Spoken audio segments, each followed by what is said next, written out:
wait for your moment. Wait for your turn. Not today. Not here. At the University of Kentucky, we run to challenges. Here, we know the world is asking tough questions. At UK, you'll help find the answers. Here, we always get back up. Because you're part of the Big Blue Nation, a community that will support you and push you further. Wait, Wildcats don't wait. Wildcats never stop.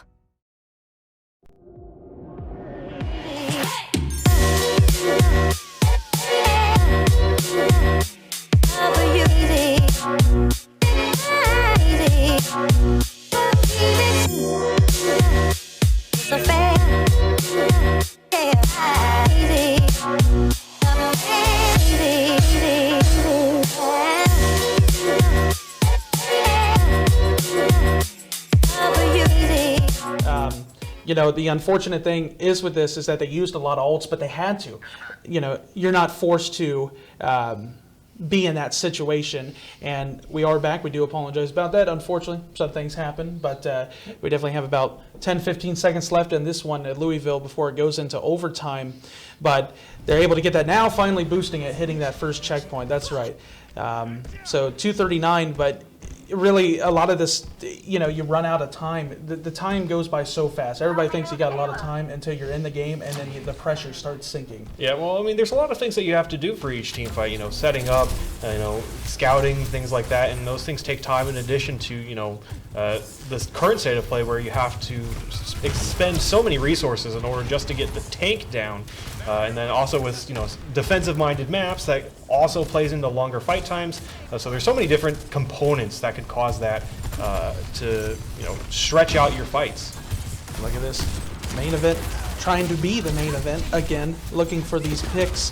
And as I'm saying that, but Honor has been such an anchor here for Murray State as well. The DPS have been popping off, just be able to find pick after pick.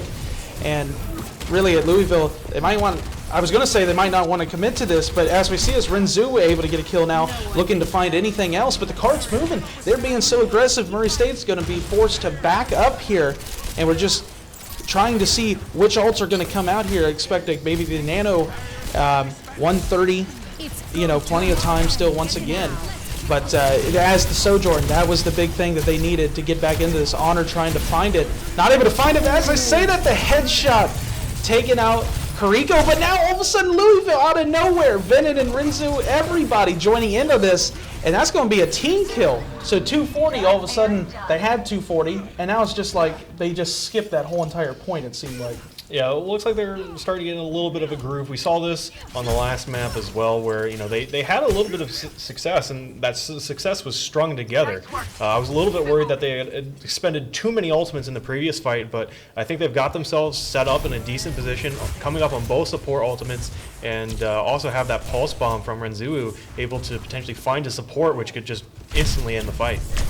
I think it's exactly what they're waiting on. Just waiting for that first pick. It's always so crucial. Look at this. The going flank. Around.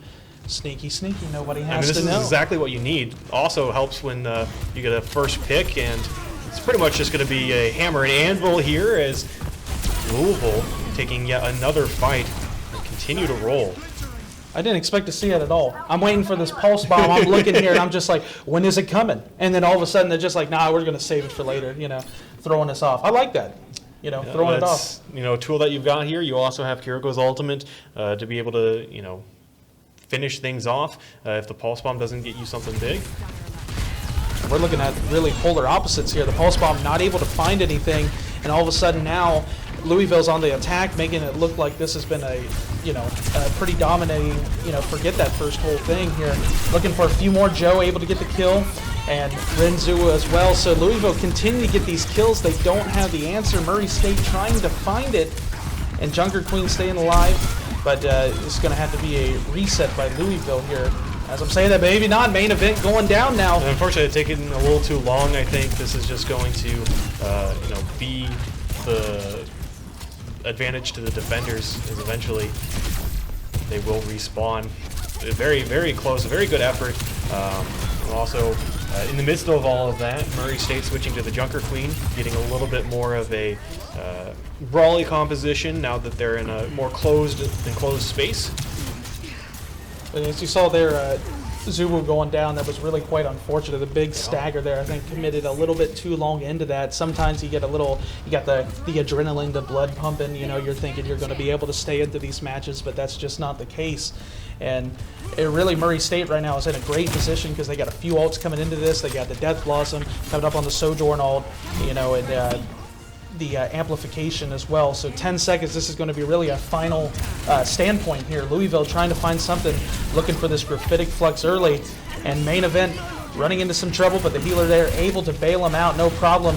But as I'm saying, that main event goes right in, but here comes the kills now. Gerd's able to get it, and Joe joining in on this fight as well. The graphitic flux was used, and that was just so detrimental. And I don't think anybody's going to touch another team kill, the cherry on top. Can anybody get there? 3 meters, 2, 1, nobody. That was absolutely dominating and polar opposite. I mean, from literally cold to hot, Louisville brought that back and is just bringing the competition. So that's definitely making it all the way is crucial, but it might be pretty tough here. Murray State's going to have to be really aggressive and stay on top of it. Yeah, and again, that was just, one stage. So we'll see what Murray State does on their offense. Don't think there's really any reason to be concerned if you're Murray State. And for Louisville, I think that's a pretty good response. You're able to finish the map and guarantee that you at least get another attempt at this if your defense isn't as good as your offense was. That's true. Your weakest is as good as your strongest, as they say, or vice versa, different things. You got to have that whole entire package to really be dominating. So going out the gate already, you see here. And we're keeping the similar ults here, but compositions, I don't know why I said ult. Nobody's got ult right now. How do you feel about these comps? You feel really good about this combination that they're running? The Sigma a lot more, you got to go with the sniper range and the damage. Yeah, I think it's called for in this, for maps like these. It's just the narrow, streets, the long sight lines, able to, deter the enemy, especially from the safety of this high ground here. You have such a great advantage to be able to just continuously spam the attack out, and that's why it's, I guess, such a hard point to, attack, is that there's so many different things that you have to overcome just to cap first point. And so really great defender's advantage, and if they use it well, it's a very dominating defense. I think that's something we see definitely on escort maps in general and Overwatch now. There's always that sniper hiding somewhere different, and it teaches teams to learn how to dodge things and play real tight. And that's something we were talking with Blake about with teams, is you got to learn how to do that stuff and not be right down Broadway exposing yourself. 338, really good, and they're already pushing a little bit farther than Louisville. But as I'm saying, that Venom able to get the headshot onto main event, taking that down, and very similar. Honestly, this is like deja vu, about the same spot. Brodo able to get the res, but Venom another kill now. Can't res that. Luckily, the spawn room is not too far away, but Venom another headshot. Let's keep it going. Give us more. What the audience wants, these shots left and right. 3:12 on the clock, plenty of time, but Louisville just stepping it up in general. Yeah, good first fight there from Venom, and again, just showcasing the strengths of the positioning and having heroes like Hanzo. Looks like a little bit of positioning here from the Chief going a little too far. I'm not gonna lie, that really wasn't a Chief move right there. I'm not gonna lie. I don't know how you're classified as the Chief there with that one, but just being a little aggressive, that's okay. No problem. 240, got plenty of time to get back into this one. But a good job there by Louisville, kind of stalling them out. And, you got a few ults coming up here, and once again, we see this. That's what you got to do. You got to poke just to be able to get those ults at time. Switching now to a dive-year composition, also with the Ash to get a little bit of damage into the back line here. It looks like this is going to work out well for them, getting a support of Louisville, and this should open things up as they are able to buy themselves a little bit of space and also have that 5v4 advantage without the support. Going to reset a little bit and now dive right back in and trade some kills. But I really do think that Murray State has secured themselves a much better position that they had, but just as I say that I shouldn't have said anything. We gotta stop doing it. Look now, Joe and Venom now joining into this. The Dragon Strike. Oh, and the nasty headshot there. Venom is just a day at the shooting range. Unbelievable. Great, fantastic aim. And I think that's the patience. That's something that Overwatch 2, you definitely got to be patient, whereas you're going to have these long fights, and, sometimes it might be overwhelming, but as long as you wait for the exact moment to strike, then, should be able to take a team fight. Might have been a little bit of split focus as well. I couldn't really see, from my perspective where the rest of the team is, but I think maybe the Chief might have been on their own, so definitely could have played into that as well. And main event, once again, getting another kill. The DPS starting off early here. This could be dangerous. I know that Primal near the cliff. All I'm thinking is like several environmentals. And there it is. And Honor throwing the Bob out as well. A lot of ults coming here from the side of Murray State. And main event getting a few kills here, and Mock as well. The Chief finally getting an environmental. We love to see environmentals. They never get old. So really good. Should be able to get this first point here with pretty good time, very similar. But as we saw here, it takes a minute for teams to get rolling on this. Yeah, and again, just a lot of it due to, the nature of the map, having to walk into these long sight lines, into some high ground.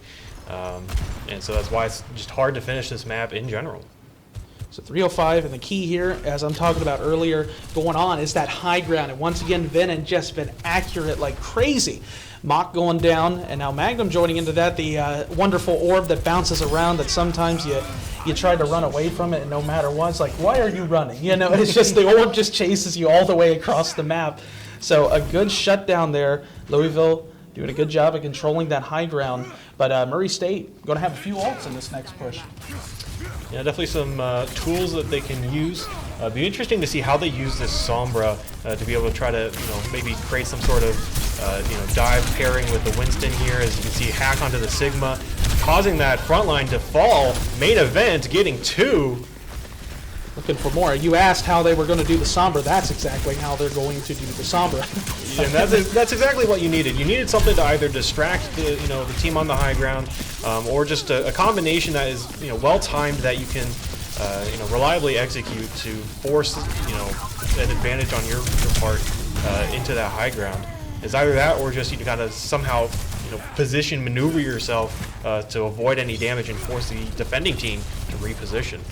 So Murray State doing a good job at zoning out Louisville. Louisville looking to come back into this one. But Murray State, once again, the ult economy, pretty good. Louisville's going to have a couple of their own. The Graphitic Flux going into the Sojourn ult as well. And there's that Flux coming in. Main event now with the headshot.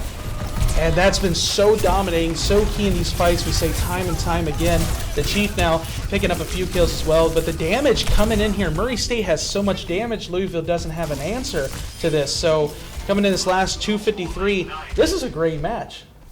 Yeah, absolutely, things are starting to heat up a little bit, and I guess it's also maybe just a microcosm of the map, but just seeing these offenses really finally get their feet under you or under themselves. It'll be very interesting to see how this dive will attack this. And I think it will depend a lot on where Louisville decides to position themselves and what Murray State does with that information. I think the big thing we're waiting on here, expect that EMP, and as I'm saying that, there's exactly where it's going. Doing a lot of damage. The Chief now knocking 2 people off, looking to try something else, Arissa hanging on, but it's not going to be enough. But as I'm saying that now, all of a sudden the damage, once again, Caster's Curse for the 3rd, 4th time now. And the damage is coming out. Brodo able to res, so Murray State is still in this, but look at the damage by Louisville, staying strong, just trying to waste as much time off this clock. Honor now able to get the kill, and looking for a few more options here, but Louisville doing a great job. But main event, the damage is there, and Venom just trying to do those little cheeky things, getting that last minute headshot in there, but it's not going to be enough, and the cart's going to keep moving. But the only thing, they're going to have that transcendence, but look how fast they're building EMP. They're almost at 50% halfway there. That's all they need to be able to take this. And they're going to have a trans as well. So definitely a lot of tools in the cupboard here to finish this off and get a decent advantage in the next round.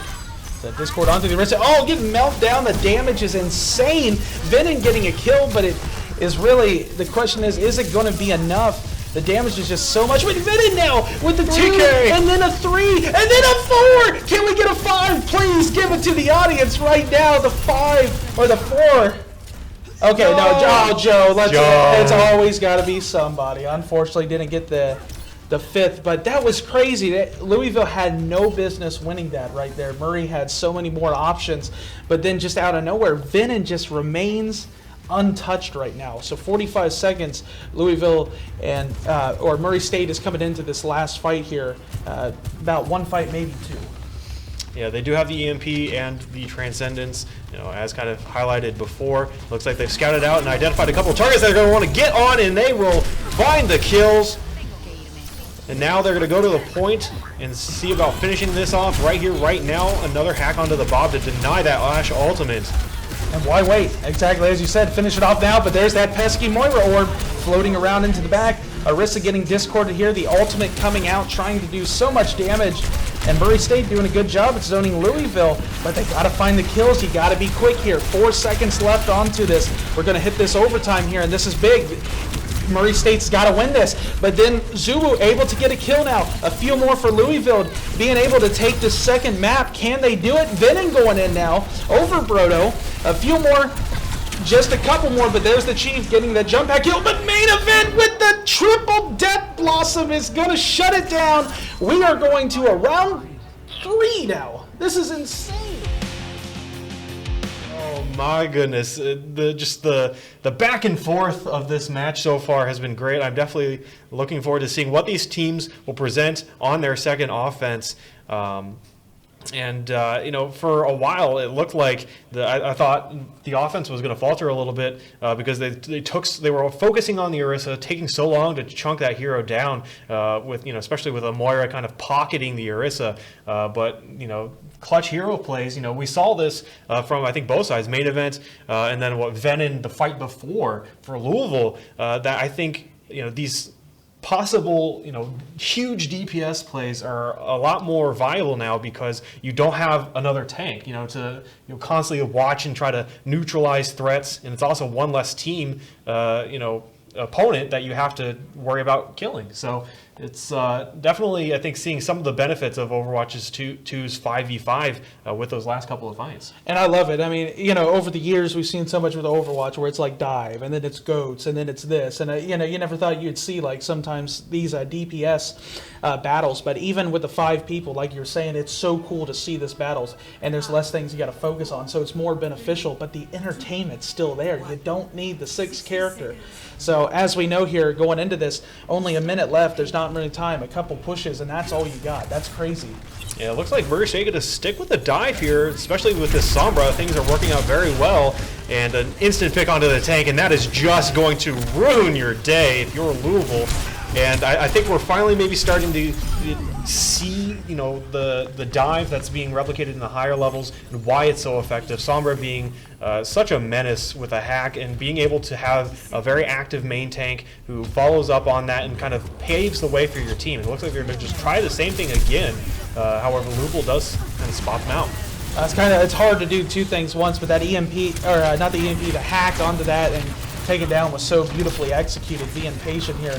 But Murray State's got to be real careful here because going down, you're going to give up a lot of ground, and that's exactly what's going to happen. Venom just adding kills to the kill collection here. Chief able to get that kill onto Venom, but unfortunately, Murray State is going to have to reset on this one. So finally the card's going moving, but let's be honest, remember overtime, you can't step off of that payload. As soon as you do, it's game over. Yep, good adjustment from Louisville. Joe going on to the Zarya to provide a little bit more of a brawly composition to kind of counter the dive. And it looks like Murray State, they will have another opportunity, I think, here if they're quick enough to stall this before they before Louisville gets point 4. But it's going to be a little bit of a rush here.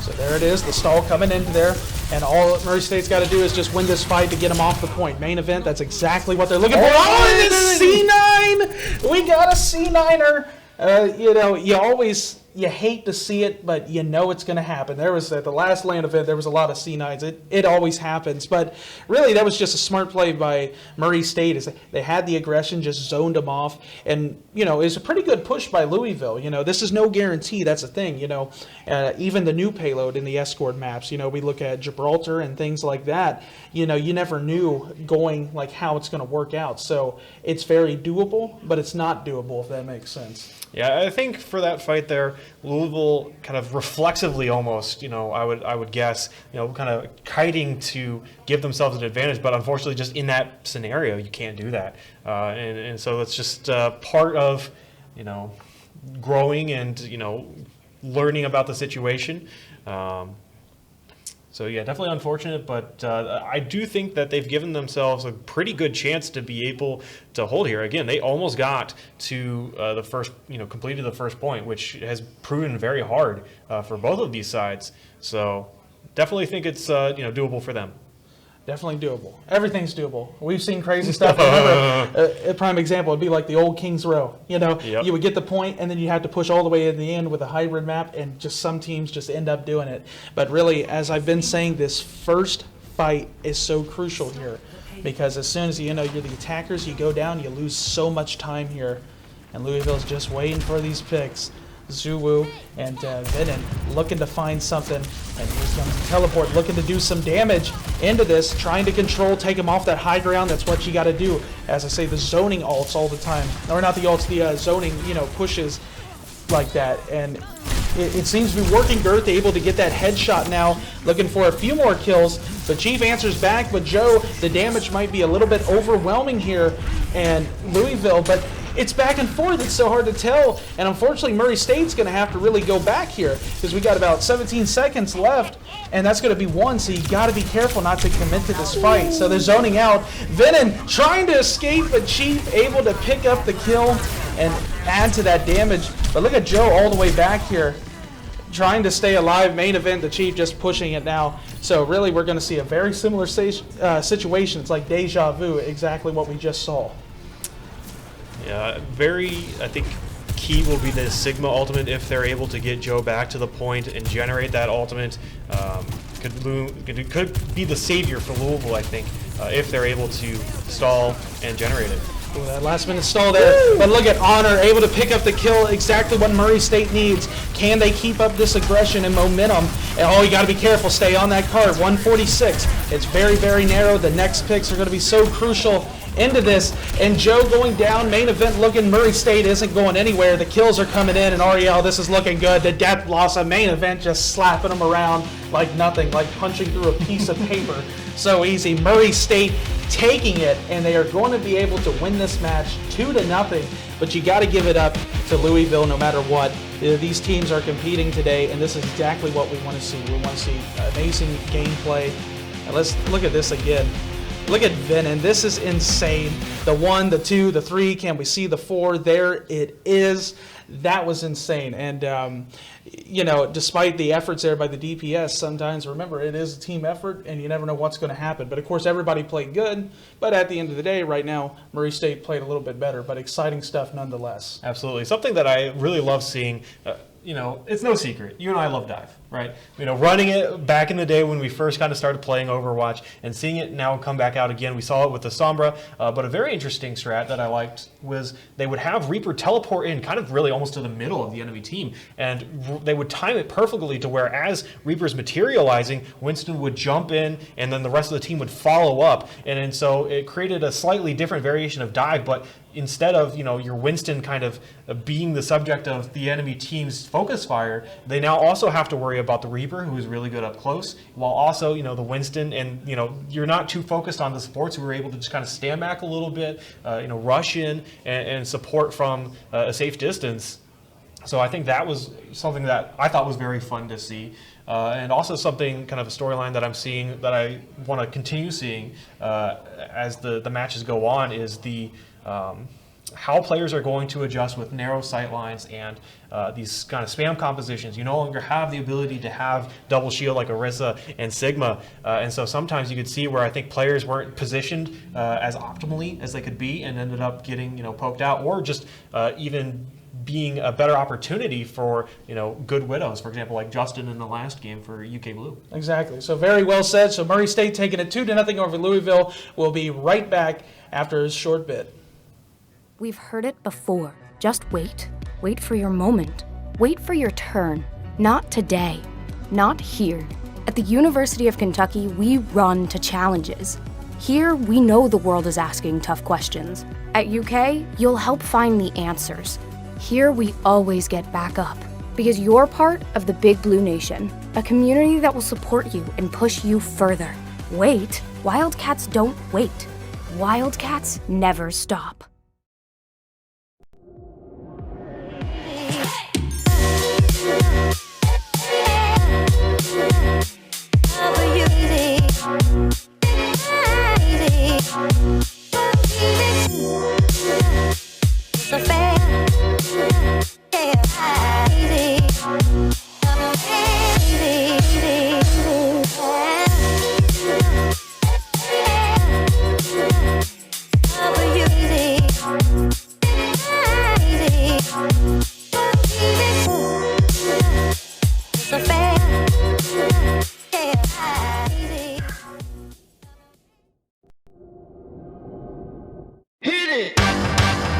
what I'm talking about. Wait! Okay, now, from the beginning. Hit it, boys.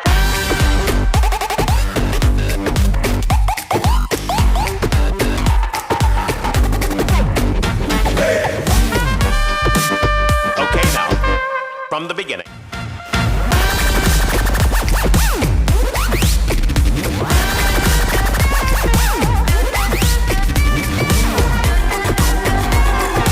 Join on a corner where the big boys claim.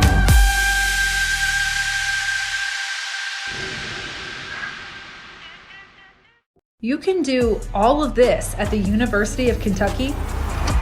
In case you missed it, last summer, the pro esports team Gen G Tigers lived on campus and played their NBA 2K League season right here in the Cornerstone Esports Lounge. UK's newest space for innovation and, of course, gaming.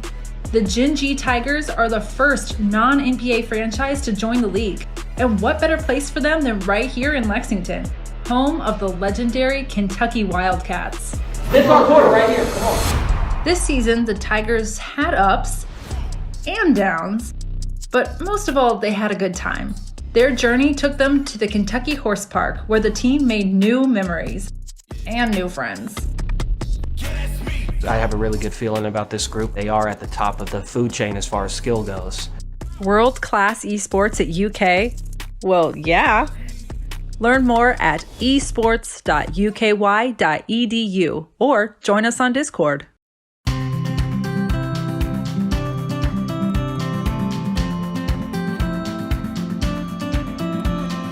College is a big investment, and the best way to maximize that investment is to think about your future career, early and often.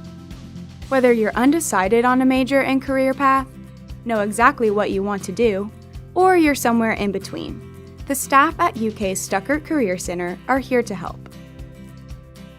You can work with our career experts to connect your academics to the professional world by exploring careers and majors, learning how to build the perfect resume, and practicing your people skills with mock interviews.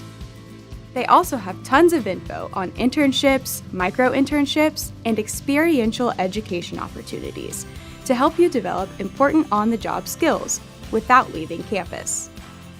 You can also meet up with students at workshops and programs, and there are even spaces where potential employers come to you for interviews. But prepping for your career path doesn't just happen in this building. UK has embedded career services support in the College of Engineering, the Gatton College of Business and Economics, and the Lewis Honors College.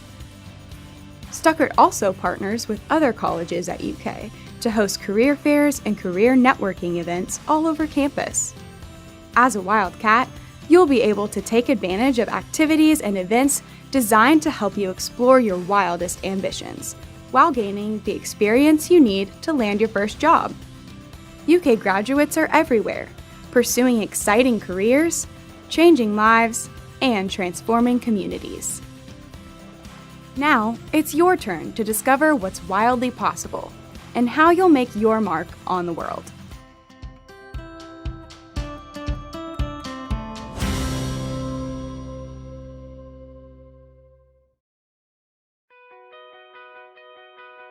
The main thing that drew me to joining an LLP is that whenever I applied to UK, I was applying alone. No one from my high school was attending UK. I definitely felt alone at first, and I felt like I needed that community. An LLP is a living learning program.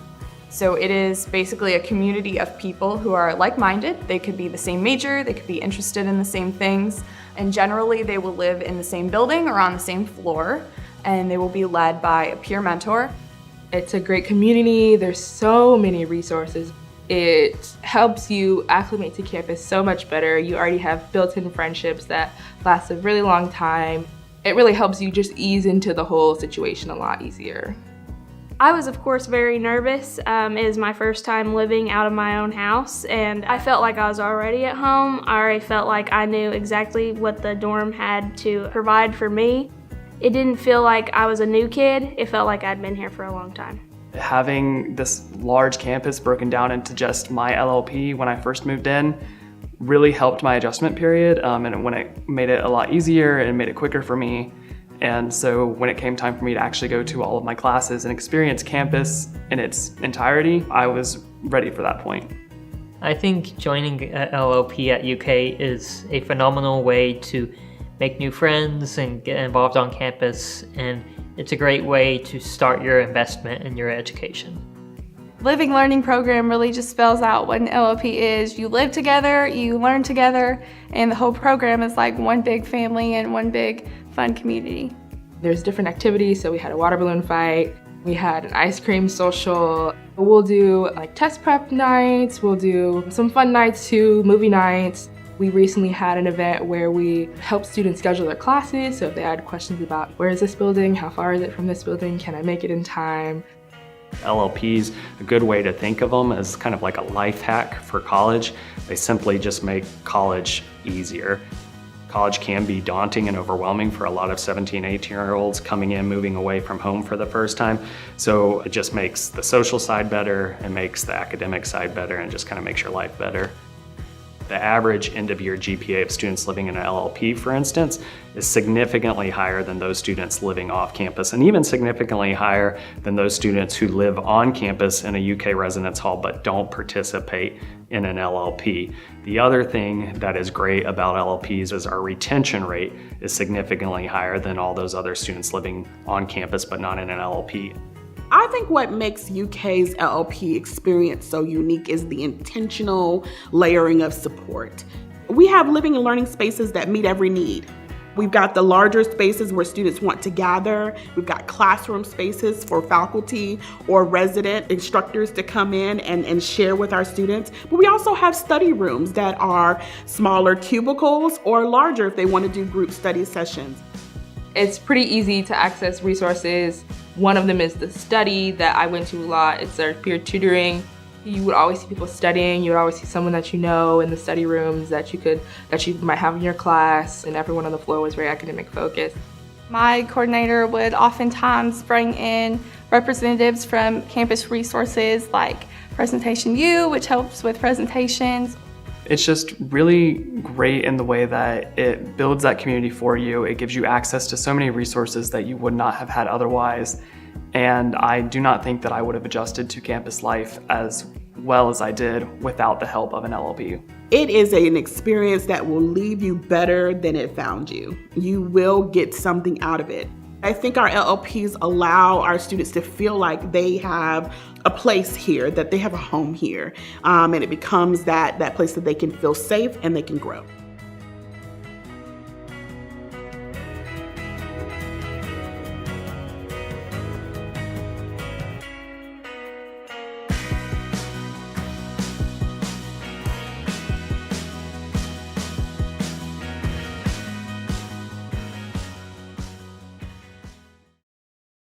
I am happy to announce that the University of Kentucky has been selected as an Apple Distinguished School for 2021 through 2024.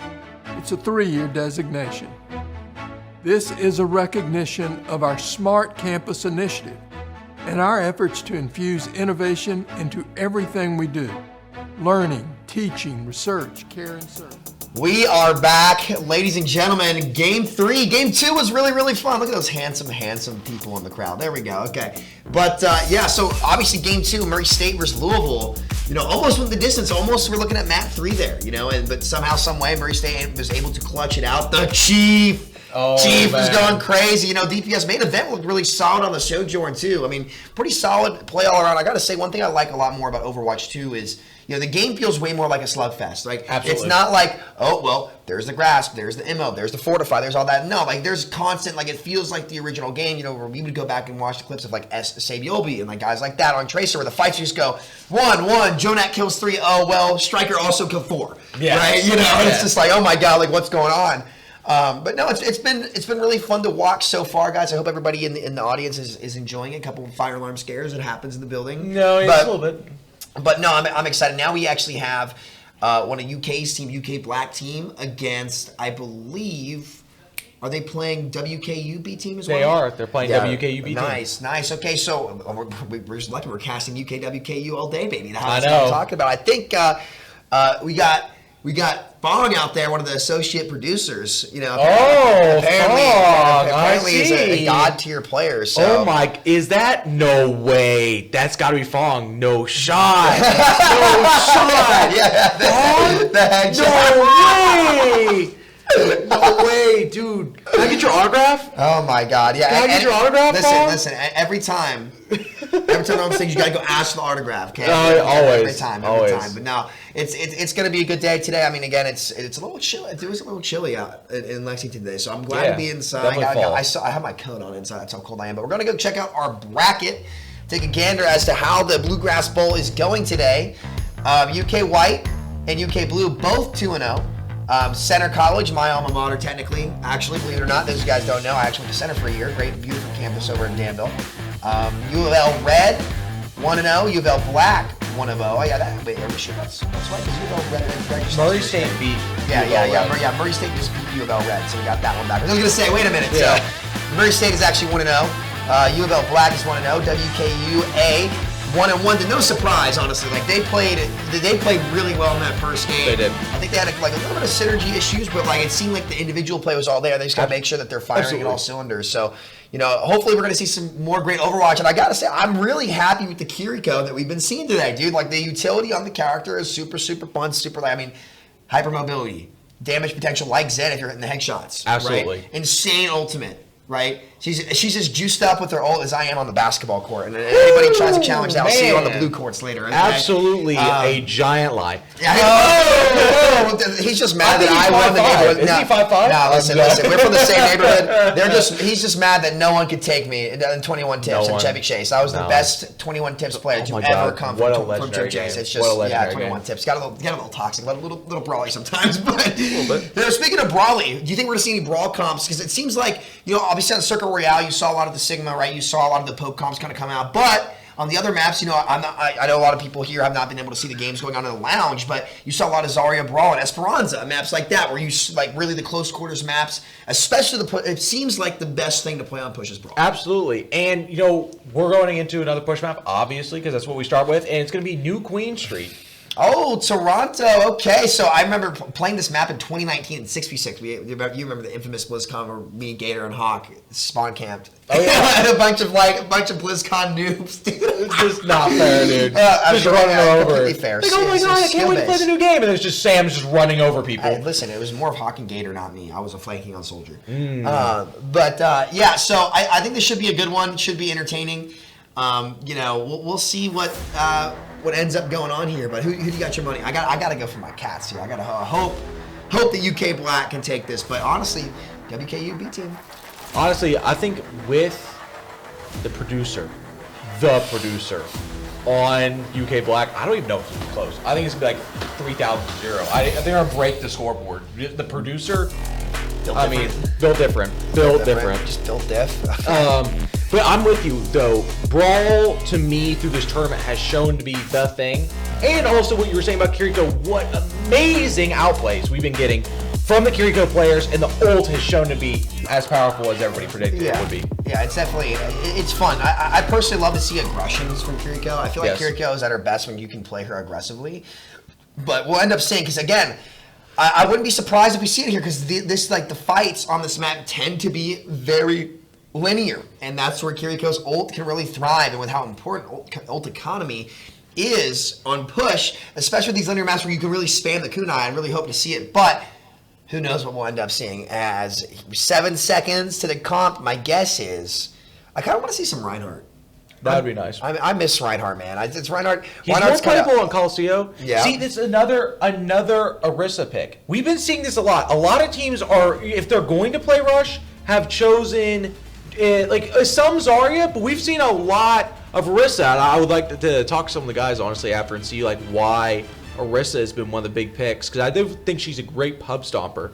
But then Winston on the other side, I think this is going to be really, really interesting. Yeah, we'll see. Cyberpit comes out. How is that going to answer the Orisa? We'll find out. It's Kiriko on both teams. Let's be real, they both watched a cinematic last night. Has to be the reason, right? Fantastic cinematic, as always, from Blizzard. And here we go. As they're approaching the point up here, Winston looking for the engage. Again, like how you go up against the Orisa, we're not really sure like what the best dive angle is. Ideally, you ignore it as, oh my god, UKY Black's already low. We're down one as is. Again, the Orisa poke and the pressure from the spear going to be there. The heal orb was tossed as a damage orb early, so they didn't have to peel. As there goes another one. And UKY Black in a fold here a little bit. As some nice cleanup comes out from the Genji. Ooh, nice clean little dash there. There we go, WKU. So again, here comes the snowball, right? Unfortunately, if you end up dying early like UK just did, you start to lose the ult snowball, Blake. So what ults do you think are going to be coming out first here in this next fight, and how can you use them to win? Obviously, it's not close yet. Although the Baptiste ult is near the lowest, I think that will probably come up the fastest. It's one of the fastest charging ults in the game. Oh, Genji going really, really low. Let's see. Ooh, good hack on the back line. Yeah, we'll see. The BAP does get a hack, so they're going to have to walk forward. But again, in these big pokey fights right now, I think that kind of favors WKU because it lets their Orisa free shoot. The Winston has not jumped in the backline at all, but there is a nice little entry pick from the Sojourn onto WKU. A nice cleanup coming out here, too, as the drone goes down. Sprite, though, does get the kill on the Sombra, the head shot on the Kiriko damage. And here's when the ult starts coming. Sprite's going to get two! Kiriko, the ability to turn the fight as the Orisa's going to go in. Winston jumps to the back line. Here we go, Sprite. Nice little TP out. That's the big utility from Kiriko. And now we've bought a lot of time here. BAP, like you said, at the window first, but the Terra Surge also ready for Roche. Does he decide to use it as the peel comes onto the BAP? Can he actually save him? No, he goes down before he can get the window off. Queen Arrow, going to be 1 HP on the Kiriko. But here we go, Sprite coming in on the ult. Terra Surge gets chosen not to be committed there. I feel like it's a mistake. You might want to try to clean that fight up early. And Kitsune Rush coming in big as WKU does get the first cap. They actually turn the fight, and that's kind of what we talked about with Kiriko. That high damage can turn fights just like a Zenyatta. Absolutely, and as we talked about in our previous match, ulting on tempo is so important. And WKU has all the power here. Oh, huge pick. Here comes the Sojourn ult coming in big. Railgun though, can it actually get a kill with the spear? That's two. There's the rush. Kiriko ult committed, but it's a little too late. Again, we talked about this, Blake. You've got to initiate with the Kiriko ult so much better. Use it on your heels. You might not get what you want. Absolutely. Looks like good ult usage from UK. Yeah. They didn't use too much. Only two ults. They've got a EMP for this next fight. Look for UK to use that early in the next fight to shut down any possible aggression from WKU. It's really, really vital that they use it before the Genji ult. The Genji ult may wipe them completely. They really don't have too much defensive capabilities outside of protection, Suzu. So look for the Sombra to be trying to get as fast in there as fast as possible. Yeah, you got to initiate that EMP. You don't want to give the Genji the room to actually get the blade off. Here comes the Sojourn, I believe. No, her railgun just charged up. It's not been popped quite yet, and there we go. There's the cleanup from UK, and unfortunately, the EMP gonna be a bad day for WKU, at least on this turn. So we'll see, but actually Trip is gonna get a turn and kill the Winston. There's a chance they can actually win this. The window does get committed. UK's probably gonna have to use this Moira ult, this Coalescence, but they decide to hold on to it as there's a nice little kill on the Sojourn yet again. Well pressured on the window, and they see 9, they cap the point. Gonna get them the good spot as the hat comes out on the day, but here comes the blade again. It's like I feel like these ults are being held too long because again, yeah, you do get the cleanup on the fight as a nice little Genji blade kills 3, but at what cost? Because you ended up letting them cap the point. Absolutely, and exactly what we talked about is exactly what happened. They got their EMP off first, and it got the Genji. And the Genji died before he had Blade, which allowed them to get close. But with the window, WKU actually answered them the correct way and was in position to stop them from capping, but just C9 the point. It's a really rough situation. And once again, UK ulting on tempo. Yeah, that's one of the first things that we taught our teams here is that, hey, look, you need to ult on tempo. That was something we struggle with a lot, guys. It's better to overuse than it is to use on your heels, right? Because if you use early in these fights, you have way more space to capitalize on your ults, and it makes the other team respond with their ultimates in a way where they can't usually get as aggressive. And generally speaking, aside from certain circumstances, you have more options to play that way. So, Payload, Bob, or what's that guy's name? What's his name? It's not Bob. They had a custom name from Aaron Keller, said I forget what the name is, but either way, the robot is pushing the cart up here. Queen Arrow has the Kitsune Rush here. Let's hope that she ends up popping as the Primal does come out. Here's the Kitsune Rush again. Big ultimate. It's going to be a lot of value here as the Primal is on the Reaper, but that might not be the target you want to be on as a Winston. because you're just going to end up beating him. And oh no, the Diva Bomb comes out. But I'll say this, the Sojourn for UK has killed 2. See if they can stay in the fight. Queen Arrow in the back line, spamming the knives, the kunai, straight from Naruto, baby, as she's going to end up getting the cleanup kill onto Strawberry. And this fight could still go either way as the Reaper's looking for the cleanup. The Coalescence was committed earlier in the fight, but it looks like it's a little too late as the robot is backing up. Jay Silly on the point. On the verge of another EMP. Yeah, almost another EMP. All of them 1 HP. Have not gotten the big regroup here as the engage on the Jay Sil comes out, and down he goes. Trip is going to get a nice kill on the Sama. That's going to be big because now we can't initiate with EMP, so WKU should have an opportunity to retake here. But they have a small window to engage here. If WKU does not take the fight early, look for UK to actually complete the map here. If they get back in time with the EMP and engage also with the Sojourner coming up, we could be seeing the end of the map with only 4 minutes left. And here comes the EMP translocator set up. Here's the brawl of the point. It's a little too late, and this could be a big one. It looks like it's going to be the entire team. 5-man EMP comes out from Claws. There's no follow-up there. The Sojourner gets popped. Jay Silly surviving on the point. Big heals coming out from Sprite and Strawberry as the Blossom going to get 4. Big turn from WKU and a great response. The power healing from Moira and Bap from Strawberry and Sprite, who have both played very well so far, enough to sustain the team and then re-engage after the EMP hack is done. Absolutely. That's just great counterplay. UK was in the position to completely finish the map there. 2 massive ults used and got no kills. And then a great Beyblade at the end. That's the nickname for the Reaper ult. Baby. Here we go. The Jay Silly in there, coming up on the Riptire. Strawberry still has the window ready. UK does not engage with the Coalescence, but there's this Kitsune Rush. Again, they might be able to turn this. It's a really strong ultimate, but I don't think it's going to be enough as it's just a couple people left on the point. Sojourn going to try to get the kill on the Reaper. She actually does, and it's just the Diva left at that very, very, very low HP marker. And again, got to be kicking yourself a little bit. You know, you still have the Coalescence to use this fight, but Casual Trip has the Riptire ready. That will make or break this fight. Can you take the Moira out of Cole? Can you actually get around the protection Suzu with the tire? We'll see. As UK's blowing in on the point here.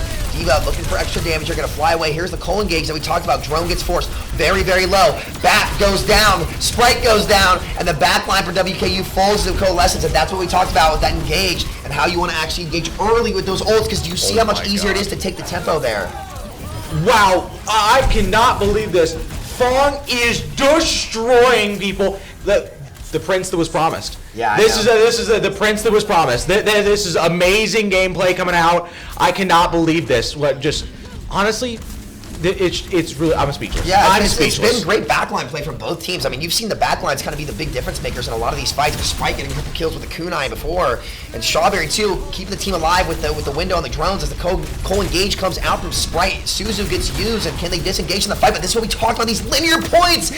So easy to engage with those long-range support ults, just like Coalescence is. Oh my God! Gotta get the 3rd. Looking for the Moira. That's gonna make it 3, but no, Rogue's gonna get the kill. Still winnable though. 2 big kills. Bomb committed onto the point. I think the bubble should save everybody, but here we go. Mech gets called back in, and WKU is making a great push. Hack comes out from the Sombra. Winston gonna go down pretty low. You've got the Beyblade ready leg. You gotta let it rip, but how do you answer the EMP if you are WKU?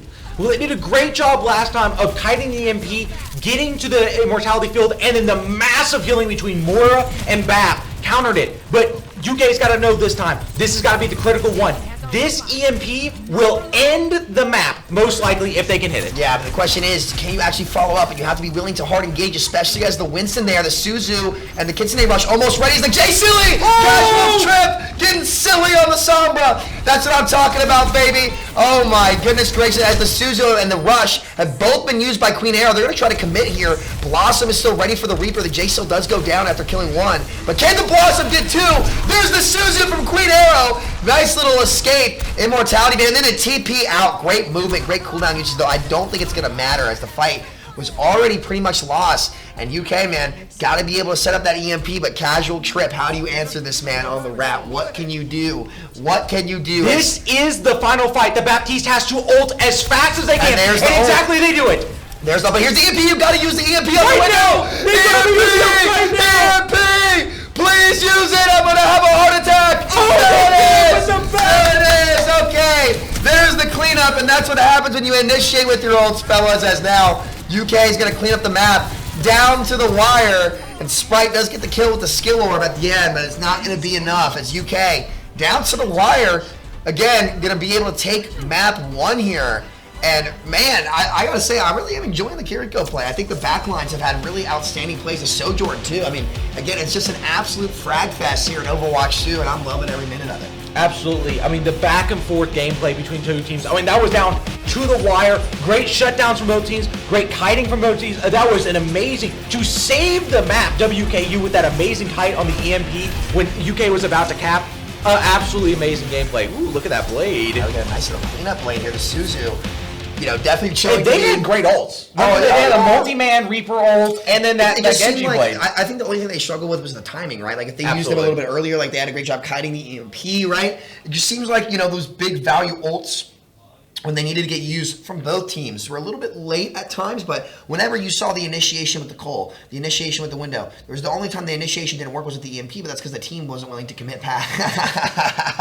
The prince that was promised. The prince that was promised. On screen, the prince that was promised. This seems like a little bit of a production team banter going on right now. I think this is what everybody on the prod team has been waiting for, and they do a great job of putting things on.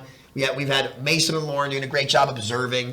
We have Mr. Stark in the back seat. He's got the Stark shades on. You'll know it when you see it. That's all I'm saying. Absolute Chad on the sticks, right? So, hey, big shout out to the production team. You guys have been doing a great job. And now, I mean, if you're WKU, I mean, I don't really think you're kicking yourself that much because, to be honest, I think their play was pretty solid. If they just used those ults a little bit earlier, I mean, Sprite had some nice plays on Kiriko. Strawberry had some great windows. The DPS ults from WKU were pretty solid. It's just, can you actually use those early? I mean, trip on the J-Still. Absolutely. Right? You know, it was good looks all around. And it looks like they have chosen Havana. A really interesting pick. L map. But another thing, I think the Moira pick is generally questionable. But on New Queen Street, I think it's actually a really interesting pick. It's because good it's so linear. The coalescence on the linear map. Yes, you know. it's if you are not playing behind cover and keeping track of that ult, that could really get into you. But yeah, as I was mentioning, we are going to be going into Nirvana. Once again, another linear map. We see the teams try to keep it close like they have. We had like one dive team versus one kind of rush, but they were really mixing it up and really keeping it close. They were playing dive like rush. Yeah, they were playing dive like rush. It was more like a 6-man, you know, instead of like an actual full dive. Absolutely. You know, but yeah, I think, you know, at least in my comp games, I'm not a huge fan of Moira, but it seems to be working for these teams pretty well, and they're getting the pretty big values because it seems like backlines tend to be a little bit more out of position here, and because of that, they're able to get the final kills with Coalescence. I think several fights were won just by calling early. So, you know, I'm curious. I expect to see a lot of the same. I think, again, another map where Kiriko is going to be really good, too. I think Kiriko can really thrive. So we are probably going to be heading into map here. There is WKU. Oh, look at that hair. I'm jealous. Oh, that's a new sub? Okay, here we go. Oh, okay. I think Dapter. Yeah, I think Dapter is subbing in for the team. Yeah, Dapter's coming in. I'm not sure what role Dapter is on, but I'm excited to see what kind of play we're going to get here. But you got the same backline coming in. It looks like, I think, a tank player, believe it or not, because you have Trip still staying in. Maybe we'll walk the J-Sil on Havana, right? Mm-hmm. You have Garba, who was doing great on the Reaper. Some big blossoms throughout the day. And I think, you know, Reaper, you'd think that Reaper was a big loser coming into 5v5, but with only one tank, if they're not playing Diva, you actually have an opportunity to engage with Blossom, which is nothing you could ever really do in Overwatch 1. And, you know, the new DPS passive, Reaper is one of the biggest benefactors from that. 25% move speed and reload speed. And the reduced spread they came out with. Yeah, Reaper, the Reaper guy's back, and it's not all Friday. The stars aligned. Yeah, all the stars aligned for Reaper. So, hey, look, I'm excited. I think this should be a pretty good map. I wish we could get cameras in the lounge to see the clownery that goes on in there. In the lounge, too. A lot of the other games being played, so everybody's been having a good day. You know, I'm hoping to hear some trash talk. I mean, you got to. Maybe just stand up after a big Genji like, woo! Just hit with the Ric Flair. Just kind of like Chief last map. You know, Chief was going crazy on the Winston. You know, that was Murray State. You know, man, really impressed me. I'm excited to see them play throughout the rest of the day. I think Louisville Red too. Honestly, like, you know, really stepped up to the plate and absolutely pretty well. That fight was down to literally last team fight, like a couple meters. That Circuit Royale was great. That was a great map. Yeah. So all right, fellas, let's head into this map, the best map in the game, Havana. You know. All right. That's a J take right there. Okay. My fault. But yeah, so we're in Havana. We'll see what teams end up running. I will say I do like the music. Oh yeah, it's great. I mean, the atmosphere, I mean, even the art team, the music, like Overwatch is truly unmatched. I wonder if Maximilian is still there. He's the Ahmed from Storm Rising, the benefactor to Talon and Doomfist. Oh, that's right. Yeah, where's my lore, Blizzard? Where's my lore? I want to play the lore, and now I'm not talking locking Junkrat and Hog on Junkrat Town. PvE coming out. Wait, actually, if you're playing 2032. if you're playing the lore, that was the old meme. You'd pick Hog and J-Sil on Junker Town, but now I guess you have to play Junker Queen. Yeah. You have to. I guess, I don't know. Oh God, don't tell the East Coast Discord that one. Oh me. Does her voice still come over the intercom? Yeah, I think that does. That's kind of interesting. Yeah, I guess they've had that one planned for a while, as we're actually seeing Ryan matches here. Ryan on Havana, and we see Bap Kiriko and Ana Kiriko. And now, I think what they're looking for is they're looking for a close hold. If they're going to play Reinhardt, most likely they are going to try to hold the spawn and last. Yes, they are. They're going to try to hold the spawn and last as long as possible. I actually kind of I think I favor the Bat pick here over the Ana pick. Well, it depends though, because there's not too much to poke from, but I think Bap will do a better job of peeling your Kiriko. And on a spawn though, because all you're trying to get is one good nade. Yeah, but they're on the car. Oh my God, they're letting him get on the cars. The Reaper is going to walk out Claws. Already forced the Wraith early, and he's going to commit without the Wraith. That is a risky play as the drone gets forced early because of it, as the Rhine gun down low. But I don't know if it's going to be enough to actually kill him, as he is really a low HP, as the Rhine does die. A nice little 2-tap from Claws there, but Sprite on the Kiriko. Does get the 1-tap. The soldier on Trip is going to die, but that's a big kill on the Reaper. They're going to lose their close hold, and Kiriko with that ability to one-shot any half HP target in the head that's a squishy, that's how much damage she's going to end up doing. She's a real threat. Absolutely, and they need to keep holding close here. The reason you hold close here on first point is so you can get 3 fights if you lose. You'll get a fight here, a fight behind where the BAP is standing, and a fight right before they capture the point. So this is really important they stay right here. Yeah, but it looks like the Reaper's back, but the cast is going to go down on UK as WKU is making their push. Trip, making plays just like last map, trying to get the cleanup here as they're going to have to back up. A huge nade comes out from Strawberry, and the cleanse though from Kiriko, going to be able to cleanse the nade and bail the team out.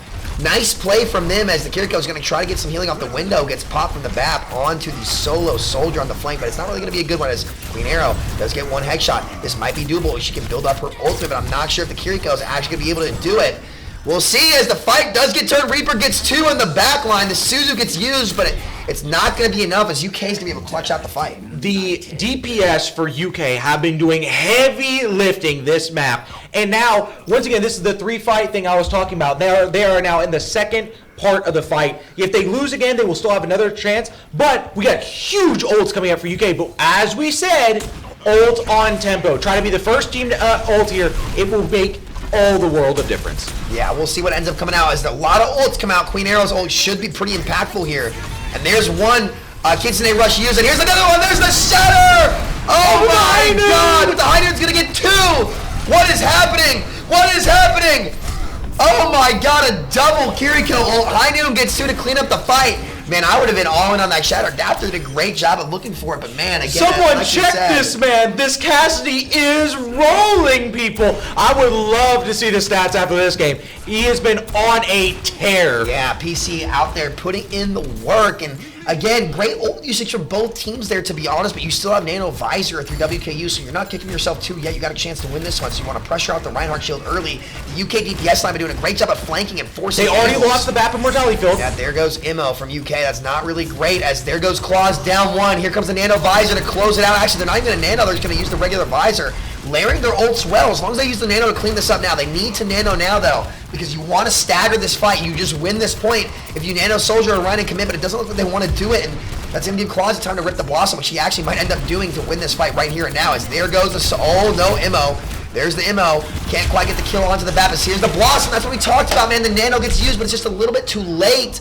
And oh, man. Riptire coming in? Oh, there's the 2K tire. And that should seal the deal. But, you do have Shatter if you're UK coming up here. Can you actually build it in time? Because you are getting popped through the window. You actually have a chance to be able to do this if you Shatter here, but it's not going to be enough. Unfortunately, they're going to die too early, and WKU going to clean up this fight well. And again, it feels like the old times are just a little bit off, but they're pretty good looks from WKU. Absolutely. And sometimes, look, strategy calls for some things, and sometimes players got to make plays. And that tire was the difference maker. That was the difference between getting full held and getting a nice second wind to go into this next point.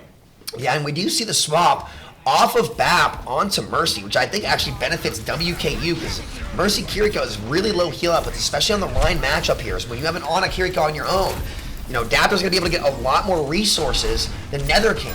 So can you just wait him out and play a war of attrition, get the free shatter? Both Ryan's had it. Let me see a WWE slam shatters. Here comes the High Noon walking it in, and there's one kill, but the Reaper is going to die too. Somehow somebody's a soldier is flanking. Cass gonna look to get one more kill. Rez comes out. No shield for the Ryan. This could be a big one. This could be a big one. Does he rip the shatter? No, he does not. Does not need to do it as the cleanup comes out from UK. And man, if you're WKU, how do you initiate against this comp to get a better outcome? You have to rotate very slowly, and you probably have to use multiple ults to get into even the position you want to be. But I want to point out Nether Knight. That was an amazing job as a Reinhardt player. You see Red, you're like, oh, the shield's broken. I've got them. To hold the ult there and say, hey, we've won this fight, and we'll use it for the next one, could be game-changing for them. I definitely would have WWE slam shattered for DM value, but that's not the right play to make. But it just depends on what you're going for, right? Here's the Kitsune rush from Queen Arrow again. Oh my. This could be a lot of damage. He's just going to be spamming headshot high, which is exactly what you want to do, Ryan. Charging, Here's the shatter, right? I assume the shatter's coming in. Nice little TP dodge. Wall climb up on the side as Nether Knight is going to get the Ryan. He is going to go down. Did try to use the shatter! And there's the cleanse! There's the cleanse, so the Suzu almost saves him. I know Flats is hurting right now, seeing that clip right there, but oh my goodness, nice little shadow for the cleanup and a nice read from Sprite to recognize when to use the Suzu. Unfortunately, it's just not enough there. Absolutely. I mean, the fact that he got that down before the shatter even landed, the reaction time to do that was amazing. Even though it didn't end up in a fight win, those type of plays continue to make them, you will win the game. Yep, 100%. As you see the Kiriko spam coming out here, a lot of extra damage, just getting people low for the Reaper to actually be able to get the finish. And 5 ults, and here it comes. 5 ults, let's see what ends up happening. There's the Kitsune rush from Sprite as they're going to try to get in there. The Cassidy PC does go down. Trip going to get 2 kills there. Big value kills as he's in the backline trying to run away from the Reinhardt. He's actually going to make it out, and they're up 2. But can they actually close out the fight here as a Sojourn swap comes out from UKY Blue? Or sorry, UKY Black team here, and Tire's ready, but there's the Blossom! There's the Blossom. We talked about this, but the Nano comes out too. Onto the Reinhardt, 32% to the Shatter. Nether Knight's gonna have to back off. Tire does get the Mercy. J-Silk does go down to the Sojourn as the Reaper is in the back line. It's not gonna be enough as PC is gonna get 2 on the flank. And it just seems like UK has been getting the better of just like the flanky, like chip fight DPS duels. Absolutely. And look, that was WK's fight to win. They had 4 ultimates going into that fight. But once again, players are going to make plays, and the Reaper ulting while down changes everything. This is a very winnable map for UK, but at the same time, WKU also played really well on first point. It's anybody's game. Yeah, you've seen a lot of teams struggle to use ult. It's much harder to offensively ult into space than it is to hold the space, right? So I think that, the reaction style, it's not necessarily reaction style, but I think WKU could definitely do a better job of using those ults aggressively early to snowball the fight and really keep it in their tempo. But how they're ulting right now certainly favors a defense on a map that's infamous for its defensive holds like Havana. So this really could go either way, especially with a lot of DPS seemingly staggering or taking big duels on the side. If you're WKU, you got a big shot. If I'm them though, I'm letting Sprite shoot. I think the big fights they've won, Sprite has gotten 1 or 2 picks working with Trip, right? Whenever they go together, it seems like they're winning those duels on the side, but a lot of the times they end up split. Somebody gets caught out, Blossom comes out with no diva in the game to be able to play with Reinhardt anymore, and it really is changing how fights are turning out. Absolutely. I really, once again, I'm a big fan of the close hold. It looks like WKU is also going to go for the close hold. This should be really good. They're playing a double Immortality support line. Obviously, Baptiste has an Immortality field, and then we have Protection Suzu from the Kiriko. So that is very hard to play into, to say the least. Yeah, we'll see as WKU is making the smart choice, in my opinion, and holding spawn as they're sitting in the Sojourn, though, giving Sojourn quite a bit of ult. Nice little 20% already. Shield very, very low. Going to try to charge up the railgun. Oh boy, shield is already down. This is a lot of damage to capitalize on for UK if they can actually get it off. As here comes a drone. It's really far forward. As there it is. Look at this off angle. That's perfect angle taking from PC. 45-degree off angles. Something we talk about the team all the time as a DPS player, pushing up, going a little bit to the side so you create a crossfire. I used the term perpendicular for it. Like, think about creating crossfires at about a perpendicular line, right? The Reinhardt and the Reaper were on the right side, the Sojourn went left. They collapsed on the same target on the same angle at the same time, just from 2 different spots. It looked great. Absolutely, and this is where they may get punished for not having speed boost. Oh, actually forced out the raid. They need to move really, really fast. Oh! Ryan gets a little bit greedy there. Again, you know, you have more health, but not infinite health, right? As the Ryan player there. Sigma might be able to get away with that. UK, this is the time to push the advantage. Yep. And they're using the Sojourn ult. They are doing exactly that. Yeah, they're going aggressive. This is what we talked about, using these ults aggressively to snowball the fight, especially when you're up numbers. And look at this stagger now. See how they pushed up and continued to ult. Now WKU doesn't have a fight at all because they went and actually ulted to commit on the staggers, guaranteeing them a fight win. Great ult usage from UK. Absolutely. UK keeping the advantage. This is a 5-minute time egg. Put the pedal to the metal. You have this right here. Get a big shatter off. Also very... Oh, nice little pick. Nice duel, and that's what we were talking about. We want to see more of that from the Reaper on WKU, and they're actually doing a pretty good job of committing here. He's going to look for the Blossom from above, and hopefully we see the bolt earlier. Oh, big D-Mac. Dapper goes down, so does Shatter. Shatter gets popped. Kitsune Rush gets popped too, and this is what we talked about. Do you see the difference in how these fights are turning out when you're just ulting aggressively and on tempo? WKU has not had the chance to stabilize, and UK is just able to storm straight through. Here's the theoretical problem, though. WKU knows, hey, we've still got Baptiste ult. We still have Soldier ult. We come in here, we can stop them right here, reset the ult charge.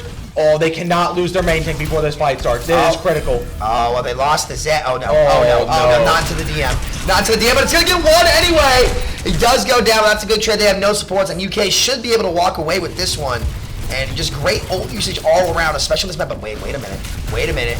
Garba with the 2 kills there. Trip is going to go down. So does the Diva. He should be coming. No, he does not have the Blossom quite yet. Strawberry does have the window coming back. Can they actually stall it out? But the Reinhardt is on the point. Can he actually close it out? It's so hard to duel a tank, and that should do the trick as UK gonna take the map.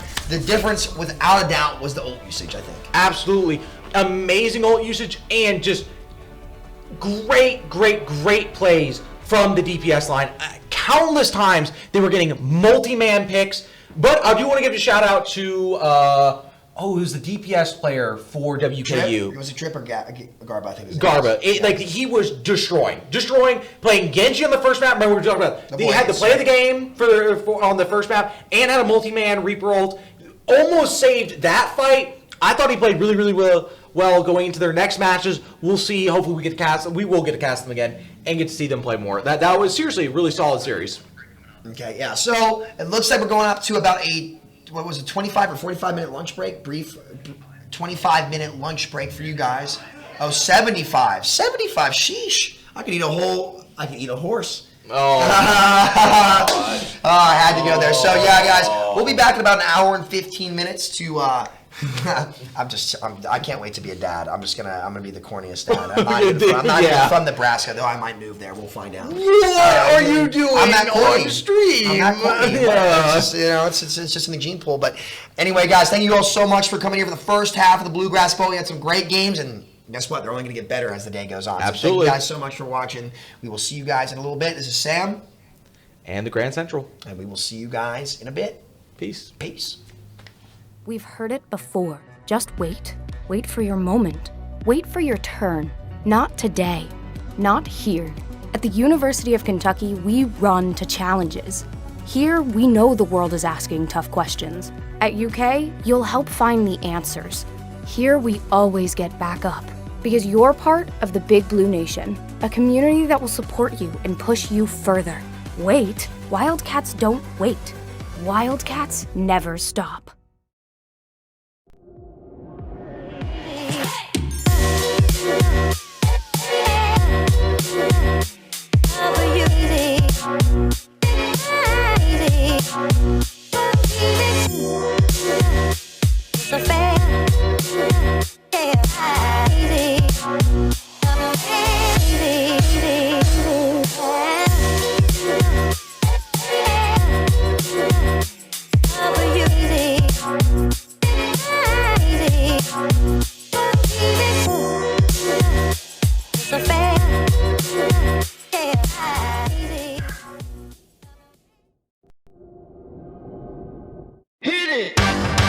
That's what I'm talking about. Wait! Okay, now, from the beginning. Hit it, boys.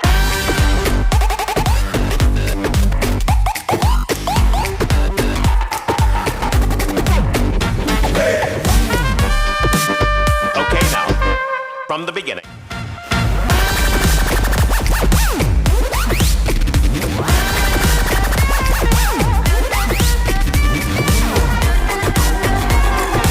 Join on the corner where the big boys claim.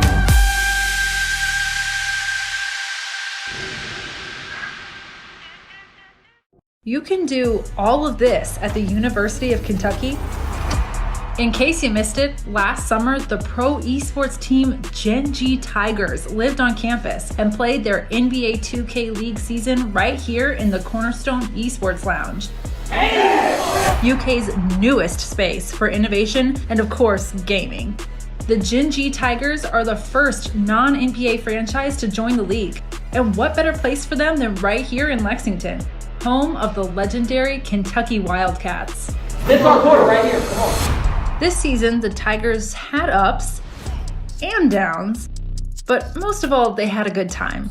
Their journey took them to the Kentucky Horse Park, where the team made new memories and new friends.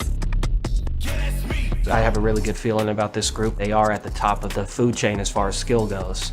World-class esports at UK? Well, yeah. Learn more at esports.uky.edu or join us on Discord.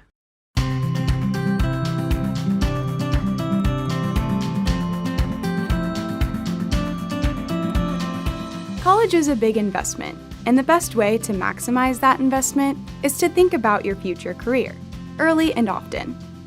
Whether you're undecided on a major and career path, know exactly what you want to do, or you're somewhere in between, the staff at UK's Stuckert Career Center are here to help. You can work with our career experts to connect your academics to the professional world by exploring careers and majors, learning how to build the perfect resume, and practicing your people skills with mock interviews. They also have tons of info on internships, micro-internships, and experiential education opportunities to help you develop important on-the-job skills without leaving campus. You can also meet up with students at workshops and programs, and there are even spaces where potential employers come to you for interviews. But prepping for your career path doesn't just happen in this building. UK has embedded career services support in the College of Engineering, the Gatton College of Business and Economics, and the Lewis Honors College. Stuckert also partners with other colleges at UK to host career fairs and career networking events all over campus. As a Wildcat, you'll be able to take advantage of activities and events designed to help you explore your wildest ambitions, while gaining the experience you need to land your first job. UK graduates are everywhere, pursuing exciting careers, changing lives, and transforming communities. Now, it's your turn to discover what's wildly possible and how you'll make your mark on the world.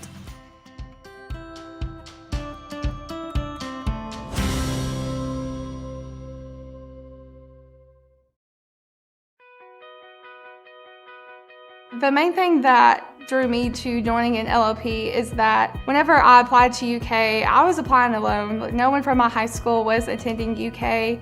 I definitely felt alone at first, and I felt like I needed that community. An LLP is a living learning program. So it is basically a community of people who are like-minded. They could be the same major, they could be interested in the same things, and generally they will live in the same building or on the same floor, and they will be led by a peer mentor. It's a great community. There's so many resources. It helps you acclimate to campus so much better. You already have built-in friendships that last a really long time. It really helps you just ease into the whole situation a lot easier. I was, of course, very nervous. It is my first time living out of my own house, and I felt like I was already at home. I already felt like I knew exactly what the dorm had to provide for me. It didn't feel like I was a new kid. It felt like I'd been here for a long time. Having this large campus broken down into just my LLP when I first moved in really helped my adjustment period, and when it made it a lot easier and made it quicker for me. And so when it came time for me to actually go to all of my classes and experience campus in its entirety, I was ready for that point. I think joining LLP at UK is a phenomenal way to make new friends and get involved on campus, and it's a great way to start your investment in your education. Living Learning program really just spells out what an LLP is. You live together, you learn together, and the whole program is like one big family and one big fun community. There's different activities, so we had a water balloon fight, we had an ice cream social. We'll do like test prep nights, we'll do some fun nights too, movie nights. We recently had an event where we helped students schedule their classes, so if they had questions about where is this building, how far is it from this building, can I make it in time? LLPs, a good way to think of them as kind of like a life hack for college. They simply just make college easier. College can be daunting and overwhelming for a lot of 17, 18-year-olds coming in, moving away from home for the first time. So it just makes the social side better, it makes the academic side better, and just kind of makes your life better. The average end-of-year GPA of students living in an LLP, for instance, is significantly higher than those students living off campus, and even significantly higher than those students who live on campus in a UK residence hall but don't participate in an LLP. The other thing that is great about LLPs is our retention rate is significantly higher than all those other students living on campus but not in an LLP. I think what makes UK's LLP experience so unique is the intentional layering of support. We have living and learning spaces that meet every need. We've got the larger spaces where students want to gather. We've got classroom spaces for faculty or resident instructors to come in and share with our students. But we also have study rooms that are smaller cubicles or larger if they want to do group study sessions. It's pretty easy to access resources. One of them is the study that I went to a lot. It's our peer tutoring. You would always see people studying. You would always see someone that you know in the study rooms that you might have in your class, and everyone on the floor was very academic focused. My coordinator would oftentimes bring in representatives from campus resources like Presentation U, which helps with presentations. It's just really great in the way that it builds that community for you. It gives you access to so many resources that you would not have had otherwise. And I do not think that I would have adjusted to campus life as well as I did without the help of an LLP. It is an experience that will leave you better than it found you. You will get something out of it. I think our LLPs allow our students to feel like they have a place here, that they have a home here, and it becomes that place that they can feel safe and they can grow.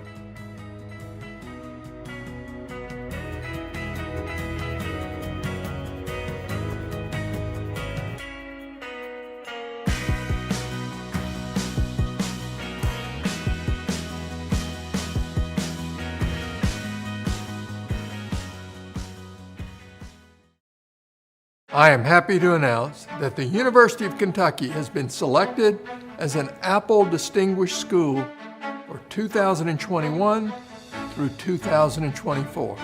It's a 3-year designation. This is a recognition of our Smart Campus initiative and our efforts to infuse innovation into everything we do: learning, teaching, research, care, and service. As Kentucky's flagship institution, we are dedicated to exploring how technology can fuel the ways we fulfill our mission to advance Kentucky. Our goal is to become one of the country's most innovative campuses. As part of our wider Smart Campus strategy, we provide all incoming, degree-seeking, first-time undergraduate students with an iPad Air, keyboard, and Apple Pencil.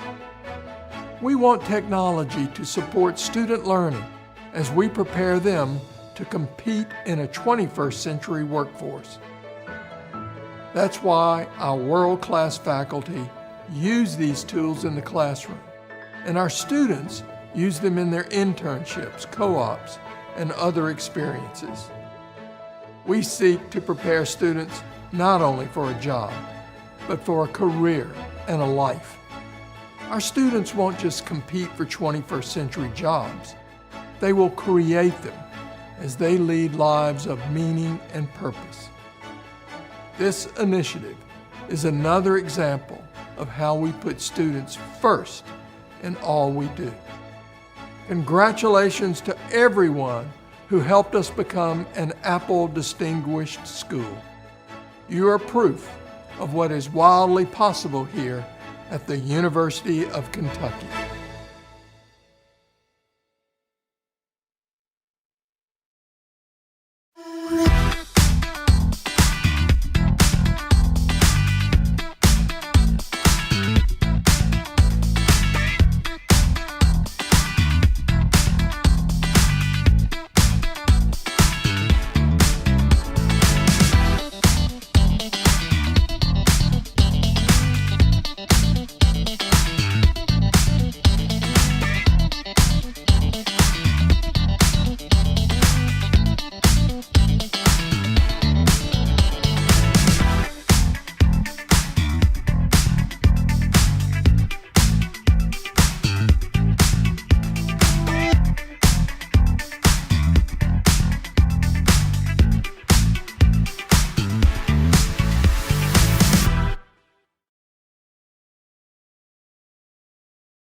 Lab and teach in here as a lab also, not gaming stuff, but can I teach my VR class in here?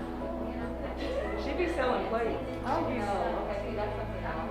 She be selling, she sells salmon.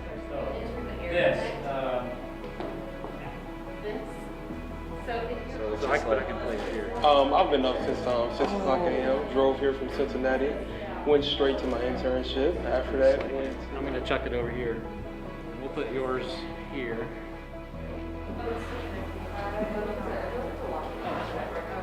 Just having the motivation to keep going, and my advice would just be to don't give up hope, even though you're a distance away from everyone. It worked over there. My volume worked.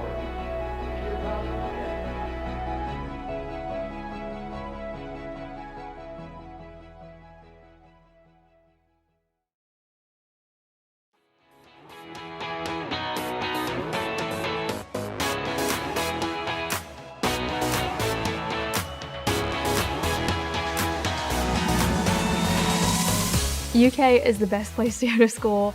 I have never felt more at home away from home. It's an amazing place. Whatever you're interested in, whatever you want to be, whatever you want to do, UK is the place to be yourself. I will say that you're absolutely gonna love it, okay? Absolutely. Honestly, you're gonna adore it. I don't know how many words of love there are. I wish I had more in my head, but no. You're gonna love it. This school is the most unique school I've ever been at, and there's just something special about the University of Kentucky. It's more than just a school. It's a community, it's a family, it's home.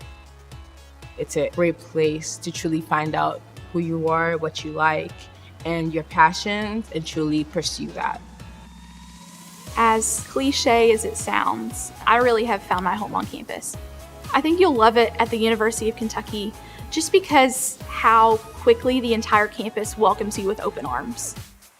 The faculty, the staff, people in your class, everybody has just been so welcoming, and it's super easy to find your place on campus. You'll love coming to campus because of the big city feel and the small campus community. I don't think I've been able to go about 5 minutes walking on this campus without seeing someone that I know or recognize. Just having that small community on campus is what makes the university awesome. The campus has for sure been designed for the students first because it has everything that a student needs. It has beautiful residence halls. It has a walkable campus. The city that UK is in, Lexington, is very accessible for UK students. It's literally its own little world. Students are gonna have a blast. If you're coming in, this is your first year, even if you're transferring here, this place has something for you. Like, there's a way that you can feel comfortable, you can feel successful, you can feel supported here at UK. There's events that are fun, there's places to help you study, there's places to help you relax. We have something for everyone to love because UK is just great.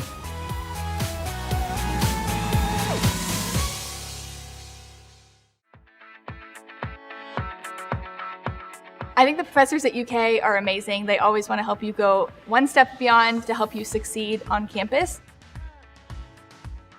Anything that they can do to help you, they are always there.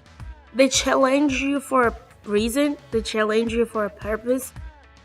Your professors do their best to give you the best and quality education you need. They train you in a way that you can be able to stand on your own in the real world and be confident about yourself and about the education you have received here. UK's got a very student-first approach. The whole time that I've been at UK, I feel like they put me on a path to success, and there's all these opportunities here, and it's if you want it, you reach out and take it. We put it here for you. All you have to do is say yes, and we will help you along the way. It's all just so welcoming. It doesn't feel like there's a whole lot that UK has not thought about in terms of empowering its students to do what they need to do. I feel like I get to learn new things every day, and I get to engage with a lot of really cool people, and it's, helping me in my career and what I want to do with my life, and I think that's just awesome. Everything at UK genuinely is very aesthetically pleasing, which is really nice. There's a type of space for everyone to learn. We do have a lot of group learning facilities. We have technology to help a student succeed in every aspect. You can accommodate pretty much every sort of learning style in every single classroom that we have on campus and every single study space, because they want to make a community space for everyone where all of our students can function how they need to and how they can be most successful.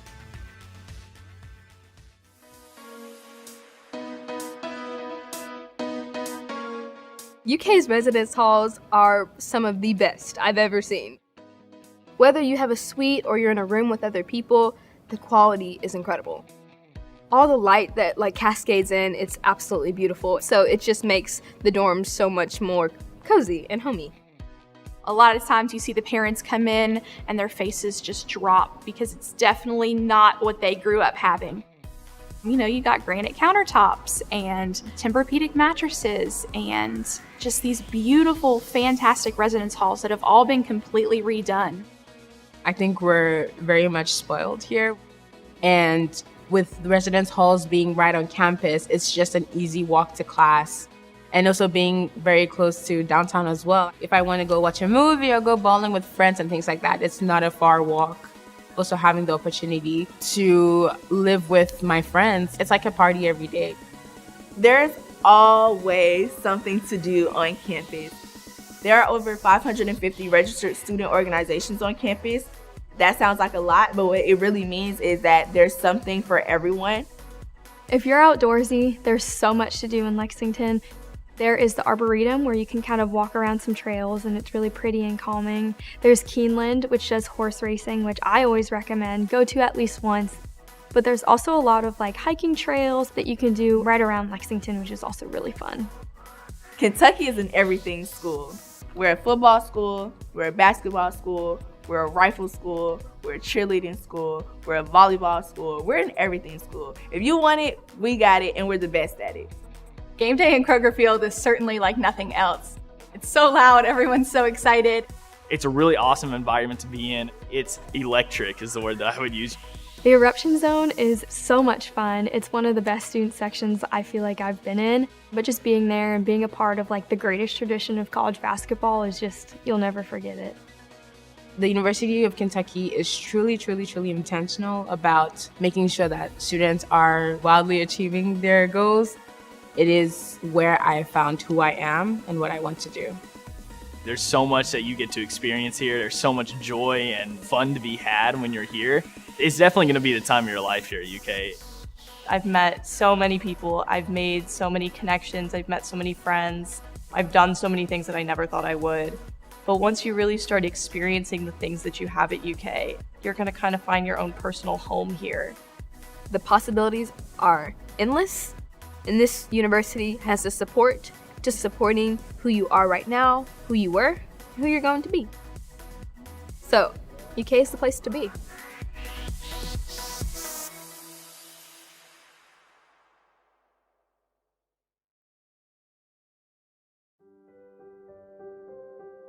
Senior year as a whole really made me come into my own, and it just wrapped things up full circle where I realized that things I kind of dreamed about doing were things that I actually accomplished. My parents have always preached me, 4 years of college is going to be the best time of your life. After graduation, there's going to be a lot of good times, but college is, the one time I get to be with my peers and, just my peers. But college has just been like the time of my life.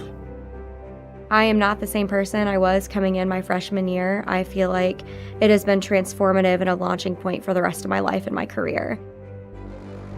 I have tremendous gratitude for everyone in my journey who's been a part of creating me, like making me better and seeing my potential.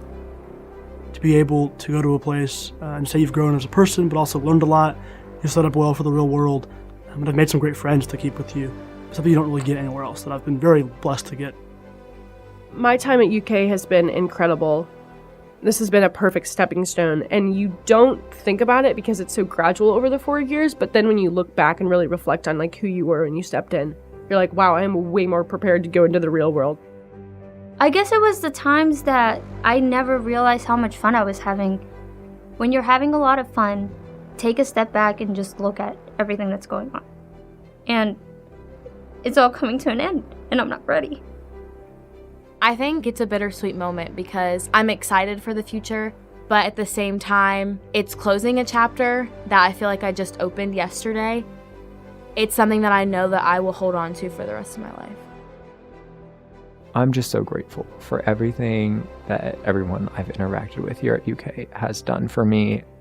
Just to look out there and see friends and family there, it'd be like a really gratifying experience. We've been talking about this day for so long, and it's here, and finally got to walk across the stage and get our diploma and have that moment. I think it's just going to be surreal. I can't believe that we finally made it. I think the defining point is going to be graduation, to know that I finished all this and I was able to accomplish so much. It'll be an incredibly proud moment. Looking back on it, I have no regrets. And I know that this is not just a huge milestone for me, but it's a milestone for my family to remember forever, because it means that every sacrifice that they made was worth it. This was worth it.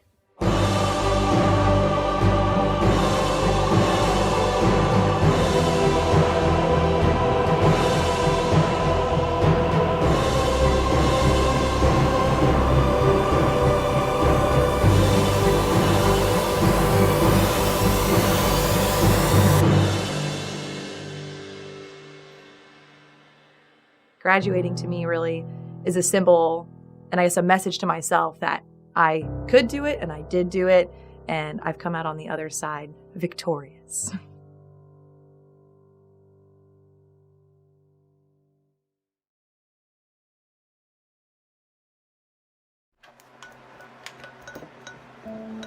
My name is Mariam Siddiqui. So I graduated in May of 2020, and I actually got a dual degree with a Bachelor's of Business Administration in Marketing from Gatton, as well as a Bachelor's of Science in Integrated Strategic Communication from the College of Communication at UK. I really draw from things in nature like florals or rainbows, the sky, things like that. That's a lot of stuff in my designs, like nature, as far as trees and grass, all of that. But I kind of find a way to make it as bright and as colorful as I can, because for me, that's kind of what draws me the most in when I get to see colorful designs, something really bright and cheery. So mostly nature, because I think that kind of reflects genuineness and authenticity, and not kind of something that's artificial. Things are authentic and natural, but at the same time kind of looking at the brightest side of everything that we can. March of 2020. So when we had been sent home from school, so I'm like, whatever, this will blow over so quickly. And then in April, I think, was when we had heard about UK offering devices for remote learning for students. That was my last semester at UK, and I kind of felt already being at home was already making it kind of difficult to focus on school. So I requested the iPad from UK, and that was just the beginning of what I did not expect it to be. I honestly just kind of went crazy the next 2 months with it. I was creating tons and tons of designs. Well, at first it wasn't even just a business. It was a lot of my friends were like, these are so cute. I would put these as stickers on my laptop, and I was like, okay, I guess I could figure out how to do that. But then after I realized I could go a bit further with it, my biggest goal was to like create products and things that made people smile, even for like the smallest moments. You know, like life is hard, things are difficult, but if you can have small things like a sticker or like a cup or a t-shirt that you wear that makes you feel like your best self, then that's how it should be. Especially if you're a creative person or someone who just, you know, thinks outside the box a little bit, as I think UK definitely encourages us to do. I think it's definitely worth exploring those opportunities and kind of seeing how you can use that iPad, which has been given to you by your university, which is like honestly such a big investment in you and your success in your future, and figure out which ways you could use it the best for your unique capabilities. It really is something that I enjoy so much, and I love the time that I spend doing it, but it's just kind of crazy because I'd never expected like drawing things on my iPad to turn into an entire business that can run on its own, you know.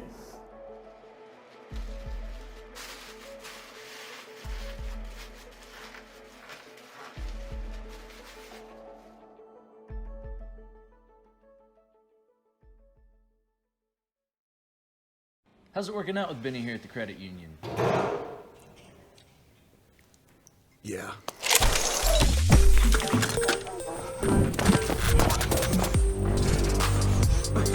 I'll be right with you, man. My bad.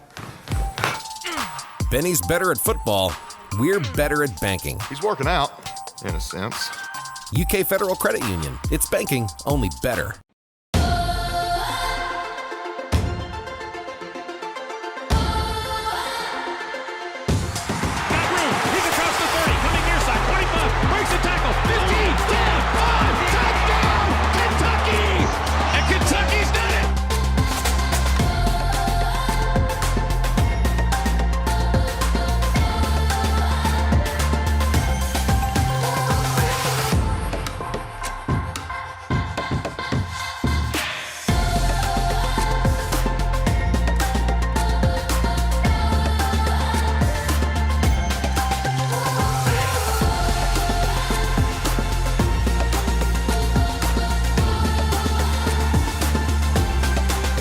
Jane, though, has a 4-length lead, a deep stretch to win the Indian Summer. Averly Jane, a 2-year-old filly bred in Kentucky by the University of Kentucky.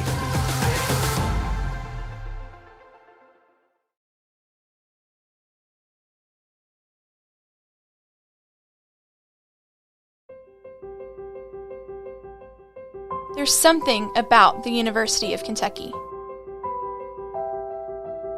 It's making lifelong friends on the first day of class. Studying through the night at Willie T.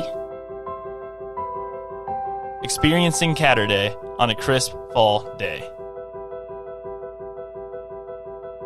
Dressing up for Keeneland in the spring. Putting in the work at Alumni Gym. Meeting at Champs for lunch with friends. Taking in the fresh air at the Arboretum. Cheering the Cats on to victory. Finding your favorite mural downtown. Seeing your potential with that professor who first saw it in you. Discovering a local gym. Relaxing in that perfect spot on campus. Learning the words to the fight song. It's all the moments, big and small, that make you a wildcat. This is your moment. It begins now.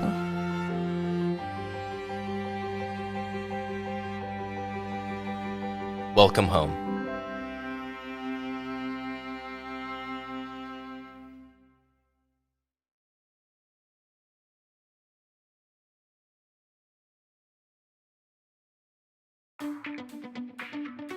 At the University of Kentucky, we don't just dream boldly. During the past year, we put in the work, turning dreams into reality, changing lives. Through every up and down, twist and curve, we never stopped striving to meet the moment.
In 2021, we showed the world what's wildly possible. This is who we are.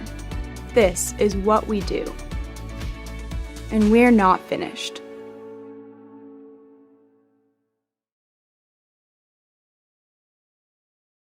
We've heard it before. Just wait. Wait for your moment. Wait for your turn. Not today. Not here. At the University of Kentucky, we run to challenges. Here, we know the world is asking tough questions. At UK, you'll help find the answers. Here, we always get back up. Because you're part of the Big Blue Nation, a community that will support you and push you further. Wait. Wildcats don't wait. Wildcats never stop.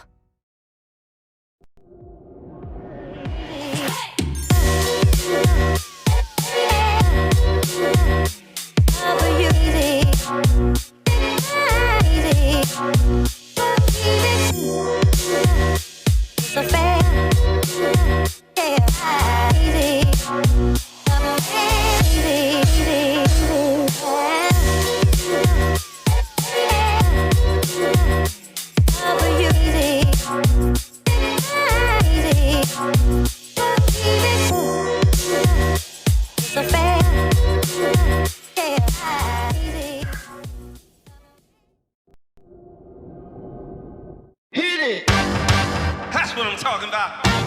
Wait! Okay, now, from the beginning. Hit it, boys.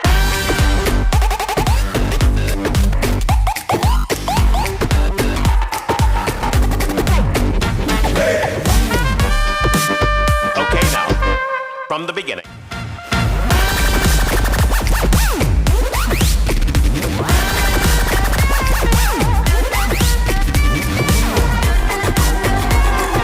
Joint on a corner where the big boys play.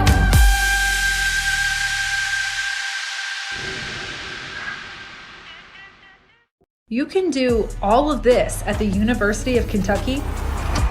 In case you missed it, last summer, the pro esports team Gen G Tigers lived on campus and played their NBA 2K League season right here in the Cornerstone Esports Lounge.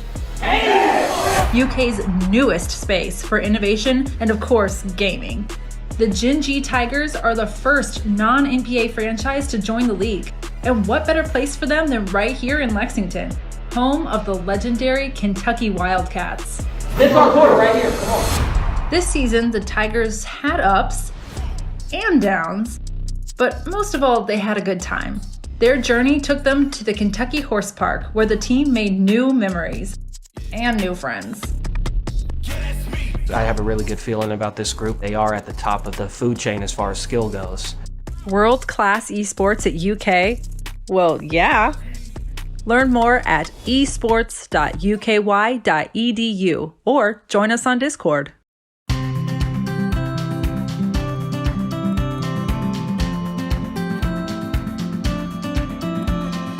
College is a big investment, and the best way to maximize that investment is to think about your future career, early and often. Whether you're undecided on a major and career path, know exactly what you want to do, or you're somewhere in between, the staff at UK's Stuckert Career Center are here to help. You can work with our career experts to connect your academics to the professional world by exploring careers and majors, learning how to build the perfect resume, and practicing your people skills with mock interviews.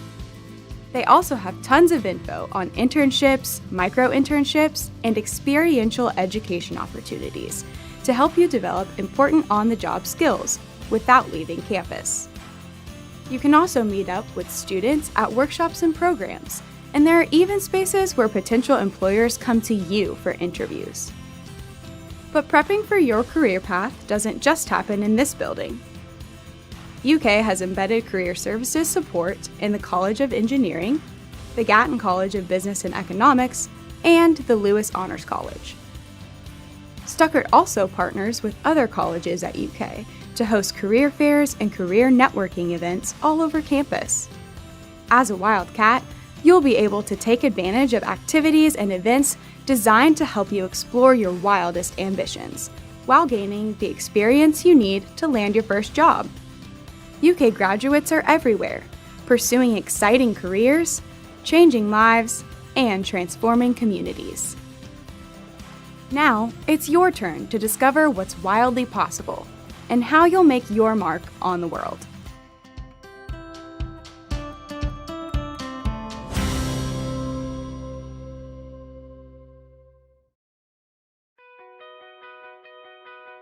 The main thing that drew me to joining an LLP is that whenever I applied to UK, I was applying alone. No one from my high school was attending UK. I definitely felt alone at first, and I felt like I needed that community. An LLP is a living learning program. So it is basically a community of people who are like-minded. They could be the same major, they could be interested in the same things, and generally they will live in the same building or on the same floor, and they will be led by a peer mentor. It's a great community. There's so many resources. It helps you acclimate to campus so much better. You already have built-in friendships that last a really long time. It really helps you just ease into the whole situation a lot easier. I was, of course, very nervous. It is my first time living out of my own house, and I felt like I was already at home. I already felt like I knew exactly what the dorm had to provide for me. It didn't feel like I was a new kid. It felt like I'd been here for a long time. Having this large campus broken down into just my LLP when I first moved in really helped my adjustment period, and when it made it a lot easier and made it quicker for me. And so when it came time for me to actually go to all of my classes and experience campus in its entirety, I was ready for that point. I think joining LLP at UK is a phenomenal way to make new friends and get involved on campus, and it's a great way to start your investment in your education. Living Learning Program really just spells out what an LLP is. You live together, you learn together, and the whole program is like one big family and one big fun community. There's different activities, so we had a water balloon fight, we had an ice cream social. We'll do like test prep nights, we'll do some fun nights too, movie nights. We recently had an event where we helped students schedule their classes, so if they had questions about where is this building, how far is it from this building, can I make it in time? LLPs, a good way to think of them as kind of like a life hack for college. They simply just make college easier. College can be daunting and overwhelming for a lot of 17, 18-year-olds coming in, moving away from home for the first time. So it just makes the social side better, and makes the academic side better, and just kind of makes your life better. The average end-of-year GPA of students living in an LLP, for instance, is significantly higher than those students living off campus, and even significantly higher than those students who live on campus in a UK residence hall but don't participate in an LLP. The other thing that is great about LLPs is our retention rate is significantly higher than all those other students living on campus but not in an LLP. I think what makes UK's LLP experience so unique is the intentional layering of support. We have living and learning spaces that meet every need. We've got the larger spaces where students want to gather. We've got classroom spaces for faculty or resident instructors to come in and share with our students. But we also have study rooms that are smaller cubicles or larger if they want to do group study sessions. It's pretty easy to access resources. One of them is the study that I went to a lot. It's our peer tutoring.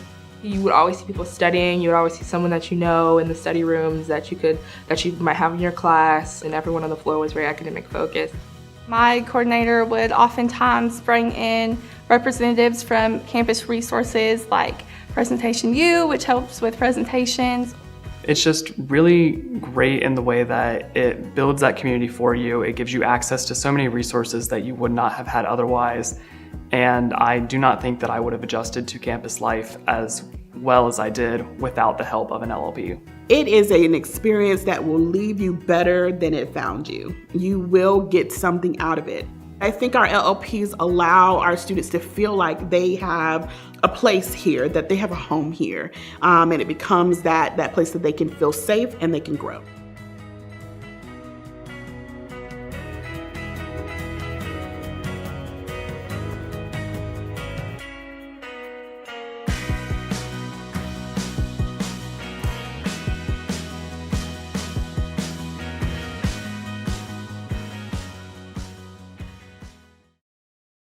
I am happy to announce that the University of Kentucky has been selected as an Apple Distinguished School for 2021 through 2024. It's a 3-year designation. This is a recognition of our Smart Campus initiative and our efforts to infuse innovation into everything we do: learning, teaching, research, care, and service. As Kentucky's flagship institution, we are dedicated to exploring how technology can fuel the ways we fulfill our mission to advance Kentucky. Our goal is to become one of the country's most innovative campuses. As part of our wider Smart Campus strategy, we provide all incoming, degree-seeking, first-time undergraduate students with an iPad Air, keyboard, and Apple Pencil. We want technology to support student learning as we prepare them to compete in a 21st century workforce. That's why our world-class faculty use these tools in the classroom, and our students use them in their internships, co-ops, and other experiences. We seek to prepare students not only for a job, but for a career and a life. Our students won't just compete for 21st century jobs.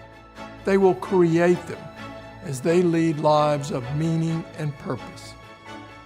This initiative is another example of how we put students first in all we do. Congratulations to everyone who helped us become an Apple Distinguished School. You are proof of what is wildly possible here at the University of Kentucky.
This as a lab and teach in here as a lab also, not gaming stuff, but can I teach my VR class in here?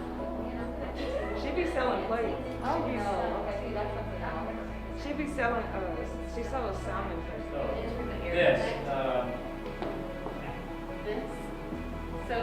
So I can play here. I've been up since 6 o'clock a.m. Drove here from Cincinnati, went straight to my internship. After that, I'm gonna chuck it over here. We'll put yours here.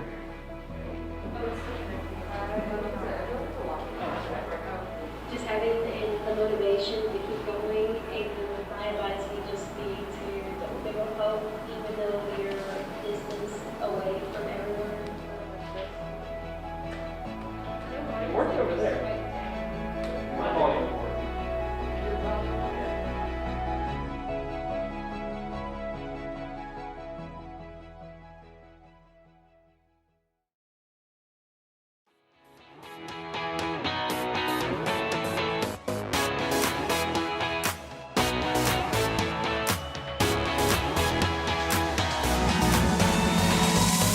UK is the best place to go to school.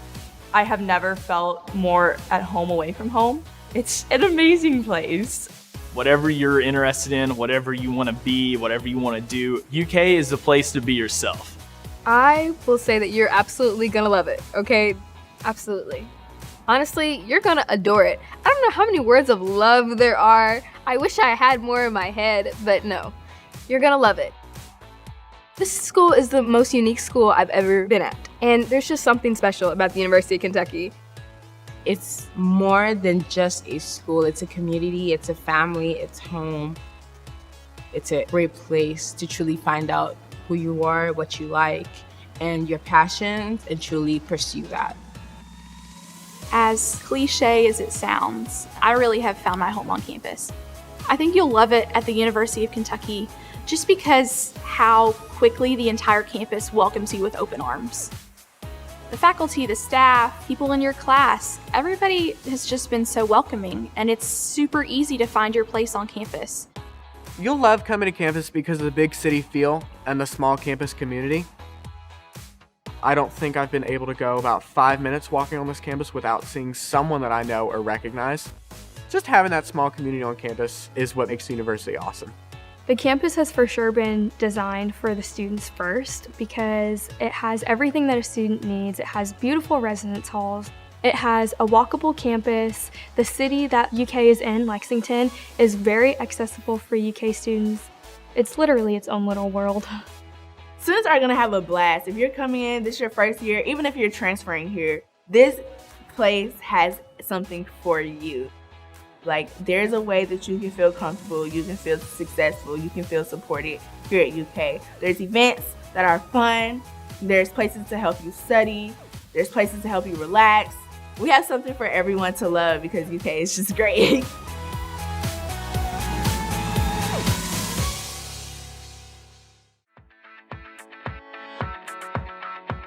I think the professors at UK are amazing. They always want to help you go one step beyond to help you succeed on campus.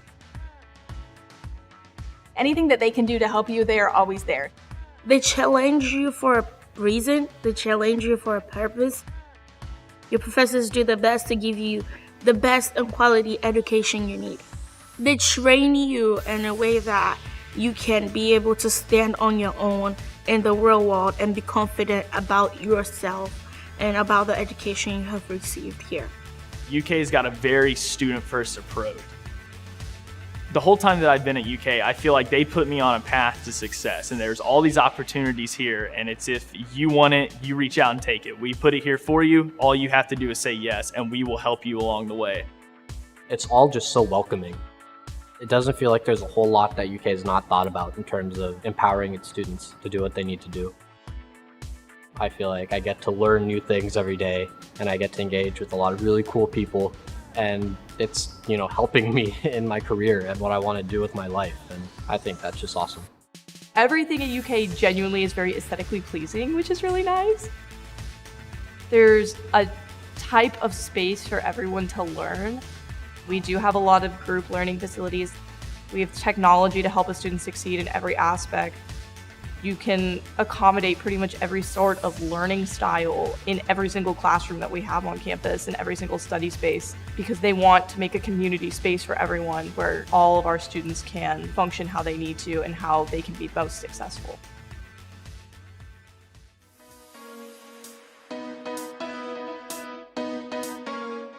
UK's residence halls are some of the best I've ever seen.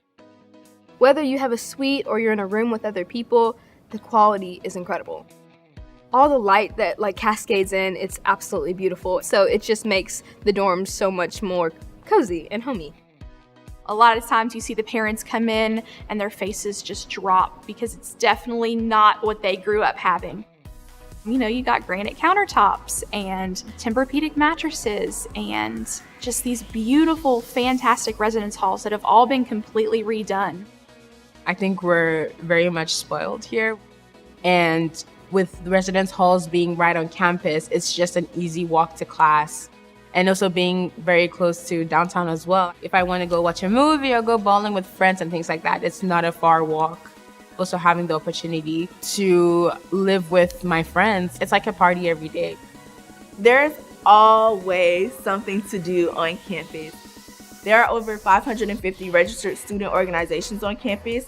That sounds like a lot, but what it really means is that there's something for everyone. If you're outdoorsy, there's so much to do in Lexington. There is the Arboretum where you can kind of walk around some trails and it's really pretty and calming. There's Keeneland, which does horse racing, which I always recommend. Go to at least once. But there's also a lot of hiking trails that you can do right around Lexington, which is also really fun. Kentucky is an everything school. We're a football school, we're a basketball school, We're a rifle school, we're a cheerleading school, we're a volleyball school, we're an everything school. If you want it, we got it, and we're the best at it. Game day in Kroger Field is certainly like nothing else. It's so loud, everyone's so excited. It's a really awesome environment to be in. It's electric is the word that I would use. The eruption zone is so much fun. It's one of the best student sections I feel like I've been in. But just being there and being a part of like the greatest tradition of college basketball is just, you'll never forget it. The University of Kentucky is truly, truly, truly intentional about making sure that students are wildly achieving their goals. It is where I found who I am and what I want to do. There's so much that you get to experience here. There's so much joy and fun to be had when you're here. It's definitely going to be the time of your life here at UK. I've met so many people. I've made so many connections. I've met so many friends. I've done so many things that I never thought I would. But once you really start experiencing the things that you have at UK, you're going to kind of find your own personal home here. The possibilities are endless, and this university has the support to supporting who you are right now, who you were, who you're going to be. So, UK is the place to be.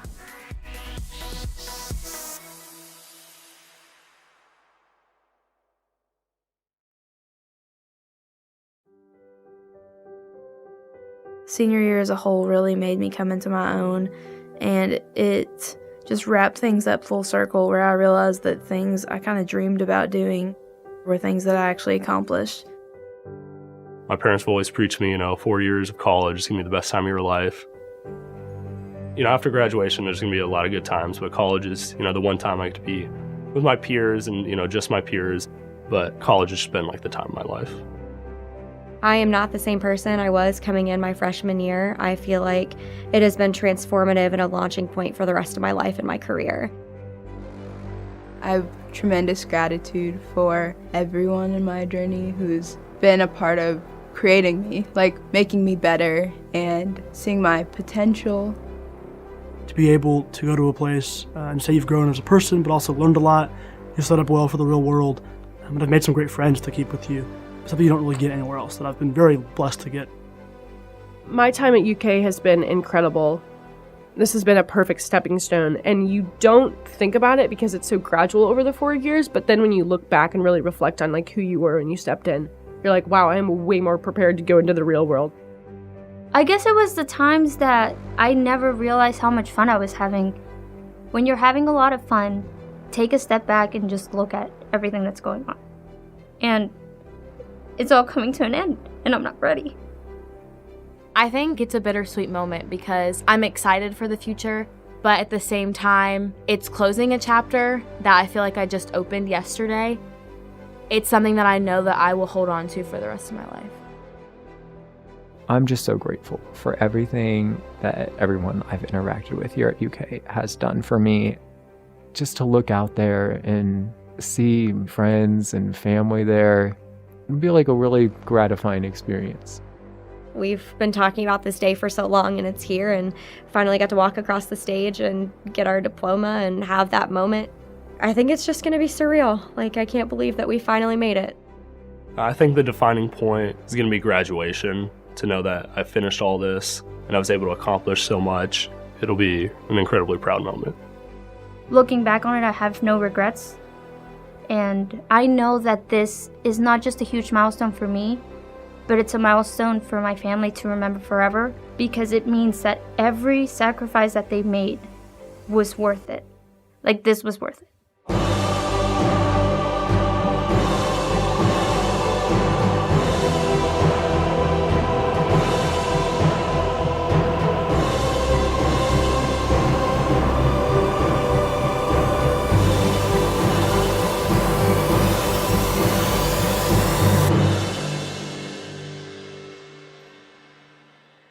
Graduating to me really is a symbol, and I guess a message to myself that I could do it and I did do it, and I've come out on the other side victorious.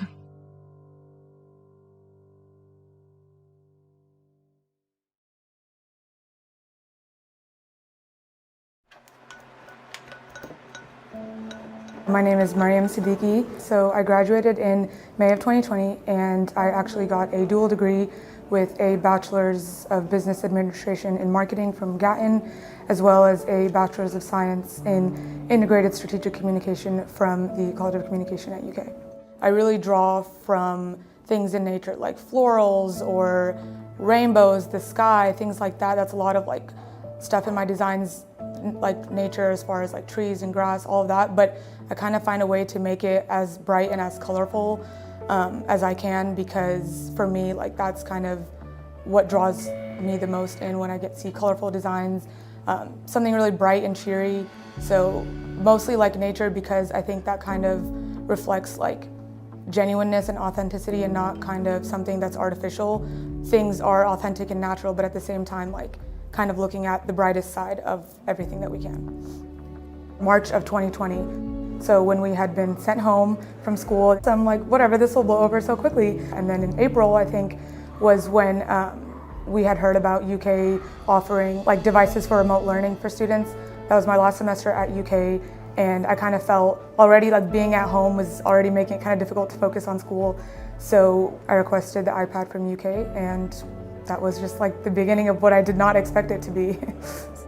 I honestly just kind of went crazy the next 2 months with it. I was like creating tons and tons of designs. Well, at first it wasn't even just a business. It was like a lot of my friends were like, these are so cute. I would put these as stickers on my laptop, and I was like, okay, like I guess I could figure out how to do that.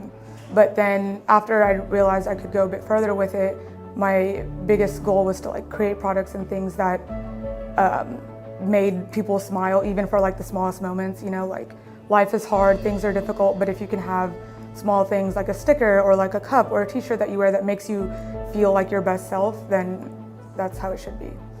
Especially if you're a creative person or someone who just, you know, thinks outside the box a little bit, as I think UK definitely encourages us to do. I think it's definitely worth exploring those opportunities and kind of seeing how you can use that iPad, which has been given to you by your university, which is like honestly such a big investment in you, in your success, in your future, and figure out which ways you could use it the best for your unique capabilities.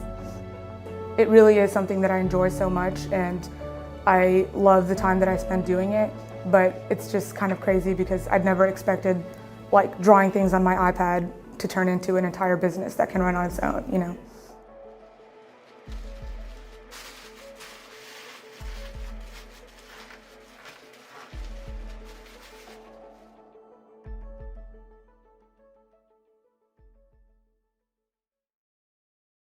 How's it working out with Benny here at the credit union? Yeah.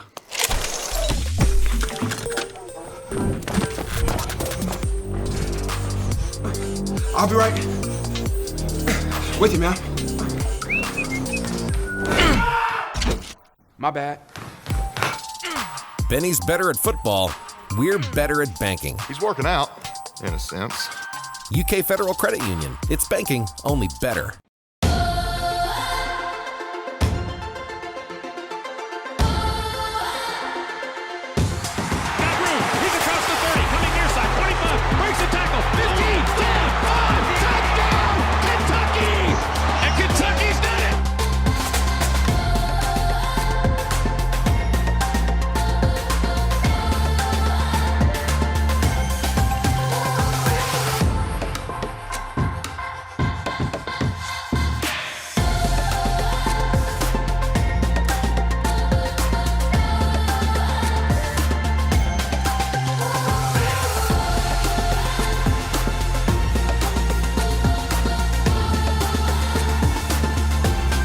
Averly Jane, though, has a 4-length lead in deep stretch to win the Indian Summer. Averly Jane, a 2-year-old filly bred in Kentucky by the University of Kentucky.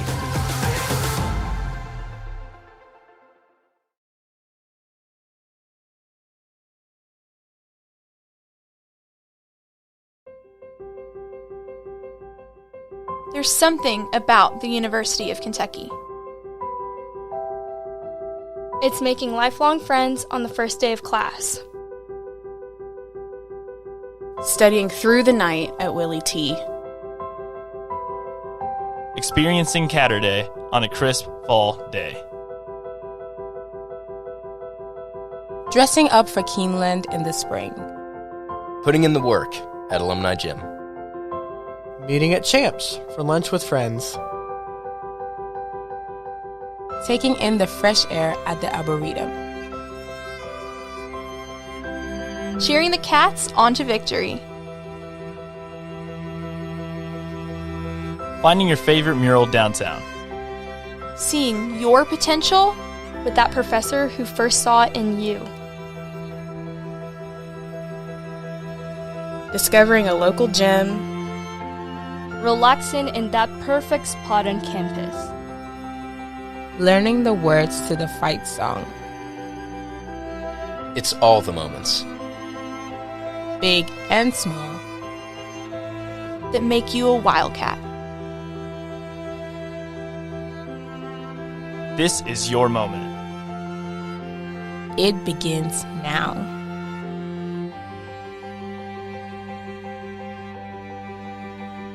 welcome home.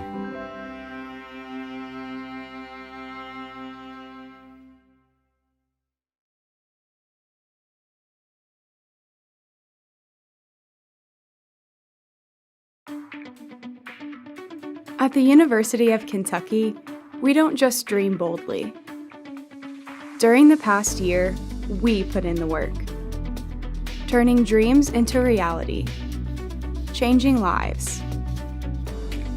Through every up and down, twist and curve, we never stopped striving to meet the moment.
In 2021, we showed the world what's wildly possible. This is who we are. This is what we do. And we're not finished.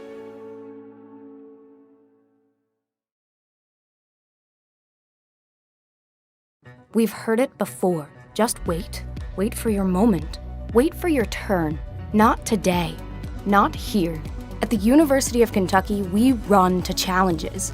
Here, we know the world is asking tough questions. At UK, you'll help find the answers. Here, we always get back up. Because you're part of the Big Blue Nation, a community that will support you and push you further. Wait. Wildcats don't wait. Wildcats never stop.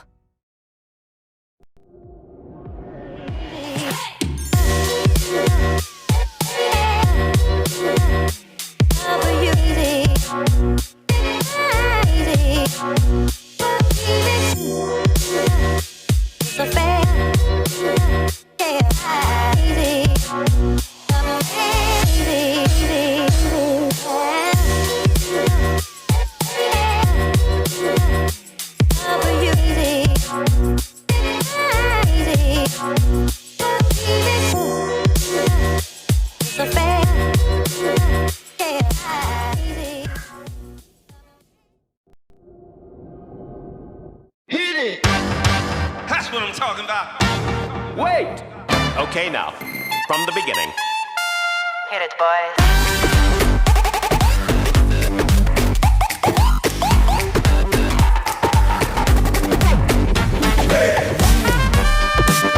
Okay, now, from the beginning.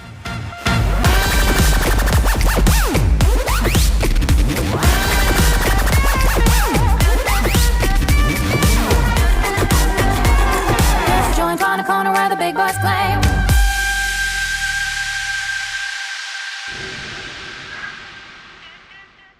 You can do all of this at the University of Kentucky.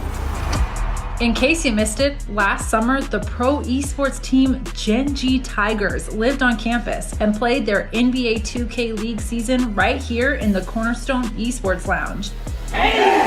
UK's newest space for innovation and, of course, gaming. The Gen G Tigers are the first non-NBA franchise to join the league. And what better place for them than right here in Lexington, home of the legendary Kentucky Wildcats. This is our quarter right here, come on. This season, the Tigers had ups and downs, but most of all, they had a good time. Their journey took them to the Kentucky Horse Park, where the team made new memories and new friends. I have a really good feeling about this group. They are at the top of the food chain as far as skill goes. World-class esports at UK? Well, yeah. Learn more at esports.uky.edu or join us on Discord.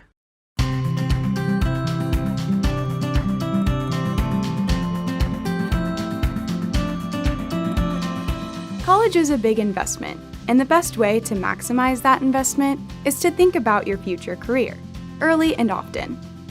Whether you're undecided on a major and career path, know exactly what you want to do, or you're somewhere in between, the staff at UK's Stuckert Career Center are here to help. You can work with our career experts to connect your academics to the professional world by exploring careers and majors, learning how to build the perfect resume, and practicing your people skills with mock interviews. They also have tons of info on internships, micro-internships, and experiential education opportunities to help you develop important on-the-job skills without leaving campus. You can also meet up with students at workshops and programs, and there are even spaces where potential employers come to you for interviews. But prepping for your career path doesn't just happen in this building. UK has embedded career services support in the College of Engineering, the Gatton College of Business and Economics, and the Lewis Honors College. Stuckert also partners with other colleges at UK to host career fairs and career networking events all over campus. As a Wildcat, you'll be able to take advantage of activities and events designed to help you explore your wildest ambitions, while gaining the experience you need to land your first job. UK graduates are everywhere, pursuing exciting careers, changing lives, and transforming communities. Now, it's your turn to discover what's wildly possible and how you'll make your mark on the world.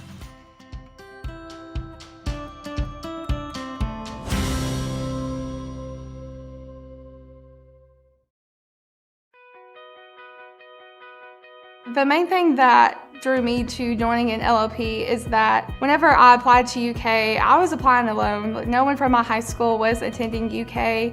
I definitely felt alone at first, and I felt like I needed that community. An LLP is a living learning program. So it is basically a community of people who are like-minded. They could be the same major, they could be interested in the same things, and generally they will live in the same building or on the same floor, and they will be led by a peer mentor. It's a great community. There's so many resources. It helps you acclimate to campus so much better. You already have built-in friendships that last a really long time. It really helps you just ease into the whole situation a lot easier. I was, of course, very nervous. It is my first time living out of my own house, and I felt like I was already at home. I already felt like I knew exactly what the dorm had to provide for me. It didn't feel like I was a new kid. It felt like I'd been here for a long time. Having this large campus broken down into just my LLP when I first moved in really helped my adjustment period, and when it made it a lot easier and made it quicker for me. And so when it came time for me to actually go to all of my classes and experience campus in its entirety, I was ready for that point. I think joining LLP at UK is a phenomenal way to make new friends and get involved on campus, and it's a great way to start your investment in your education. Living Learning program really just spells out what an LLP is. You live together, you learn together, and the whole program is like one big family and one big fun community. There's different activities, so we had a water balloon fight, we had an ice cream social. We'll do like test prep nights, we'll do some fun nights too, movie nights. We recently had an event where we helped students schedule their classes, so if they had questions about where is this building, how far is it from this building, can I make it in time? LLPs, a good way to think of them as kind of like a life hack for college. They simply just make college easier. College can be daunting and overwhelming for a lot of 17, 18-year-olds coming in, moving away from home for the first time. So it just makes the social side better, it makes the academic side better, and just kind of makes your life better. The average end-of-year GPA of students living in an LLP, for instance, is significantly higher than those students living off campus, and even significantly higher than those students who live on campus in a UK residence hall but don't participate in an LLP. The other thing that is great about LLPs is our retention rate is significantly higher than all those other students living on campus but not in an LLP. I think what makes UK's LLP experience so unique is the intentional layering of support. We have living and learning spaces that... Welcome back from our lunch break. We are going to set it down to the floor here at the Cornerstone for a giveaway, and take it away.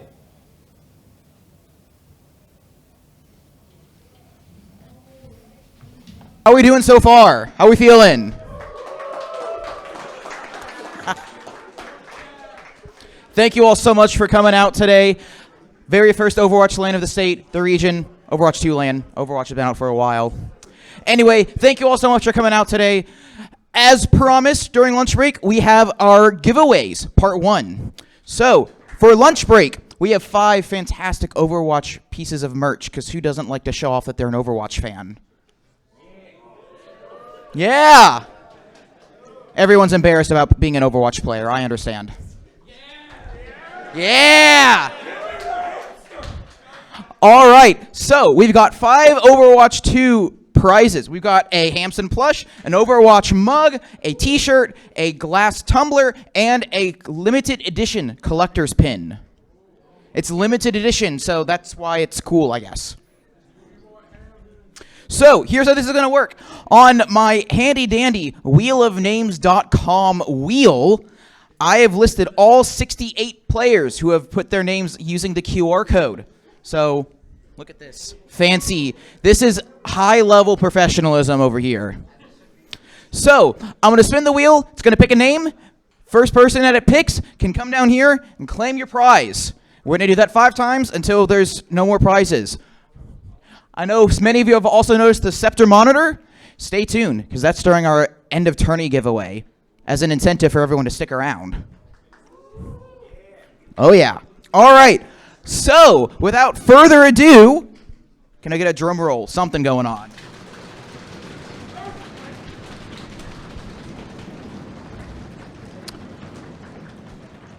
And our first winner is Nick Fitch.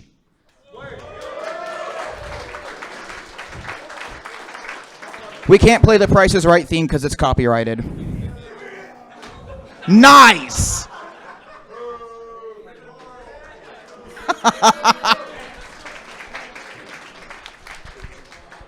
Next up.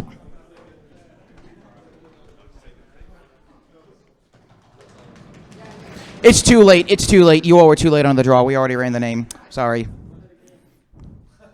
Next up, John Crace.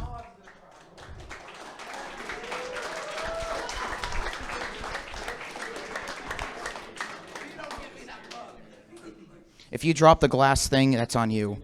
Yep. Take your pick.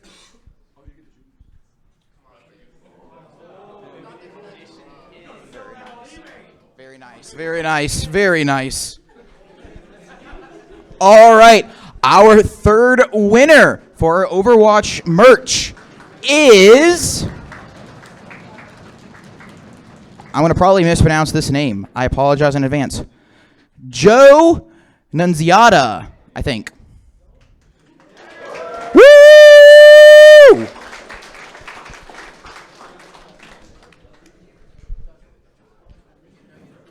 I know it's a long and difficult thought process here. Yeah!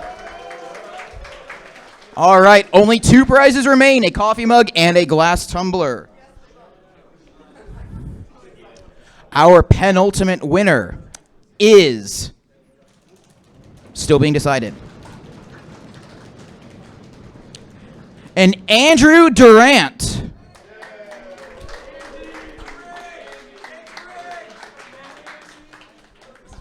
It's rigged, yeah. This is all going to script. All right.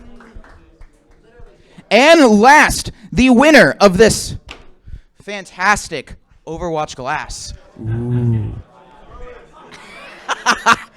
is Adam Hutchinson.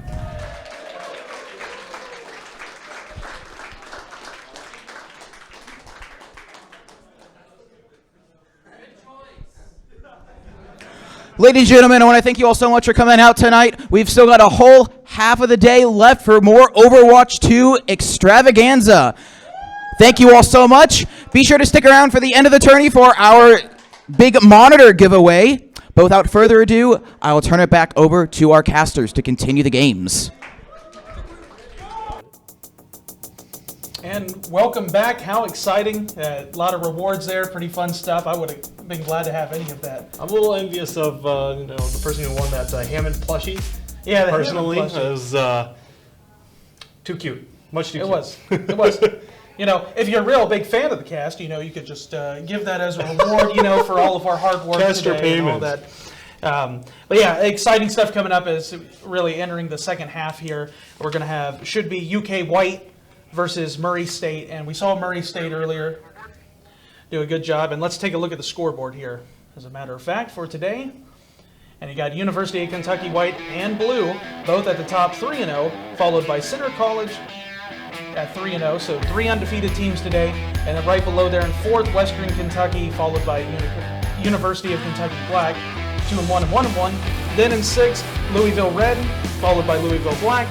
Murray State in 8th, Eastern Kentucky in 9th, and Western Kentucky University B in 10th place. So, and then of course, as we said earlier, NKU was not able to make it here today, so there are 10 teams. But UK White, Murray State, and as I was saying, Murray State, we saw them against Louisville Red. They did a good job, solid match, and it was kind of crazy. It was back and forth. So this match right here could be one of the top matches of the day, as in teams. This should be pretty good. Yeah, I definitely like to see us get to control here in this game. But so far, UK is doing really well, repping the school proud here at this LAN. A couple of top teams there, and then like the UK was it Black with the 1-1 record still. So we'll be getting into the game here shortly as people get set up. But let's go ahead and let's dive into some of the action that we've seen today. We've seen 3 matches. And I want to specifically talk about the compositions that we've been seeing, and do they kind of line up with what you would expect? Yeah, I think definitely what we're seeing, it's kind of lining up, but really what we're seeing is it's like a mix. So we have the dive, but then we don't at the same time. We see the pros playing the dive at that top level of tier play, and a lot of teams here today are not too far behind that, but we see a little bit of kind of like a brawl, I'd like to say, a little more aggression. You know, we thought that we wouldn't see as much of Junker Queen considering new and all that stuff. You know, it's kind of risky to run the new characters, but it is a LAN event. You know, it's definitely fun. You know, teams are competing, but we're supposed to have fun here and try out new things. So it's like a mix. I didn't expect to see this. But then as we see on the escort, the typical, just like Overwatch 1 with a payload, you have a lot of snipers, and then the one shield, and then kind of moving around like that. So it's kind of expected, but it's kind of a mix, and that's the best part about today. Yeah, it's definitely been nice to see the diversity in compositions. Primarily, the biggest one that we've seen is so far the Rush. But I think let's go ahead and take a look at the maps for our next upcoming game. We'll kind of also talk about what compositions we expect to see, just kind of on the same topic. Coliseo, going back there as our first push map. We saw, I think, again, the brawlier composition earlier in our first match versus UK Blue versus WKBN, I believe. Yeah. And so I would expect to see a little bit more of that. It seems that on those push maps is where the brawl comes out. In our second maps, we've seen Circuit Royale twice, and both times we've seen the more of the poke compositions. We've seen Sigma get run. We did see a dive come out, I think, for a little bit there as well, which worked with some success. I really like the combo of Sombra and Winston so far. Seeing that dive, just the utility. Sombra has always, when she's in meta, offered great utility, great, I guess, disruption with that hack. And being able to have your main tank, on that Winston, provide a bubble for the team that they all can kind of converge on, I think has really worked out so well when we've seen it run. Absolutely. I think you got a little bit of bias there with the dive, though. No. All the way back to the beginning days of Overwatch, dive was always the best thing. But yeah, we definitely see the utility of Sombra. I mean, that's the one thing is you got to think, Overwatch 2, it's a 5v5 game. So, you're only down to that one tank. If you tank the tank out or you take down somebody else, then it's like 4 players. It's hard to be able to win those fights once you have that go against you. And the Sombra, the EMP is like half the time it's just like grab usually, but it's like a fight win, that EMP, and it's really quick. And right now with the characters, it seems to build up pretty fast. We saw that in the Murray State Louisville when it got real close there, and it was the EMP and the ults were charging real fast, and it just came down to that. So it's like fast-paced ults, but the Sombra, I expect to see more of that, but it all depends. I expect to see more snipers and everything like that. So, but as you're saying, Coliseo, once we get going here, it always takes a little bit to set up, how it is. We've been very blessed that everything's been going pretty good today. Very solid. It's been fantastic event so far. Seen some really great quality matches, and now we're going to really get into the meat and potatoes of the LAN here. We've got like 5 matches all in a row. So this will be a perfect time, kick back, relax, let your afternoon be Overwatch. As we've got some really great contests coming your way, starting again with Murray State and University of Kentucky White. That will be our next game. And definitely very, very excited to, see even more Overwatch, see if we, diverge a little bit from the compositions we've been seeing, or if it's just more we're kind of in a holding pattern, and that's the meta for where we're at in this LAN today. And also find out to see if I slip into a food coma. I definitely, definitely check ate with a little us post-dinner. Fantastic around the Cornerstone. There's a lot of restaurants local, and then mega corporations, and it's actually kind of nice. It's a beautiful area downtown Lexington across the campus. I love coming here every time. It's kind of just like you get all of everything, the older style with the brick, and then you go outside the campus, you get more to the horse farms and all that stuff, real beautiful just all around Lexington. There's plenty of stuff to do, and if anybody says there's nothing to do, they're full of it. They're just making it up. But and obviously there's plenty of stuff, so it's a beautiful day. But Overwatch 2, you got to stay inside. I mean, that's what we do. Got to discover the new things, and it's might as well, right? Absolutely. I mean, it's nice to be able to, after a long week of work or school, what have you, to be able to just reconverge on this game and discover it really all together. I mean, this is one of the first LANs potentially in the world for Overwatch 2. And getting to play together and cast together and discuss between rounds has been a truly wonderful experience, and I think this is like really one of the best ways to experience the game. So it's really nice to be a part of this. I'm not gonna lie, I'm looking at the lobby right now. The names, not too bad to pronounce. Now, will I mess it up? Yeah, there's a good chance. But seriously, that's the hardest job about casting. It's not even about continuing to talk about things or all this. It's about trying to pronounce the names right. And it looks like we're finally getting going to Coliseo here the second time. We are going to see this today. And what we saw earlier was we saw a lot of the Zarya play on this. It was very dominating. I know it was one of those expected UK to maybe have a little more strengths, with having a few more upgrades to their roster.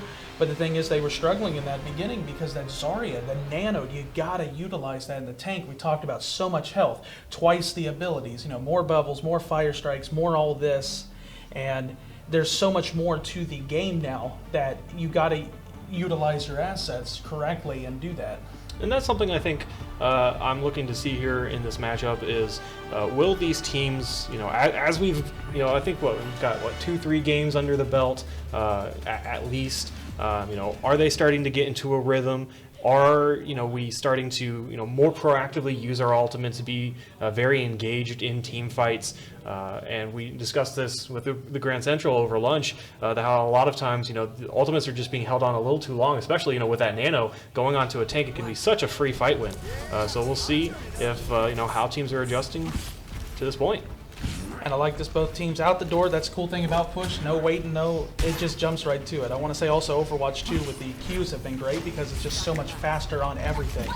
So both teams looking for this opening pick. It's always about the poke damage on this. You're definitely seeing the Junker Queen here, and you got the Diva, so an interesting contrast here of the teams. A little bit of a dive versus a brawl here. Kentucky White able to get onto the point, trying to stall out Murray State. It's just really finding that pick. They're doing a good job at it, controlling all the ground. But look at this, Murray State being aggressive, looking to find it. Main event getting hacked, but they're still doing a lot of damage. But Wilson coming in big, getting mocked. That's a crucial pick here for Kentucky White. Looking to find more kills, but Honor still doing a good job. And we saw that Honor was being pretty good in that last match against Louisville, having no issues whatsoever. And they're just kind of clean up this fight. Eventually are going to do it here. But Murray State, a good showing here to get it rolling. Yeah, the brawl just outlasting the dive. Will be very interesting to see how Wilson on the Sombra continues to attack this backline, getting a very early pick onto the Matisse, as now looks like they're switched over to Moira for a little bit more, I guess, escapability and survivability. Just able to ward off the Sombra, with the right click, or left click rather. I don't know what's the right click. I'm so confused. Right it's now. one of those. The right click, everybody's got different controls. The damage here, the aggression. Kentucky White trying to get this right back. Main event able to get a kill. Kroger joining on that. It is an even 4v4. Looking for this next. Ooh, Mock running into some trouble as TrueKip able to pick up the kill. Looking for more damage. And we've seen the Reaper. The aggression today has been a lot. Junker Queen running into some trouble here. But main event with the Death Blossom able to pick up one, trying, but gets shut down by Wilson. Nobody. This is a pretty equal fight, and this is exactly what we are looking for. But UK White able to pick up this fight win and going to take the lead back again with 7:52. The value of the Reapers in these compositions, just so much damage, and especially in a meta where the tanks are so hard to mow down, you really need somebody to have a lot of success against tanks.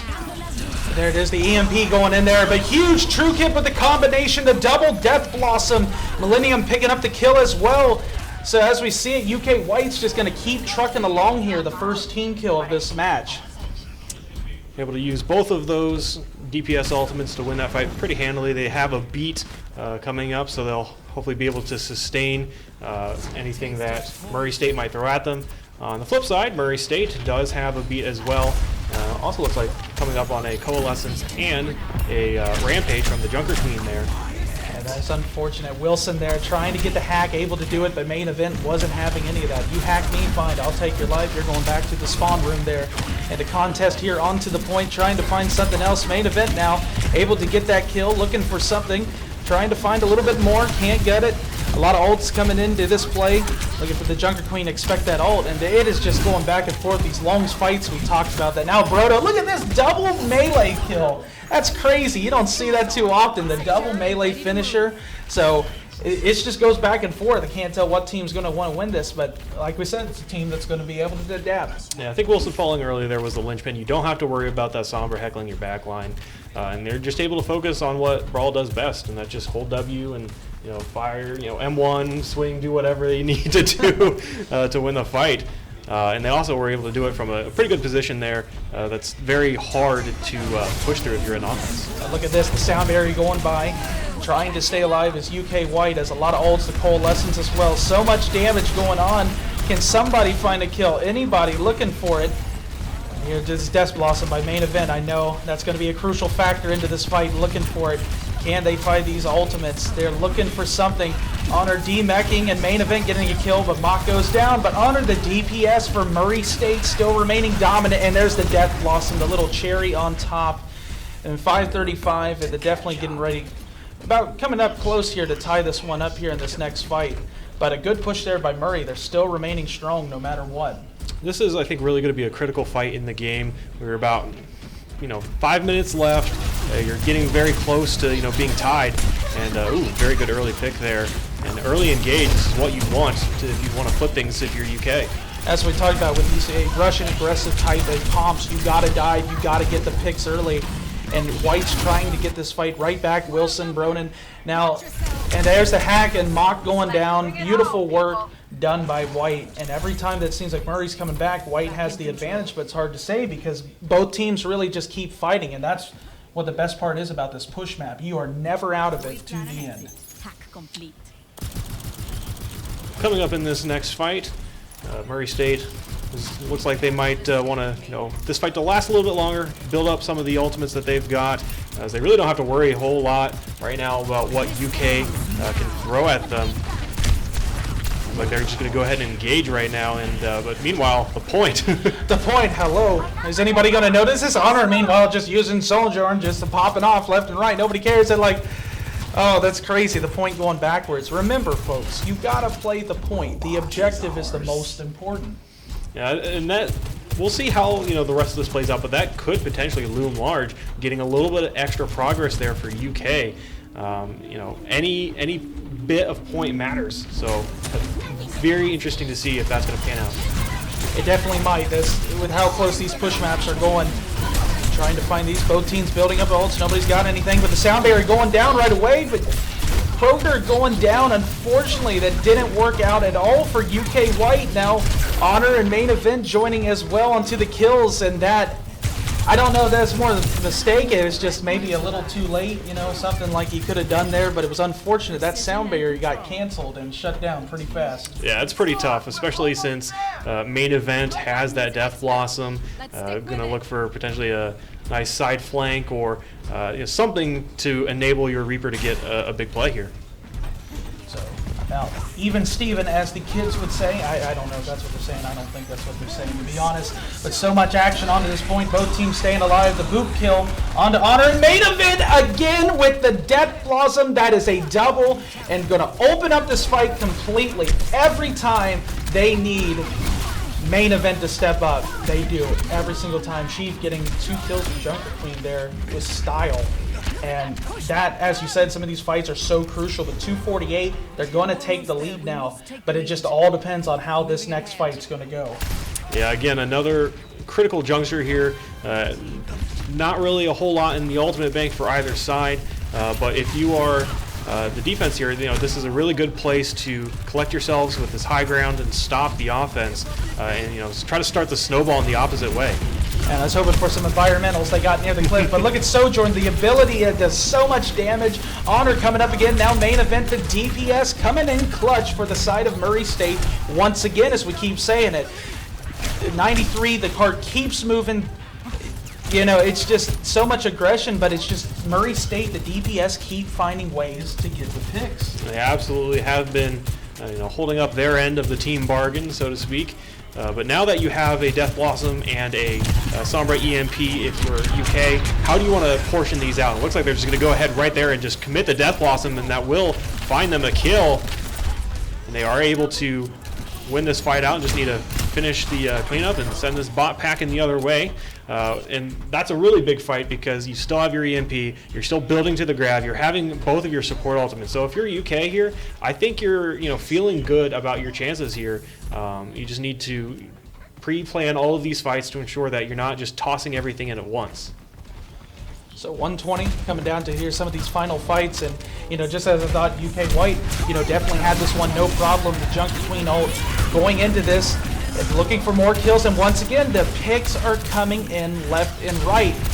Main Event, Honor still on top of it now. Mock joining into this. Every time UK has the strength, Murray State keeps coming back, and that's the biggest thing is UK dominated in the beginning, but right now Murray State, the DPS keep coming up clutch time and time again. Another bit of value there for being aggressive is that if the Chief had waited really any longer, Croker would have had that beat to be able to counteract the rampage. So it's always why it pays to be aggressive and to be proactive. 35 seconds here. The hack, that was a huge EMP, and that's going to be in the good favor of White trying to take this. Got to finish up these few kills here. Can't waste any more time. Main event now getting a kill. They're finally going to be able to get this card rolling again. But as I was saying, 20 seconds, it's not a lot of time, and it's such a long way to go. And by the time they get here to where they need to be, it's going to be overtime, and they got to win every fight from here on out. Yeah, if I'm UK, I'm wondering how do I draw out both of the support elements, though Brodo isn't quite there yet, but I could expect that they will be by the time this fight really gets underway. But trying to force these out so that they can make a sustained push in here now as we're in overtime, as they got quite a long way to go. So overtime's ticking here, looking for these final things. The sound barrier coming in for UK White, trying to keep everybody alive. The Coalescence now, so much damage coming in. Bronin, the main event, this is still even both ways. Mock getting the kill. Murray State trying to really close this first round out. Main event now, the Chief, the final kill's going down. UK White trying to stall, but nobody left. And that's going to do it for the first round. Murray State doing a great job.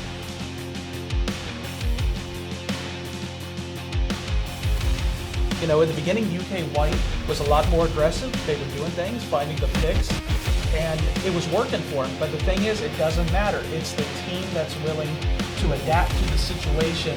Like going back in main event here on this play is just insane. It's just able to remain dominant, and that's the thing. Reaper in the back lines being that aggressive, and that was the key factor to that, is that you got to pay attention to what's going on, and that's basically what is. Yeah, that was definitely a really good first map from main event. As we, I'm not sure if the stream saw it, but the play of the game was the Lucio beat cancel, and just happened to be right place, right time, and with the improved spread on the Reaper shotguns, able to do significant damage and cancel that Lucio beat. And then at the end, another really big kill was onto TrueKip.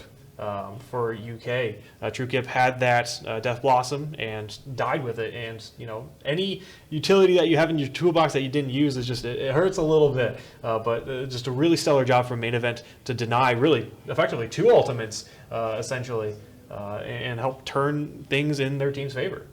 Denying 2 ults. Yeah, I guess I didn't think about that. That is kind of crazy when you think about that. There's just so much stuff that goes on in the backgrounds, different things, and it looks like we're going back to Circuit Royale for the 3rd time now, seeing this map at least, and it might be more than that. It might be 4. I don't know. I've lost track. I've seen this map quite a bit. But it's beautiful nonetheless, and both teams. So it should be pretty interesting. Might be able to see that Reaper again, or these aggressive conts. But I think what we're going to see is that typical type of snipers, controlling the high ground and all this stuff. And you got to be real careful in these, because anything, as we know in Overwatch 2, is just this aggression comes out of nowhere.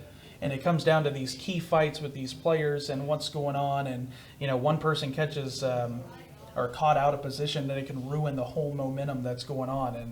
And sometimes, like we said earlier, it's like the 1 second or the certain, you make a wrong move, and then all of a sudden, that's it. That's all it takes in a game like this.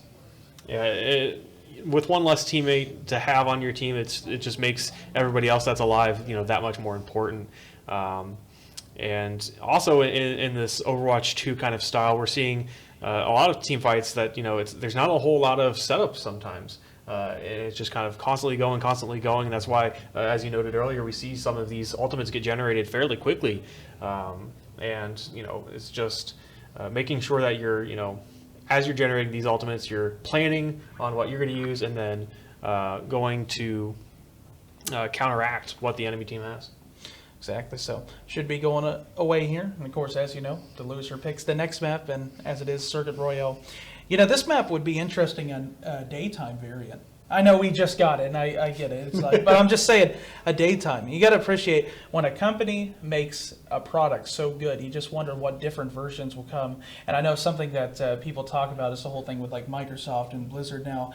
They expect all kinds of like cross mashups. Man, you know how cool it'd be to see like some Minecraft. You know, get Hanzo as a skeleton, or like Widow as the spider from Minecraft. All kinds of things like that. Or get the Mortal Kombat. Somebody said about Scorpion.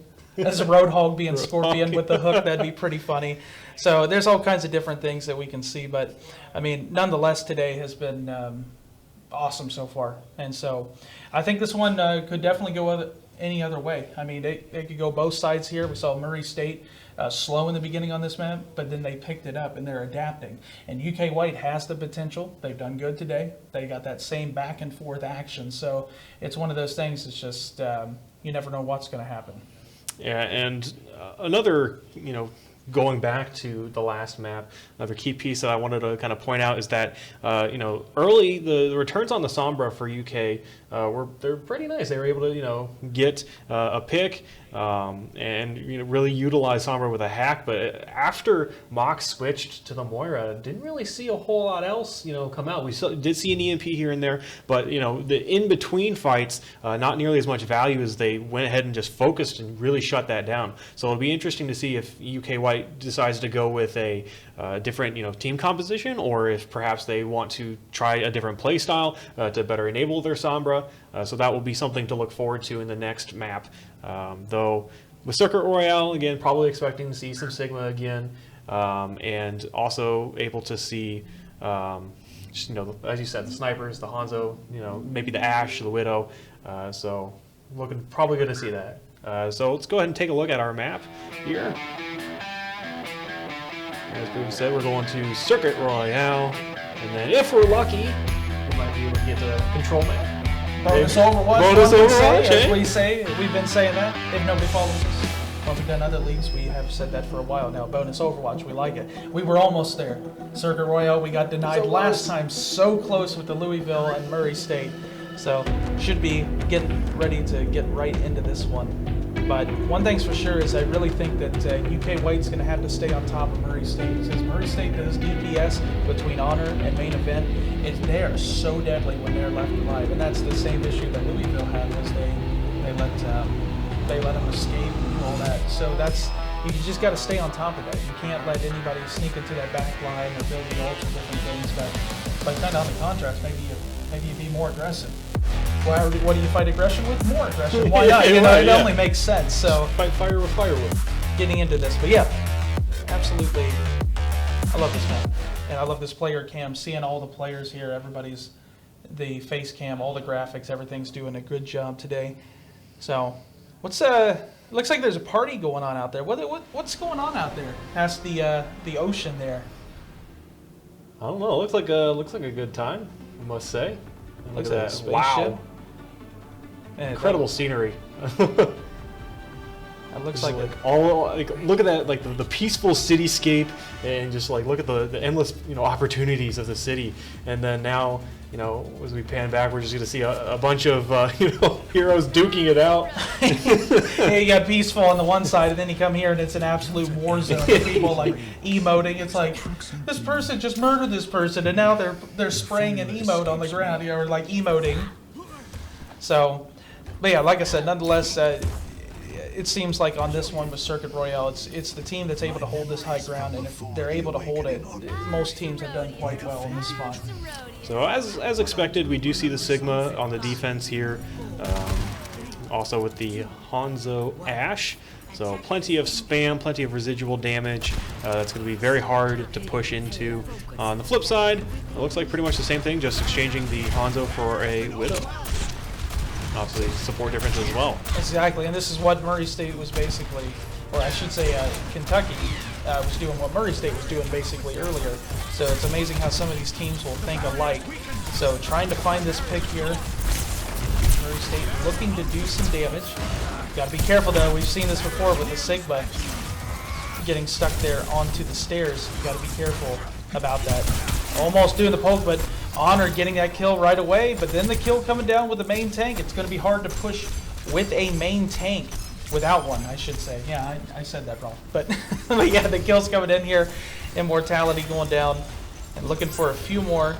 And it's kind of just poke damage, as we talked about. It's not always the aggressive. Sometimes you got to poke, you got to do a mix of the times. It's really basically just, you know, which sniper gets a good shot first. You know, you're trying to spam the shield down, ensure that you know, you have the space to create your shots.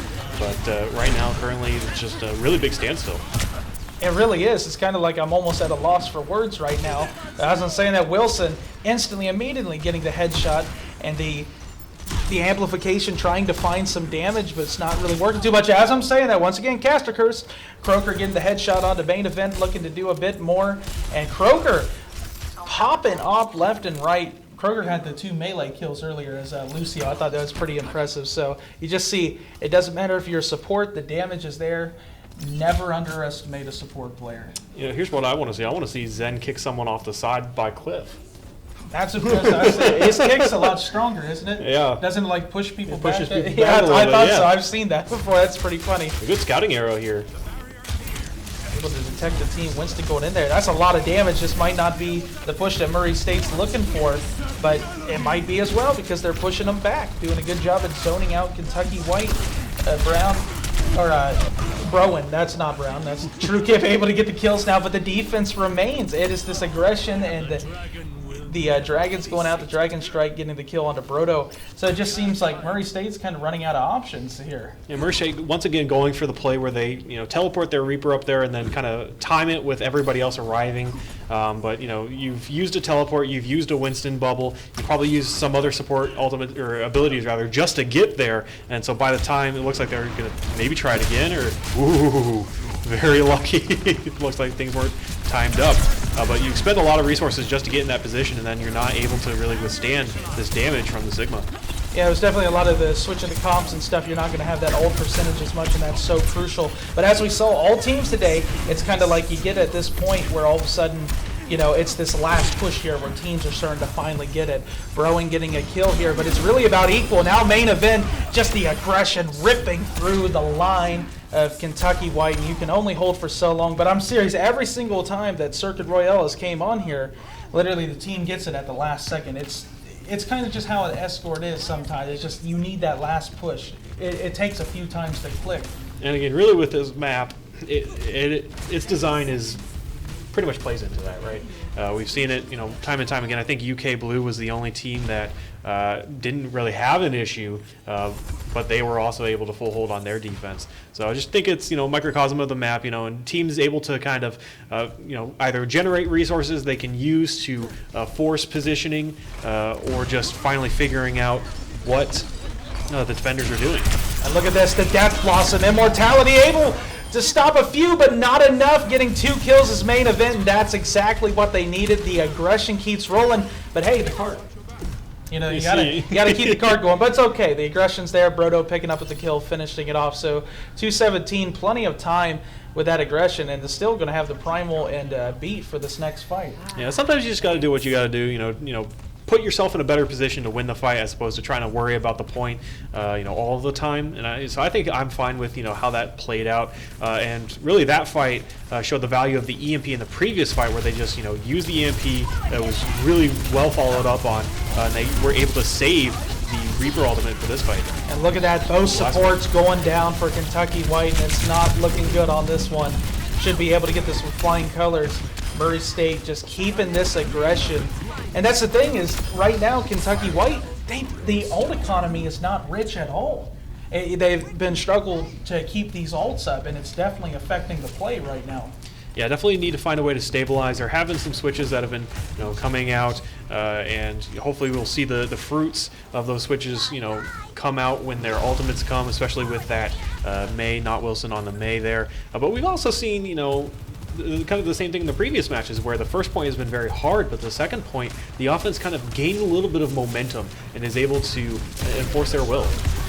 So switching around here, and I love this, the attackers become the defenders, and defenders become the attackers. I always like that. But as we're saying this, look at Wilson and Broden staying on top, getting the kills that they need. The sound barrier is out for Murray State, trying to stay alive, looking for a little bit more, just doing that poke damage, trying to find the next pick. and they got pushed out a little bit, but what they're doing is they're just waiting to regroup here, and they got a lot of ults, and you expect some crazy stuff to happen. That's some really good aggression and great speed boost for UK, able to jump on Murray State. Murray State not able to kite through that. Now Murray State has to deal with the walls here from this May. It looks like, ooh, they use the speed to their own advantage to be able to get around that. And look at that Blizzard, that's huge. That's going to do a lot of damage. The Coalescence coming out as well. UK White looking real strong there. In the beginning, they were trying to figure it out because they danced around, and you saw the May wall. They thought they were going to come from the entrance, and then they came from the back entrance. But, I mean, that was good. The May wall allowed for a tiny bit of separation. It was just enough. And then they do it with utilizing it very good because they use little ults in that engagement. Now, coming up into this next fight, going to have a Death Blossom pretty much for free. TrueKip will go ahead and use that and gets 3!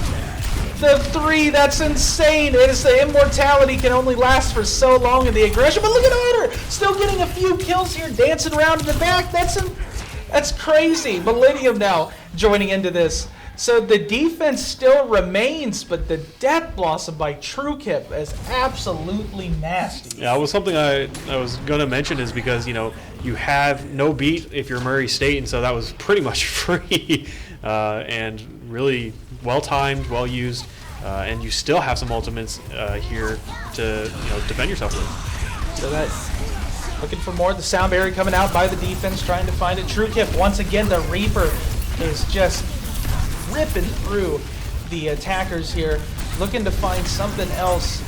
It's kind of just teams doing a little bit of poking, not going too crazy. But TrueKip, once again, can I talk more about TrueKip? I mean, it's just day and night, and that's exactly what they needed to do. It was just, main event and Honor were popping off, and now all of a sudden, UK White's stepping up. They're being aggressive. They are matching that energy. Aggression beats aggression.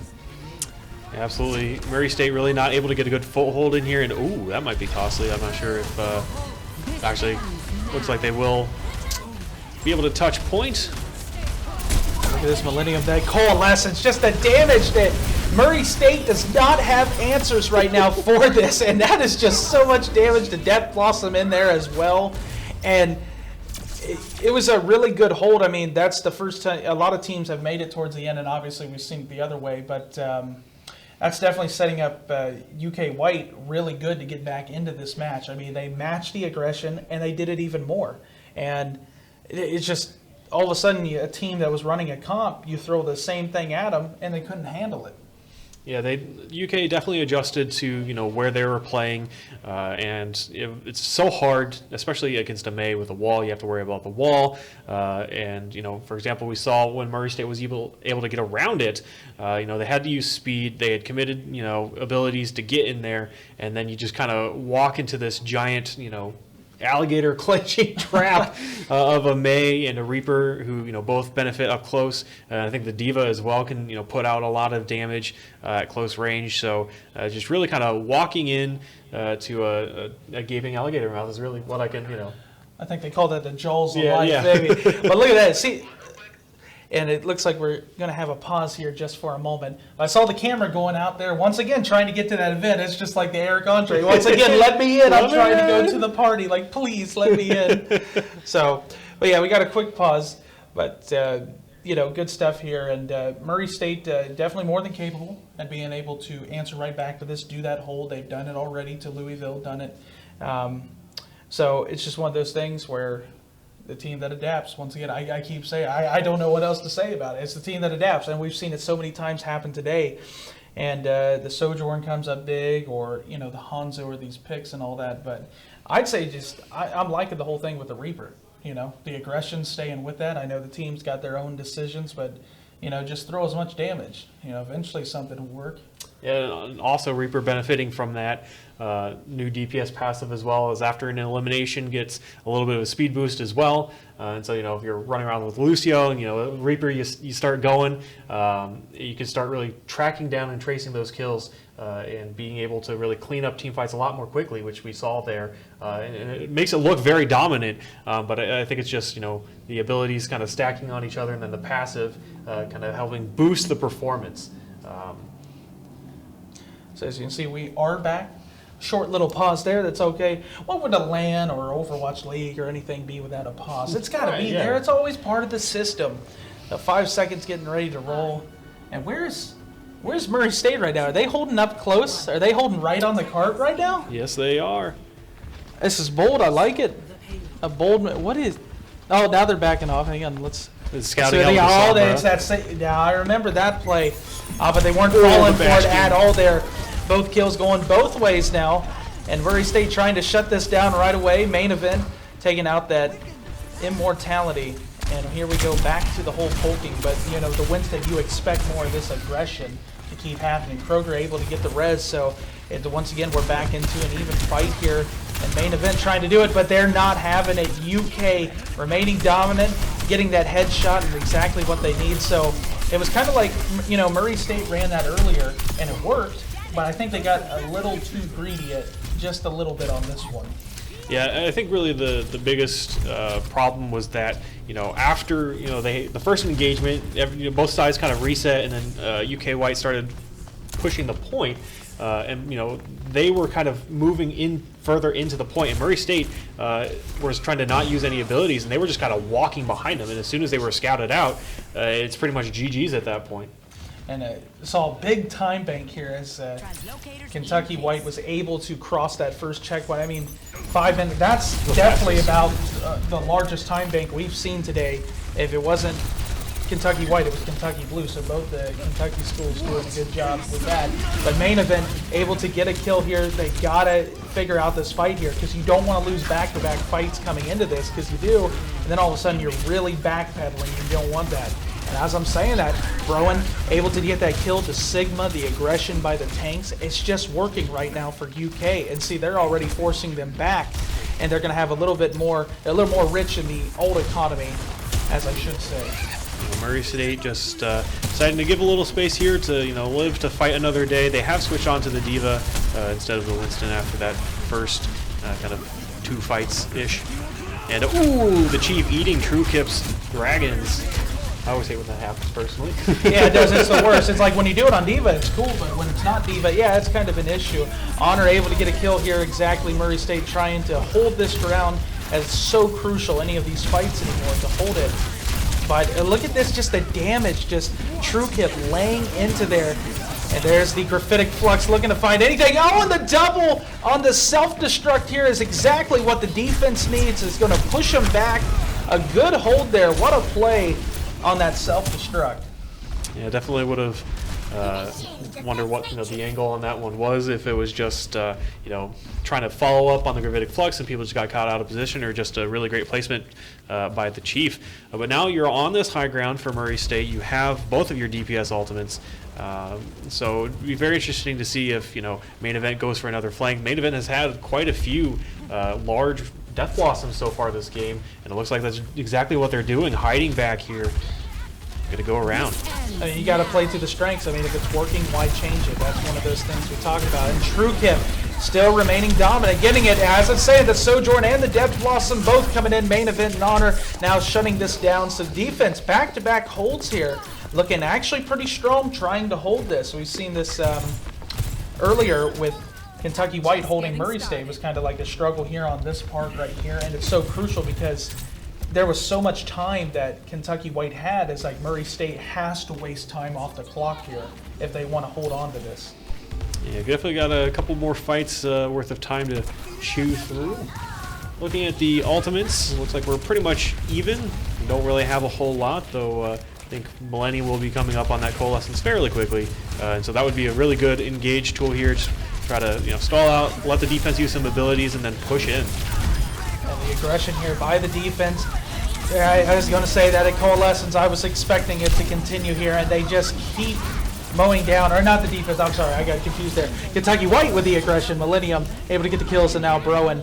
So finally an opening that they find, able to get here, and now just a stalling effort by the defense. I got confused there. I was like, man, I swear it's like the red and blue, this, that, attack and defense, but that should be enough. They might be able to get a last-minute stall, but it doesn't look like that's going to be the case.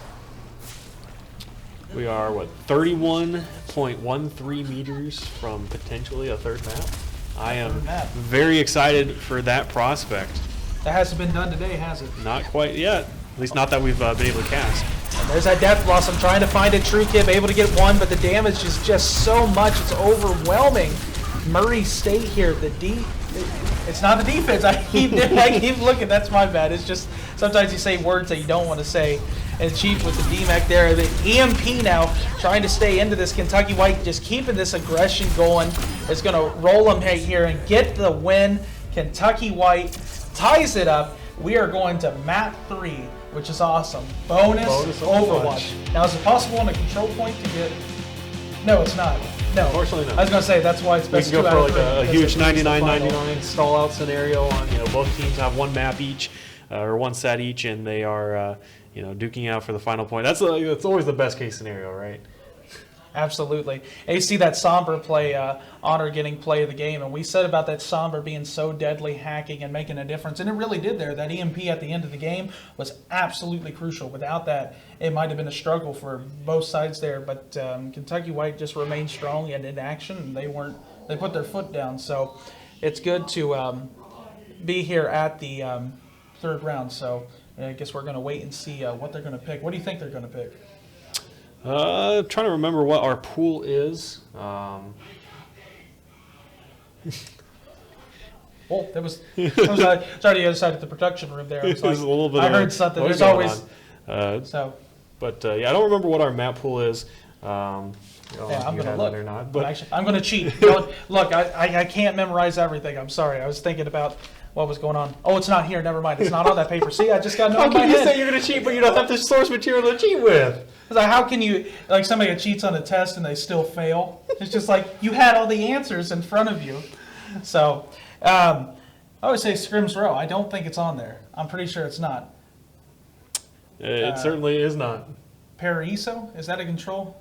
Unfortunately, no.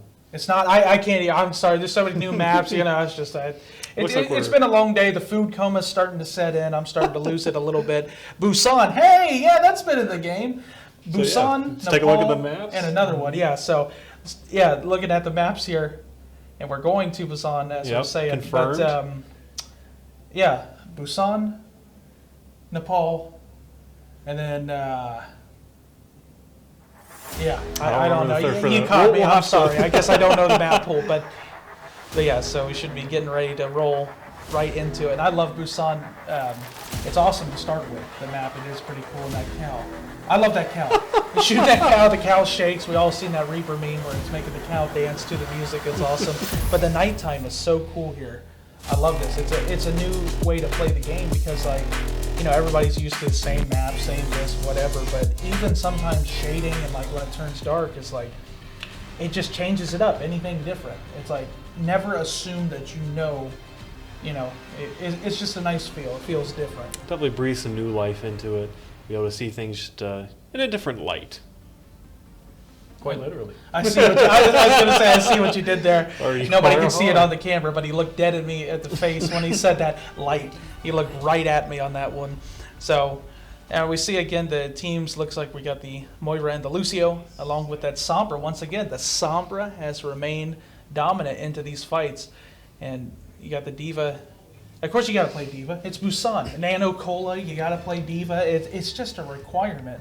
But that dive works. But both these teams are dead equal in this. I mean, it's back and forth. I'm surprised to see main event was playing Genji doing a good job in the other matches, but I'm surprised we don't see that Reaper in the beginning here. I wonder if a switch will come in later. Yeah, we'll see how both of these play out, but definitely not too surprised to see the dive here. I'm not going to complain personally. My initial guess is that this Reaper, especially if you can get up close and personal, might be a little bit more effective in just helping, secure kills. It's all about who's going to be able to get this first hit, as we should say, obviously. Some people will be like, well, that's obvious. So look at this. The aggression now. UK White not messing around at all. Pushing into Murray State. Getting a few kills. Going to collapse now. Chief and main event going down. So UK White very strong. And I think, as we're saying, that Reaper made the difference 100% in that fight. Yeah, definitely great coordination. Dropping all there in the same time. I think what True Kip came from a high ground as well. And it's pretty much, just great use of map space to be able to close the distance and, get kind of more of a brawly style fight on the point, which is kind of what you wanted with this Reaper. It looks like they're pretty much doing the same thing and collapsing on a Mach. Oh. But look at that, it was the hack onto Mach. Sombra, Wilson remaining dominant, able to find that right away. And that's what you got to do. That's all you got to do with the Sombra is just do a little bit of poking and then find that one character and then shut it down. And it ruins the whole fight. But 34%, getting almost to the halfway point already. Sombra is so good for, you know, scouting out enemy position, and then also just the coordination. And it's so, you know, easy to disguise the Sombra sometimes when, you know, you've got a whole team in your face. And the exact opposite, the same team did the other strategy there. Murray State getting that hack, or I should say UK White down getting the hack. But look at all these kills going in here, the Blade going in, the Coalescence, so much damage, and another hack there. It's been so crucial in these fights. Wilson picking up a kill here, Murray State trying to find it, but UK White just keeps shutting it down there. And the bomb there, I don't know if that was necessary. I think it was just a little bit of style, a little bit of flair there, the bomb. I guess got to make sure to stay alive, but you know, a few ults were, they'll have a few ults coming up in this next fight, I should say, for Murray State. Main event switching over to the Reaper now, recognizing that's probably going to serve them a little bit better. But they're going to navigate cliffside. They don't want to fall into the same trap again and get collapsed on. So there it is, the EMP trying to find it. Got no time here. The defense just got to shut this down to be able to take this first fight here. And oh, Millennium, the Coalescence getting a 3-piece there. Whew. That is good to see the supports getting kills there. Moira, oh, and the EMP getting shut down. That is unfortunate when you try you look in the mirror, the Spider-Man meme, like, you know, looking at each other. That's exactly what happened there. No problem whatsoever. So UK White just keeping this momentum. You know, you thought for sure, you know, they had it in the beginning at the start of this match, and then Murray State came back and then was on top of it. And so it looks like we're getting to another pause. That's okay. Won't be too long. Seems to be a few of the webcams here a couple times. It's hard when you have like 20, 50, 100 devices, all kinds of stuff. You know, it only takes one or two. But as I'm saying here is UK White has just had that aggression. That's what you got to do. And a lot of times, I mean, you know, dealing with OW and contenders and open division or whatever it is, it doesn't matter. When you roll with it, you roll with it. You don't ease up. It's like you and I are big baseball guys. We love baseball. It's like when you're beating a team, you don't ease up because that team can come right back. As soon as you leave that door cracked open, that's exactly when something bad's going to happen. I think the biggest key to enabling the aggression for UK really was the difference between having a Reaper and a Genji. You're just able to kind of walk on them and do an insane amount of damage. And as we previously discussed with, you know, the indirect buffs that Reapers received through, you know, passives or, you know, reduced shotgun spread, just really buffs him overall and improves him in these sorts of scenarios. And so I think Murray State just put themselves at a disadvantage from the get-go and recognized a little too late that they maybe needed to switch up. And so it looks like they are not going to repeat that mistake this time. They're going to get on the Reaper. His main event on the Reaper has been pretty good. So hopefully we'll get to see them pop off again. But instead of more of a dive, they're going to go with the Zarya and try to maybe brawl a little bit. And I like the look of that. It's kind of interesting, to be honest. You know, the change, but you got to go with your strengths. You know, the Sojourn and the Reaper, that's what they've been running all day, and it seems to be working. So Kentucky White going to get onto the point first and really zoning it out. And, you know, sometimes you got to let them get that point, but, you know, then you got to pick your times to strike. And as I'm saying that, Murray State now looking to push to this point, trying to do it. But UK White doing a good job. They're really just staying alive, and that's what you got to do. Yeah, using the natural cover here to mitigate a lot of the damage that the Zarya is pumping out. However, just the Moira able to continue to keep Murray State up, and it looks like they're just going to simply outlast UK White. They've got the numbers advantage, and the kills will start coming through here, finishing things up. It looks like in the midst of all that, it looks like I missed that the point was in favor of UK White as well. Yeah, that's what. Yeah, I missed that completely. Yeah, it had been ticking the whole time. I was like, yeah, they've been outlasting just a little bit, but the point, remember, that's the whole thing. As I say, it's the point is the most important. So, but it's no big deal here. By the time you get 31, then all of a sudden you should be able to get it tied back up. That's what I'm saying. Sometimes you just got to let people get that point first, sacrifice a little bit of time. And you've also got some stuff in your ultimate bank that'll help you out as well. So definitely I think they're in a good position. Coalescence coming in here. So much the beams. I love seeing this. The details in this game are so beautiful. But Honor getting 2 kills, popping off once again. Not a shock at all. And Murray State has flipped the switch exactly.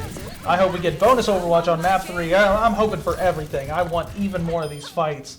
And the last stall here, Rowan going down. So already getting an advantage up to 40 to 31%, but Murray State looking pretty good. And look at that ult economy, about coming up on 4 one ults. ultimate in that fight, and now you're going to have everything else in the cupboard.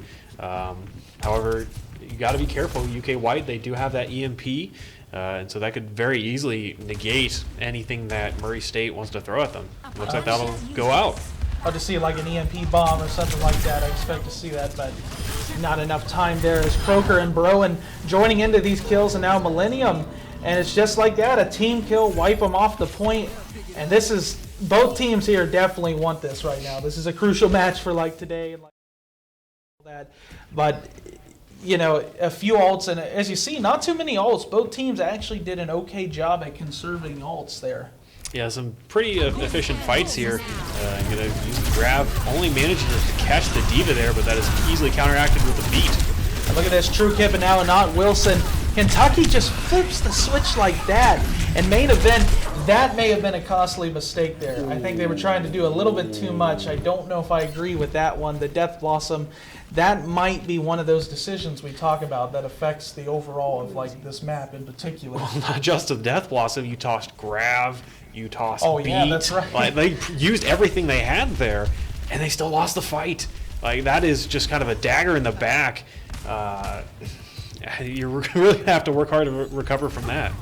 Yeah, and that's the thing. It's like communication is key, and sometimes just because you hit Q on the keyboard doesn't mean it's going anywhere. But looking, Rowan trying to find a big self-destruct here at the Chief, and now Honor getting it. Trying to stay alive, that self-destruct's out, not able to find anything, but as we're getting here, UK White win this fight, they'll be able to take the match overall. But main event, able to get a headshot now, trying to stay in this is Murray State. Now Honor joining into it, they're going to be able to flip this right back. This is so close, and both teams, you know, you're going to have that coalescence for Kentucky White, they're going to need that, but really, there's not too many ults between the both of them. Yeah, we'll probably see, you know, both coalescences here in this fight. And then it's really just who's going to do the most damage. Wilson getting close to that EMP as well, and that could be the ultimate tide turner. Looks like they're back there scouting as well, so they'll have a good position to generate some ultimate. So here it is. We're either going to the third part of this or it's over. But as I'm saying, True Kip able to get the kill now. Looking for it. Now Croker joining in. This is looking really good for Kentucky White, and they're going to wipe the floor of Murray State. The aggression, the coalescence doing such good, and as unfortunately Murray State is not even going to be able to touch, and UK White being down 0-1 comes back 2-1. Incredible work. UK White, I mean, that just came out of nowhere, and they adapted, the aggression, they kept it, and they knew exactly what they did. And True Kip was an absolute legendary piece of this. So, you know, as you see here, was that a sharpshooter on Reaper? Was that play? Was that? I wasn't expecting that at all. You don't usually see like the sharpshooter there, but look at this, just finding ways to stay on top of it. And so that won 2-1, our first round 3. But so there's definitely plenty of more coming up here. But sounds like we're going to get an interview set up as well. So we'll get to talk to one of the players. It'll be very nice to hear what they have to say. So definitely looking forward to that. So it's always from past experiences I've had, it's always like one of the things I look forward to the most, right? Where you get to see what's in their point of view, and get to see maybe little mini things that you wouldn't have otherwise known about if you didn't get their perspective. That's the thing. It's always easy. It's like it's like the parents watching little league kids play baseball, and then they get mad. It's like, why didn't they do that? It's like, yeah, they're just kids. Leave them alone. But sometimes you really don't see that.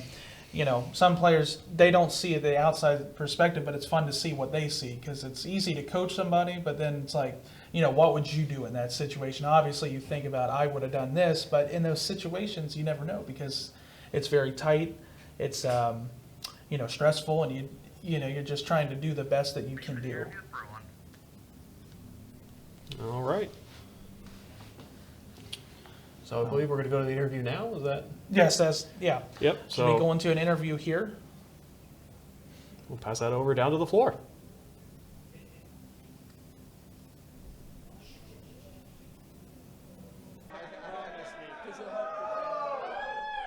What is going on, guys? Test 1 2. Oh, it's not.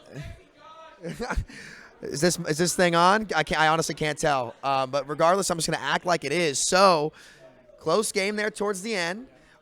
Like initial feelings, thoughts. How did it feel? It felt pretty good. Obviously, we were struggling a lot in the first there, but we made a lot of really good calls during the second map. We talked through our strategy a lot. We decided to basically switch as soon as we realized it wasn't working, which is kind of what led us to victory in the end, I think. So yeah, it was really good. So playing tank at Overwatch 2, right? You know, the big pun that we kind of make is, you know, now it's only 5v5, so you're now kind of like a super. You're not just a hero, you're a superhero anymore. How does it feel like solo tanking, kind of having to lead the charge in a really fast-paced game? Because what Murray State did so well, they play really aggressively, and they actually were able to punish. Their ult economy is great. Their DPS players were on fire pretty much the whole game. What was going through your head, and like how you wanted to stop them, and how'd that make you feel? It's crazy for sure. I'm definitely not used to controlling the flow of the team fights quite as much, but it's been really nice. I think you don't have to rely on anyone else. Like I'm just relying on my own skill, and I'm like confident in myself. And yeah, basically as soon as we track their ults pretty well, so the best thing about me is that I can just negate all their ults, which I think is pretty fun. Good. One last thing to ask you. So before every game, you guys seem to make some weird noises, like before every single match and every scrim, whatever it is. Can you elaborate a little bit on what that actually is? Yeah, so it's actually a morale booster that we basically pretend we're monkeys right before the map starts, and we are now 4-0, so clearly it works. Yeah. Really nothing to say there. Nothing else to say there. So yeah, there you have it. The crazier the pregame ritual, the better you are. So there's that. So back to you guys. Good game, and Murray State also putting up a good fight. So I'm excited for the next matches. And I'll see you guys behind the booth. Coming back here, EKU versus UKY Blue, and Blue is at the top here doing absolutely dominating stuff. And shout out to the Western Kentucky player out there that's showing up on the camera. But yeah, so stay tuned for that match, but we'll go to a break here, and we'll be right back with Samito and Blake in the casting booth. We've heard it before. Just wait. Wait for your moment. Wait for your turn. Not today. Not here. At the University of Kentucky, we run to challenges. Here, we know the world is asking tough questions. At UK, you'll help find the answers. Here, we always get back up. Because you're part of the Big Blue Nation, a community that will support you and push you further. Wait, Wildcats don't wait. Wildcats never stop.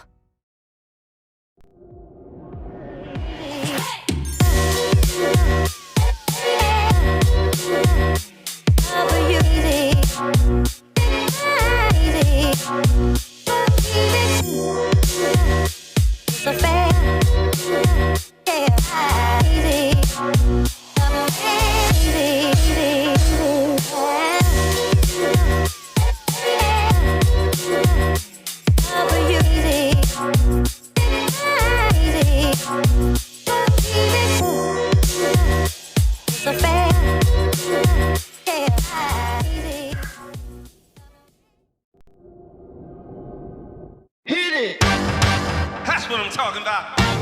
Wait! Okay, now, from the beginning. Hit it, boys.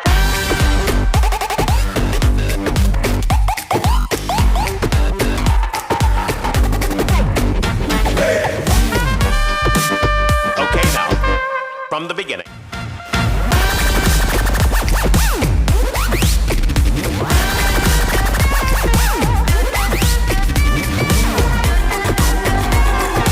Join on the corner where the big boys claim.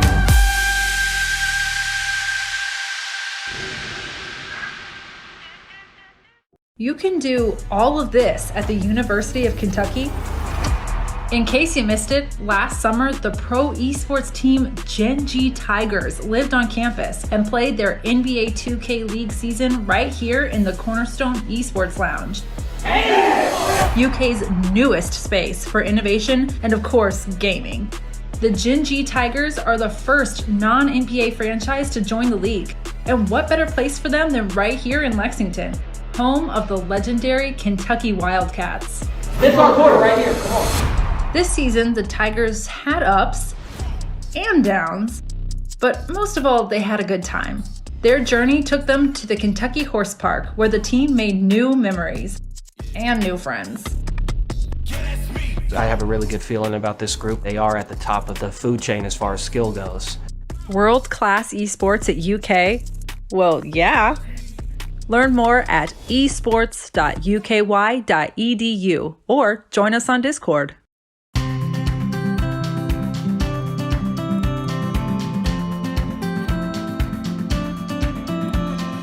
College is a big investment, and the best way to maximize that investment is to think about your future career, early and often. Whether you're undecided on a major and career path, know exactly what you want to do, or you're somewhere in between, the staff at UK's Stuckert Career Center are here to help. You can work with our career experts to connect your academics to the professional world by exploring careers and majors, learning how to build the perfect resume, and practicing your people skills with mock interviews. They also have tons of info on internships, micro-internships, and experiential education opportunities to help you develop important on-the-job skills without leaving campus. You can also meet up with students at workshops and programs, and there are even spaces where potential employers come to you for interviews. But prepping for your career path doesn't just happen in this building. UK has embedded career services support in the College of Engineering, the Gatton College of Business and Economics, and the Lewis Honors College. Stuckert also partners with other colleges at UK to host career fairs and career networking events all over campus. As a Wildcat, you'll be able to take advantage of activities and events designed to help you explore your wildest ambitions, while gaining the experience you need to land your first job. UK graduates are everywhere, pursuing exciting careers, changing lives, and transforming communities. Now, it's your turn to discover what's wildly possible and how you'll make your mark on the world.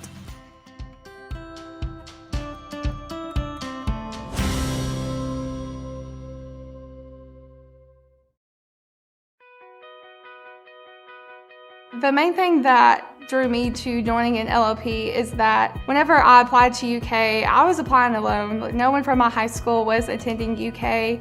I definitely felt alone at first, and I felt like I needed that community. An LOP is a living learning program. So it is basically a community of people who are like-minded. They could be the same major, they could be interested in the same things, and generally they will live in the same building or on the same floor, and they will be led by a peer mentor. It's a great community. There's so many resources. It helps you acclimate to campus so much better. You already have built-in friendships that last a really long time. It really helps you just ease into the whole situation a lot easier. I was, of course, very nervous. It was my first time living out of my own house, and I felt like I was already at home. I already felt like I knew exactly what the dorm had to provide for me. It didn't feel like I was a new kid. It felt like I'd been here for a long time. Having this large campus broken down into just my LLP when I first moved in really helped my adjustment period, and when it made it a lot easier and made it quicker for me. And so when it came time for me to actually go to all of my classes and experience campus in its entirety, I was ready for that point. I think joining LOP at UK is a phenomenal way to make new friends and get involved on campus, and it's a great way to start your investment in your education. Living Learning Program really just spells out what an LOP is. You live together, you learn together, and the whole program is like one big family and one big fun community. There's different activities, so we had a water balloon fight, we had an ice cream social. We'll do like test prep nights, we'll do some fun nights too, movie nights. We recently had an event where we helped students schedule their classes, so if they had questions about where is this building, how far is it from this building, can I make it in time? LLPs, a good way to think of them as kind of like a life hack for college. They simply just make college easier. College can be daunting and overwhelming for a lot of 17, 18-year-olds coming in, moving away from home for the first time. So it just makes the social side better, it makes the academic side better, and just kind of makes your life better. The average end-of-year GPA of students living in an LLP, for instance, is significantly higher than those students living off campus, and even significantly higher than those students who live on campus in a UK residence hall but don't participate in an LLP. The other thing that is great about LLPs is our retention rate is significantly higher than all those other students living on campus but not in an LLP. I think what makes UK's LLP experience so unique is the intentional layering of support. We have living and learning spaces that meet every need. We've got the larger spaces where students want to gather. We've got classroom spaces for faculty or resident instructors to come in and share with our students. But we also have study rooms that are smaller cubicles or larger if they want to do group study sessions. It's pretty easy to access resources. One of them is the study that I went to a lot. It's our peer tutoring. You would always see people studying. You would always see someone that you know in the study rooms that you might have in your class, and everyone on the floor was very academic focused. My coordinator would oftentimes bring in representatives from campus resources like Presentation U, which helps with presentations. It's just really great in the way that it builds that community for you. It gives you access to so many resources that you would not have had otherwise.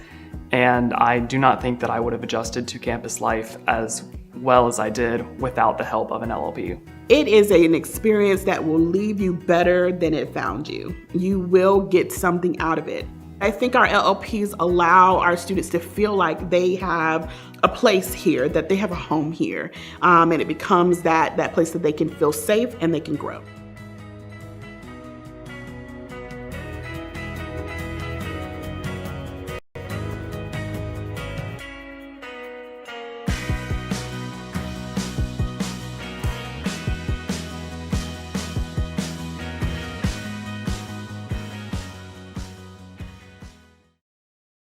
I am happy to announce that the University of Kentucky has been selected as an Apple Distinguished School for 2021 through 2024.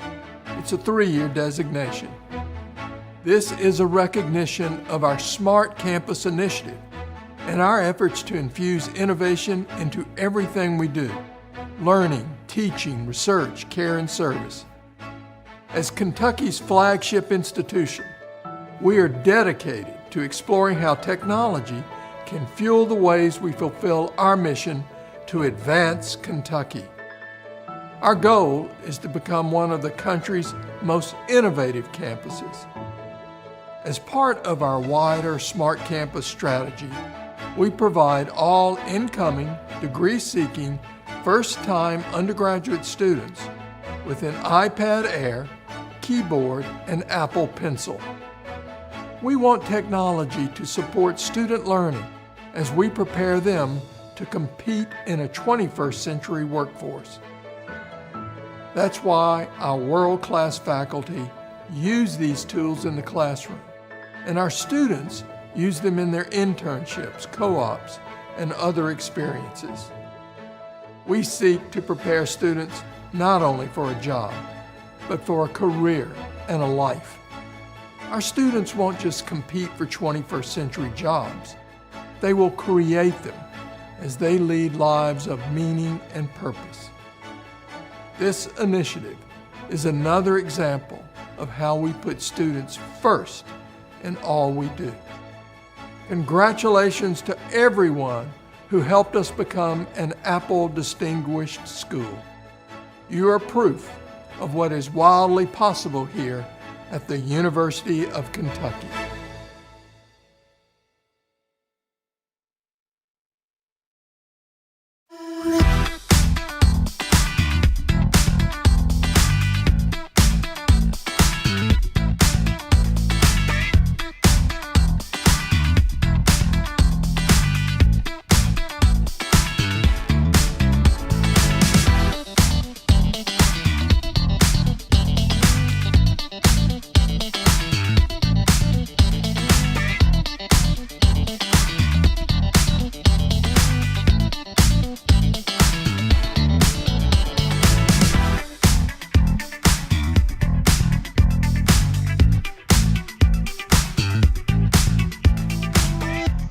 Diva.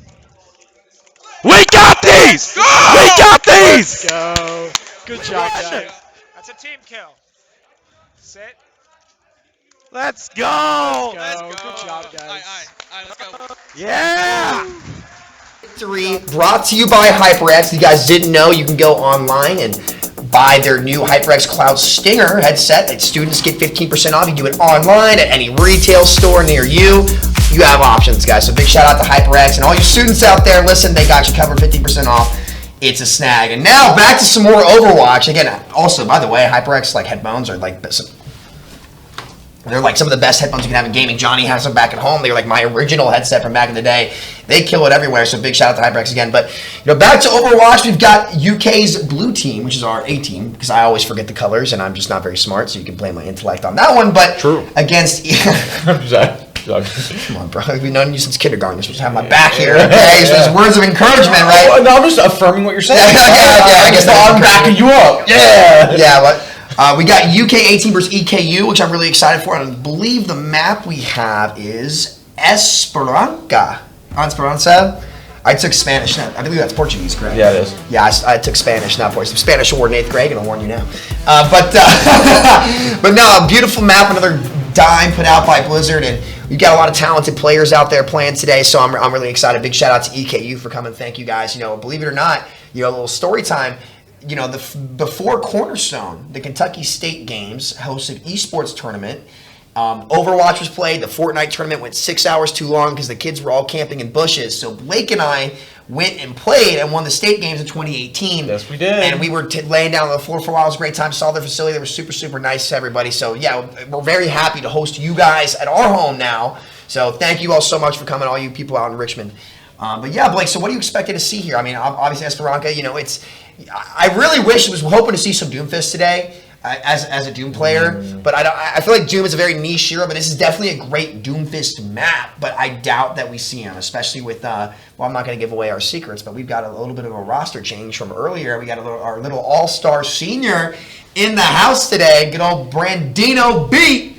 He's so good, dude. I'm really excited to be able to cast him on stage again. He's just such a really solid player for us and like a leadership figure, so I'm really excited to see him. And I'll tell you what, I heard some things about EKU.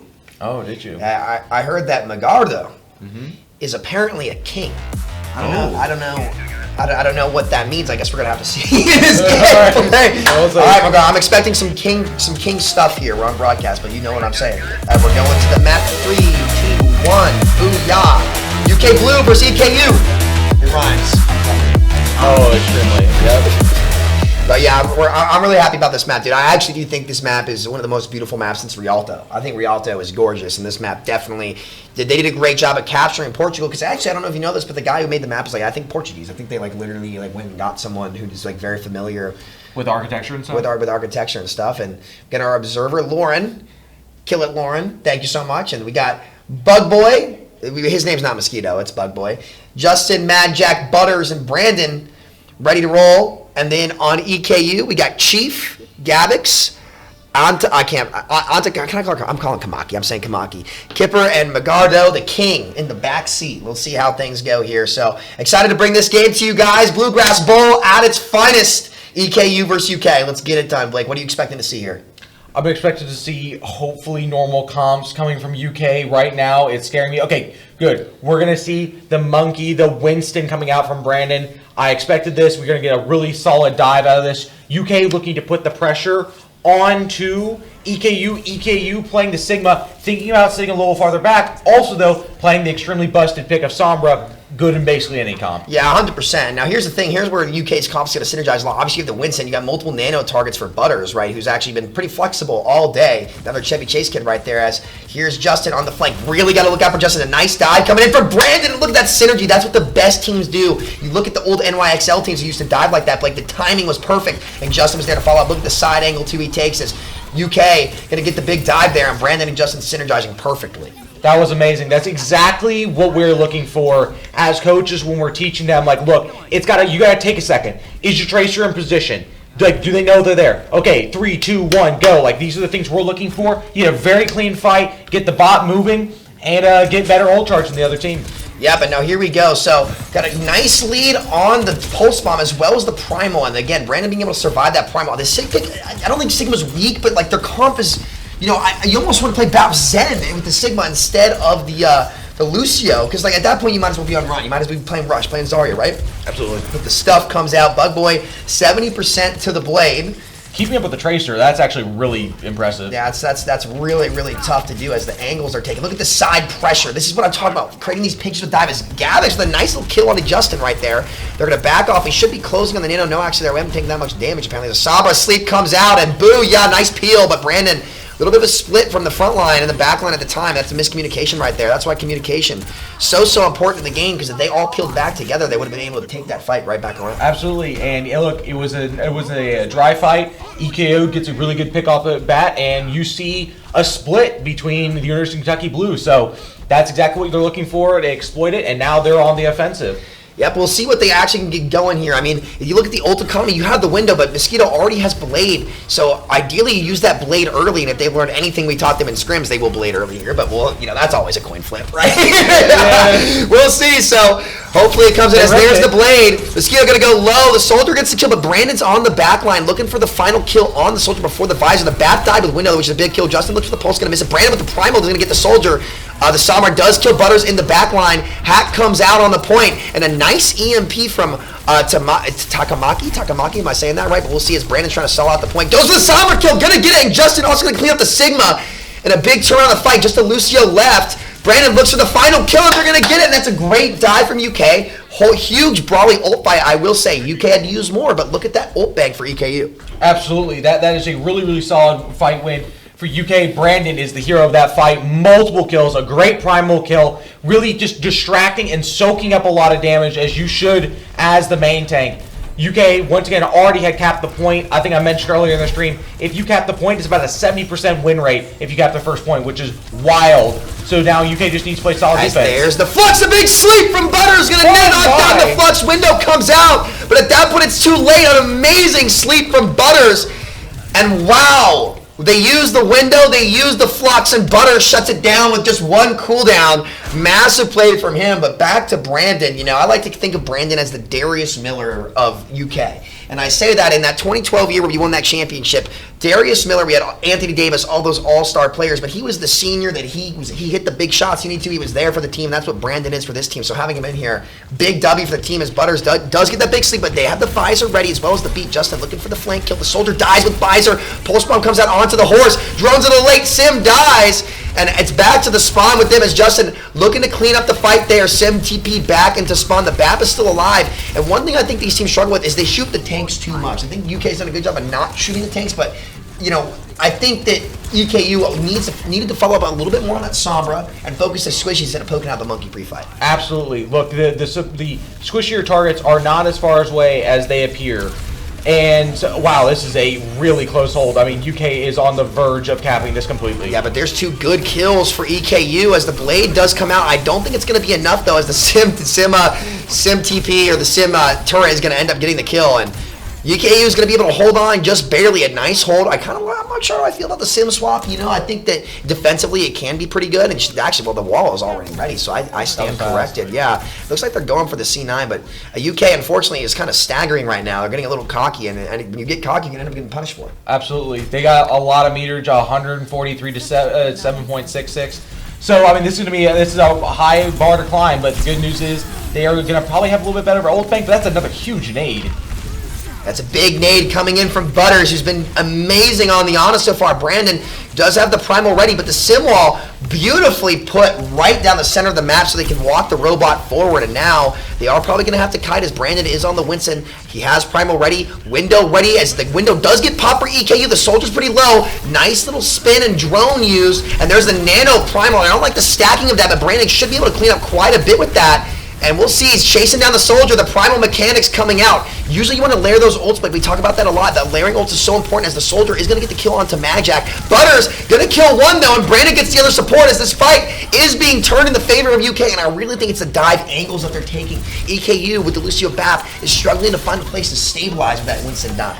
Absolutely, and you see what we were talking about earlier about shooting the tanks. You see the Orisa a lot of times is focusing down Brandon, and that's just not a tenable action. You have Lucio and Anana healing him with an aid, with all the armor, and be able to shield dance, while Brandon, on the other hand, is going for squishier targets. And that makes all the world of a difference in these fights with very even teams. Yeah, target priority is so important in Overwatch 2. Number one thing, don't shoot tanks. You can't kill them. They're worthless kills. Kill the supports first. Either way, coming in. Beat drop ready. Terra Surge coming in soon. Hopefully Magjack initiates with his beat early. There it is. Yes. There we go. Running them over. Drone going to go down low. Every target's low in there. Here comes the pulse bomb from Justin. The beat comes out defensively from Kipper. A nice beat there to respond, but oh, this could be a big pulse bomb. We'll see. Justin looking for the target. Pulse on the ground. Orisa going to go low. Not going to get anything. Bug Boy does go down. Fight going on. Nano coming up soon. Visor is ready to Terra Surge. Gets 2, and EKU is going to be able to turn this fight around. And the big thing is, Beat was committed, and you still have the Visor for this next fight as Justin in the back line. Going to clean up the soldier, but at this point, it doesn't really matter as a nice spear comes out from the Orisa. Chief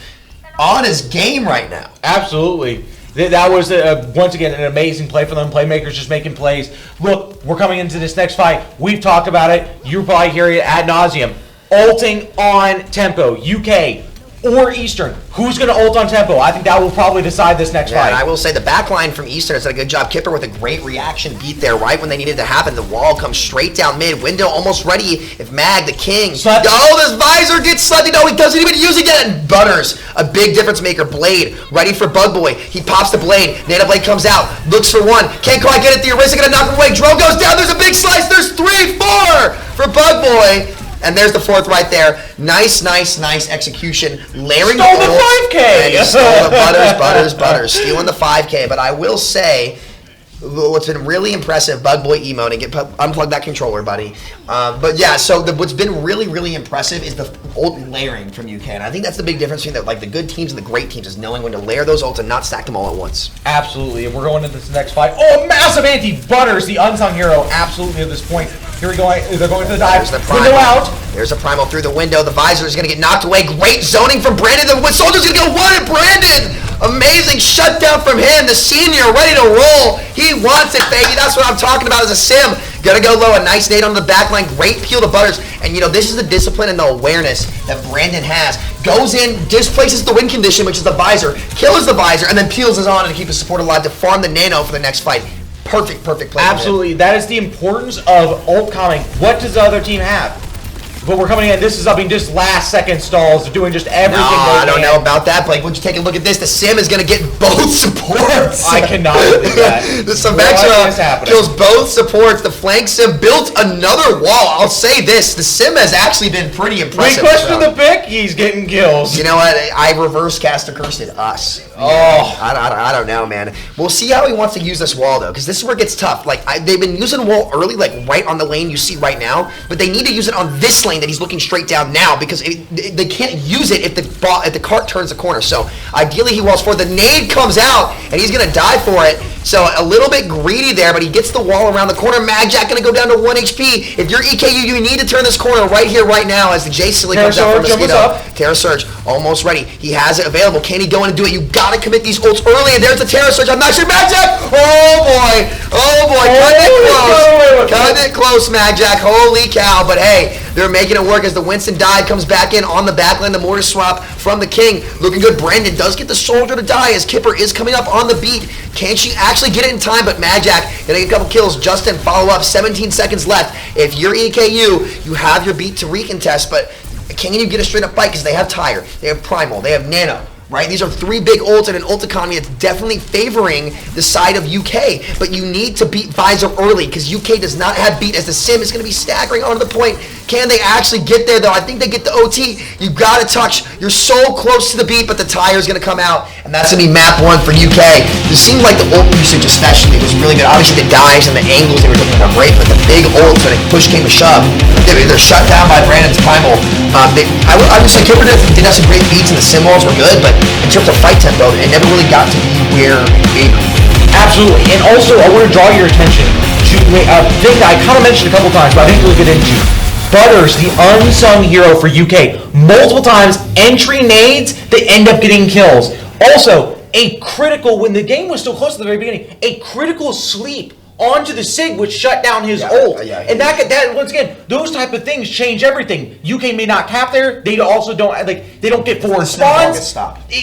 There's so many cascading effects from that you may not think about in the moment. But I'm glad we have a time to step back now and be like, this is an unsung hero. We need to continue as we go forward in this match to look for these antis, these sleeps, just straight up playmaking ability. You can't do anything about that. And playmakers are going to make plays. Yeah, and that's really what it came down to there towards the end. I mean, obviously, Justin was making some great plays, but really, like you said, Butters, like the sleeps and the nades were huge. Like again, in that one fight where you have Flux window up, right? If the Flux doesn't get slept, UK can't push past the window. And you have two choices against window. You either back off all the way, or you can commit past it so that they can't actually do anything to you.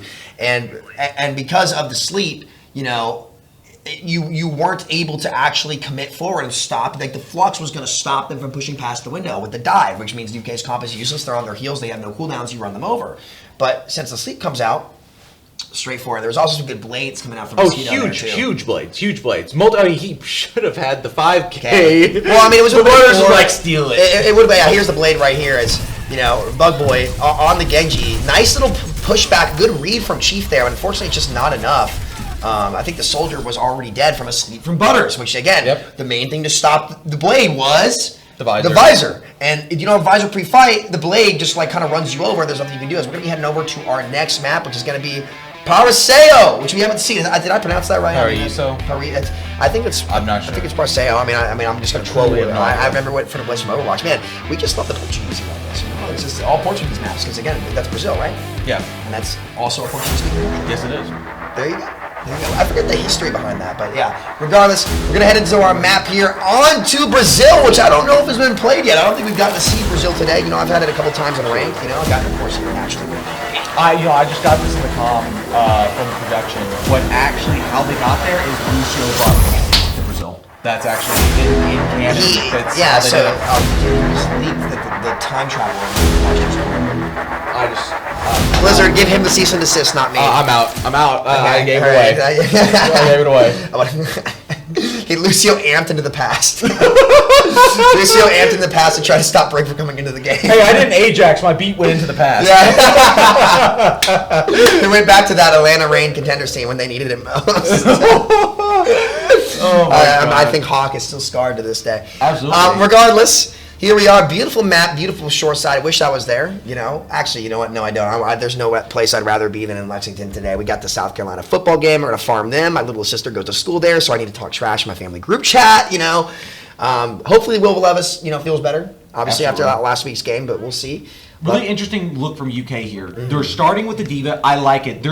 There's going to be continuous access from the low ground to the high ground. Also, I think D.Va is a really, really strong defensive character. Really solid to this point. Looks like we're going to get a total rush from EKU. EKU has to set the tempo, cannot let this D.Va just sit around, and especially cannot let the Junkrat pound their team. Yeah, I know, but we'll see. I mean, it is Bug Boy on Junkrat, so I'm not too worried about it, right? But the Moira pick comes out. This is where the D.Va's so good, but you got to be careful with Zarya May. This is where Brandon's going to have to be really disciplined. But again, as a veteran player, I think he's going to be able to have that discipline.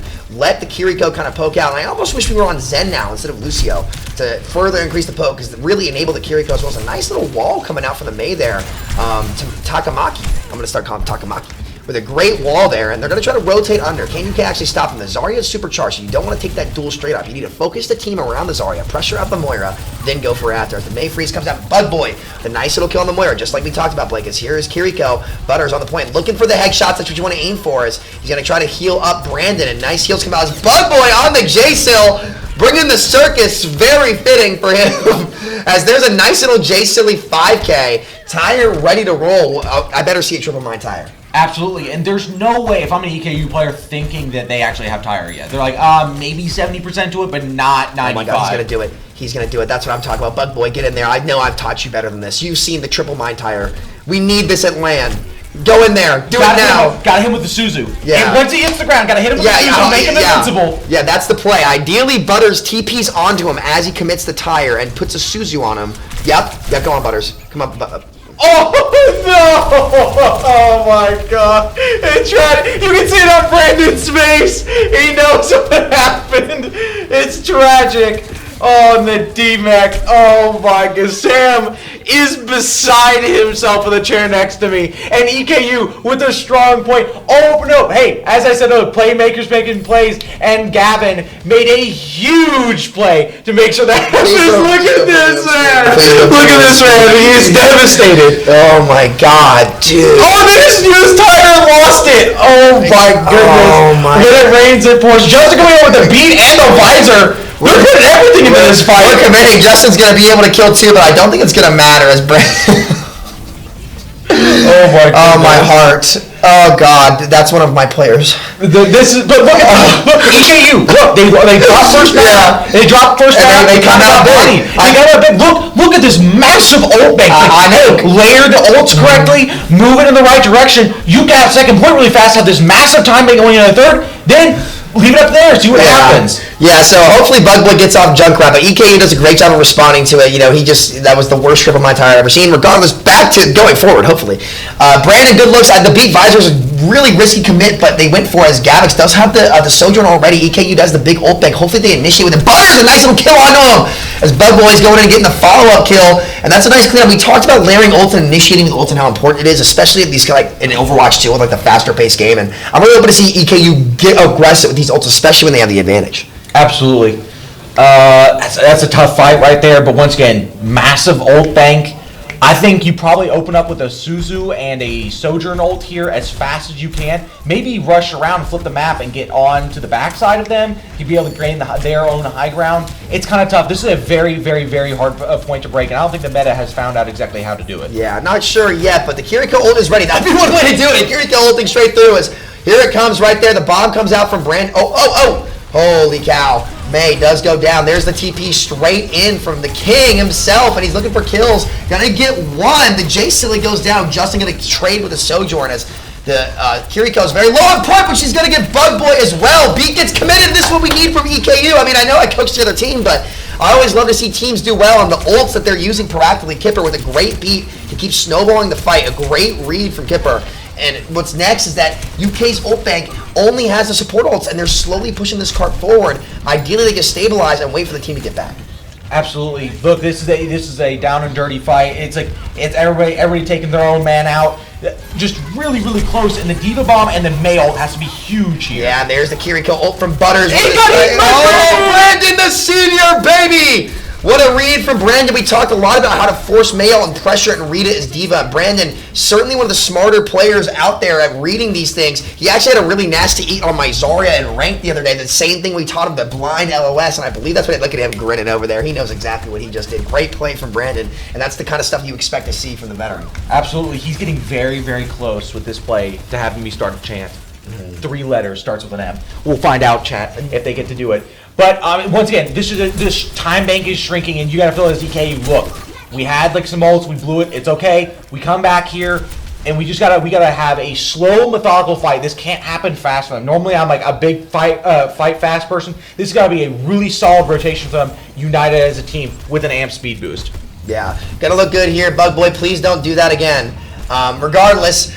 We got the bomb ready. The beat is also ready. The thing is, EKU doesn't have anything to respond. If you hold them here, you force them to use their ults on the early fight, and they won't have it to clear the point out as Justin gets the entry kill onto the Sombra. Visor ready. Oh my God. Justin, close call as Bug Boy is on the flank. Justin just running away back to his support line, and then making the Diva commit makes the rest of their team vulnerable, and that's the big risk, right? You got to try to shut down a DPS on the side, but if you force them to split with this setup, again, poking from multiple angles at once, that's how you really split the team and make it way easier for your team to collapse on a target and punish them. Absolutely. I think EKU has actually made a really solid decision here. Let's play the Sombra, literally, like as I'm saying it. Let's play the Sombra. It gives us a lot easier way to say, hey, let's just go for this person. I'm hacking them.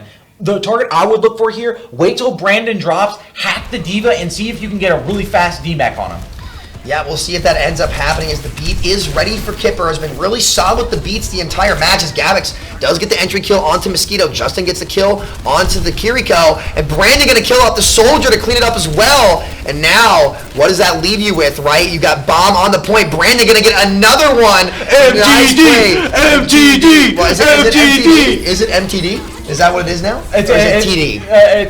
We gotta come on. It's gotta stay with the MTD. Why you gotta rain on the parade? That's a big old MTD. That's the question. He's on Diva. He's eating ults. He's been getting kills. It's been absolutely amazing. Wait a minute. Kiriko ult with Visor. Kiriko ult with Visor. This is not done yet as the biofield comes down for both of them to get healed up. But wait a minute. EKU still in this one as Gabix is on the point. Brandon very low, trying to stall out, playing his life perfectly. Very smart fly from him to get back out to his supports too. A great read and the discipline there to stay in the fight and not die. That's the most important thing in the game. Is the bomb is ready for EKU. Can they make it happen here as the Bug Boy is on there on the J-Still. Justin does get one kill. Brendan is going to go down to Mag. Mosquito gets a kill on the Kipper, but is it going to be enough as the J-Still's on the point, cleaning up the fight. Visor comes out from Justin. That's a big hold as UK is able to barely hold on. And that's one tough defensive point, kind of like you mentioned, like there's so many different angles that you can actually end up taking and finding the right way to push through. And then you have a Junkrat threat up top. You have a soldier constantly willing to flank, somebody who's played at the contenders level, who is very aware of the exact timing of what he can get away with on soldier. How do you end up beating that? And the real answer, I think, is with ults, right? But every time EKU had the big ult fights to layer them properly, they were either forced to use too much or they'd use too little and end up losing the fight. And that put them in quite the deficit in the time bank. Absolutely. And part of it's not exactly their fault. Like, even I, as a coach, have looked at this map a lot, watched the Overwatch League players, and there's not really an answer to break that yet. It's so ult dependent and player dependent and the pick of heroes. Once again, this may sound like, well, this is very vapid. You're not exactly saying anything. That's kind of the point. There is like nothing really figured out about that point yet. So it really, at that point, comes down to the basics. Who are you calming? Are you ult planning? Do you know what the other team has? Do you know how you're trying to pull those ults out? Are you rotating as a team correctly? Are you abandoning your supports? And we saw some of those errors come out for EKU, and those made the difference. But those same errors are equally capable of making for UK Blue Team. So look, Eastern just need to settle down and say, look, we just have a solid defense on first, and we'll just do the same thing to them on second. Do I think it will happen? Probably not. Yeah. But well, actually, I kind of like the Brig pick from Kipper here against D.Va. I think Brig against D.Va, I guess, the flail. The flail is really free, so you have Inspire up a lot. And again, you don't really need to push into anything here. You just kind of want to catch them with the Zarya, keep your Zarya charged. So there's no way that Zarya ends up dying, especially as Brandon does go for the boop there, especially with the Brig on a pocket. There's not much that she'll be able to do to actually kill her, as the Sim is going to almost go down to the J Silly, who is on the flank, but they let him get to the point. They let him rotate point right from under them, Blake. Oh my goodness, Bug Boy is down there. Justin does end up dying, and yeah, this is what I was worried about, the big split from UK.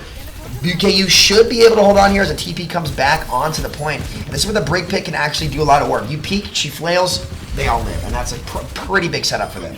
Absolutely, and it looks like they are going to win out this fight very slowly, which is good for them, burning more time bank. But that's the difference, right? They see that UK is split. Part have gone to the point, part have stayed back to fight. Look, they just need to understand that, like, where to fight, and they did, and UK didn't, and that's why they're winning this fight slowly. Although honestly, they're not winning it fast enough. UK's about to get back. Oh my goodness! Butters again. HP. Butters as well with the headshot on Kiriko onto the Brigida, and that's where like Kiriko really can do a lot of damage. As you see another Eddie come onto the Zarya, gets 4 in a row. Nice kill from Butters. Oh my goodness gracious! Insane play from him there to actually make it happen, and there you go, Butters. Big moves from him as he's got the Kiriko ult ready, and this is what we just kind of saw in the open tryouts as he gets another one.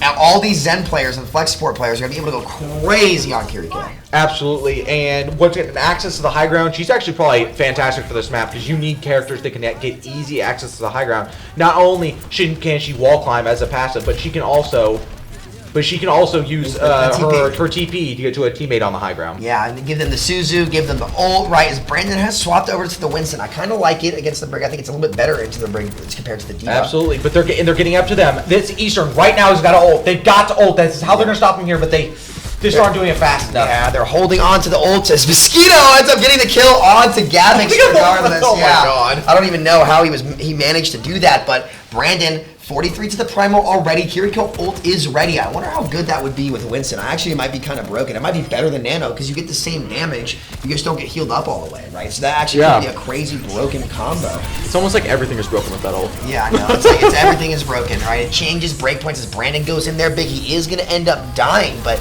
At the same time, the Nano Zarya comes out, Kiriko ult gets committed as well, and where does that actually leave UK? Bugboy does get the kill with the Tiger, trying to close out this fight. I'm not sure if it's going to be enough, as here comes the grab from EKU. I like the tempo, and they're going to be able to clean this up, but Bugboy does get the kill onto the King.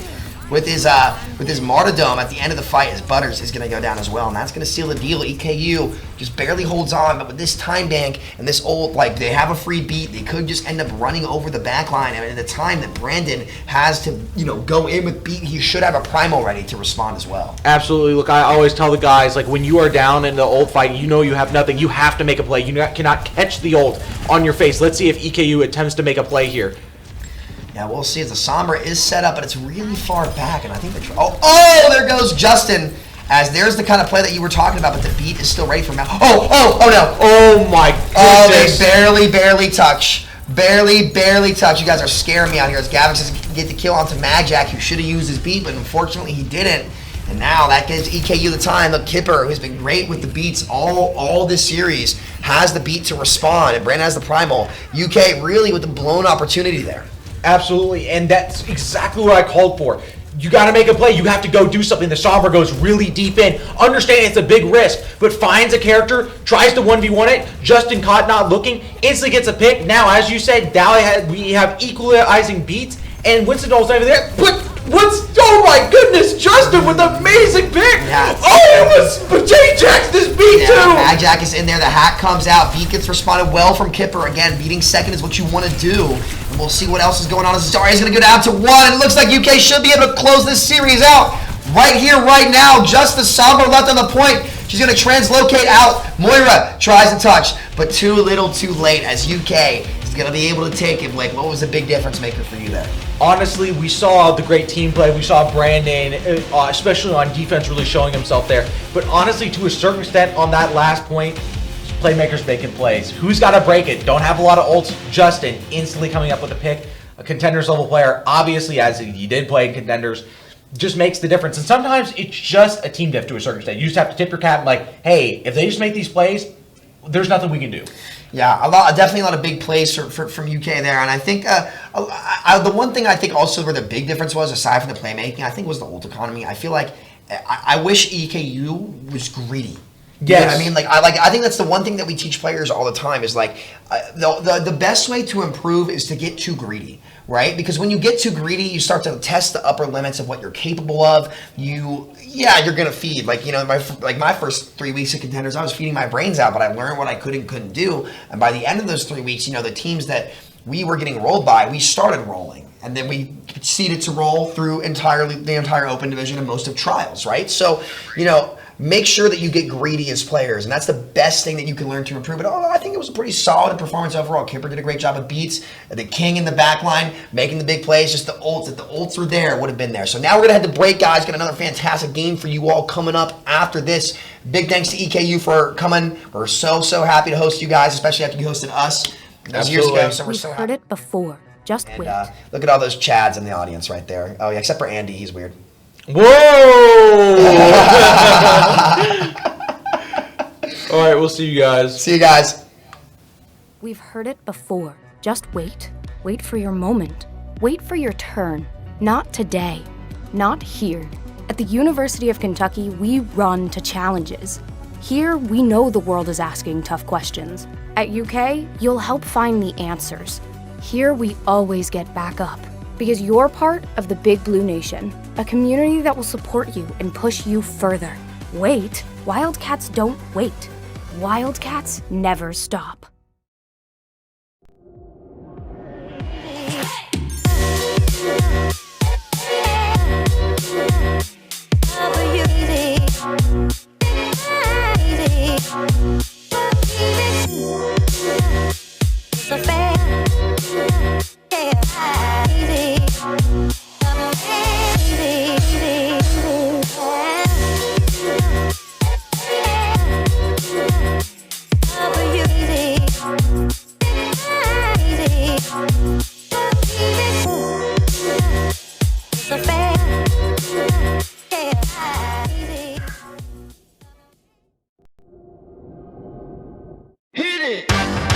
That's what I'm talking about. Wait. Okay, now, from the beginning. Hit it, boys.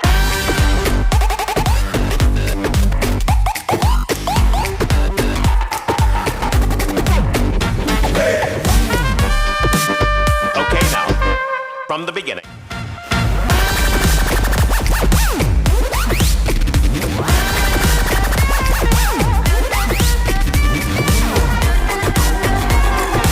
Joint on a corner where the big boys claim.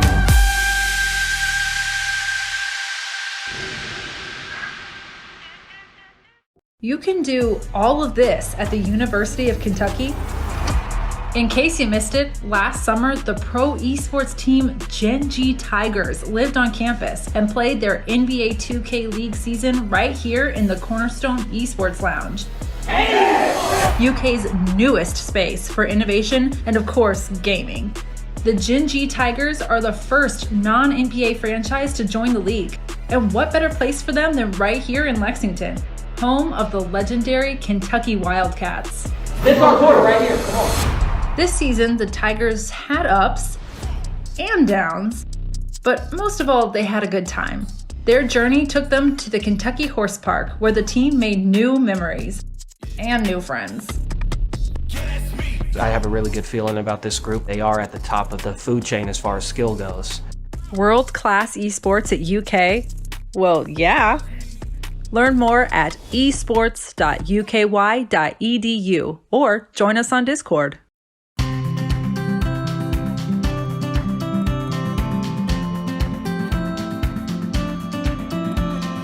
College is a big investment, and the best way to maximize that investment is to think about your future career, early and often.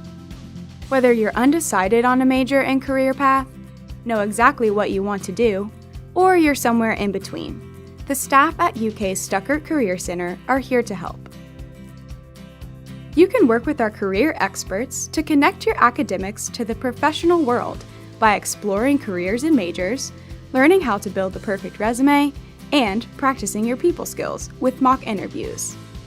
They also have tons of info on internships, micro-internships, and experiential education opportunities to help you develop important on-the-job skills without leaving campus. You can also meet up with students at workshops and programs, and there are even spaces where potential employers come to you for interviews. But prepping for your career path doesn't just happen in this building. UK has embedded career services support in the College of Engineering, the Gatton College of Business and Economics, and the Lewis Honors College. Stuckert also partners with other colleges at UK to host career fairs and career networking events all over campus.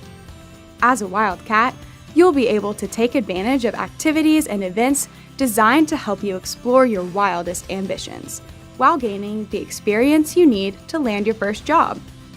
UK graduates are everywhere, pursuing exciting careers, changing lives, and transforming communities. Now, it's your turn to discover what's wildly possible and how you'll make your mark on the world.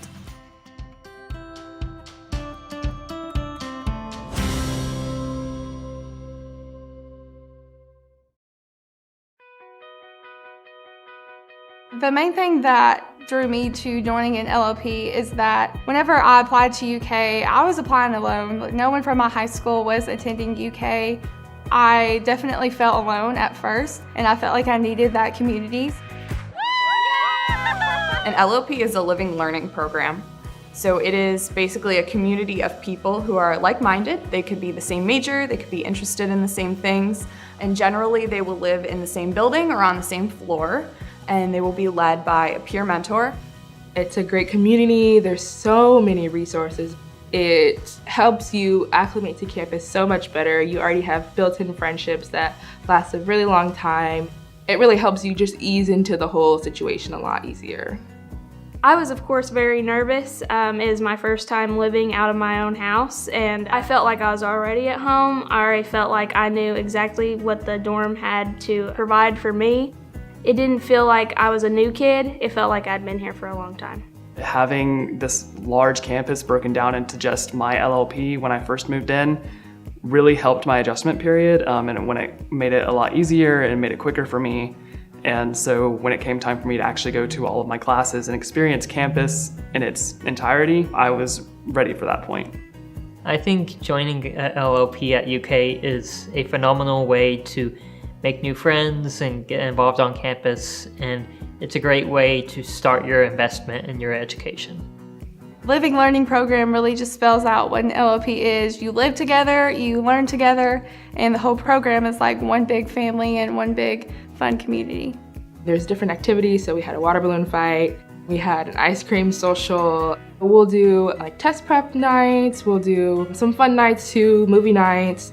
We recently had an event where we helped students schedule their classes, so if they had questions about where is this building, how far is it from this building, can I make it in time? LLPs, a good way to think of them as kind of like a life hack for college. They simply just make college easier. College can be daunting and overwhelming for a lot of 17, 18-year-olds coming in, moving away from home for the first time.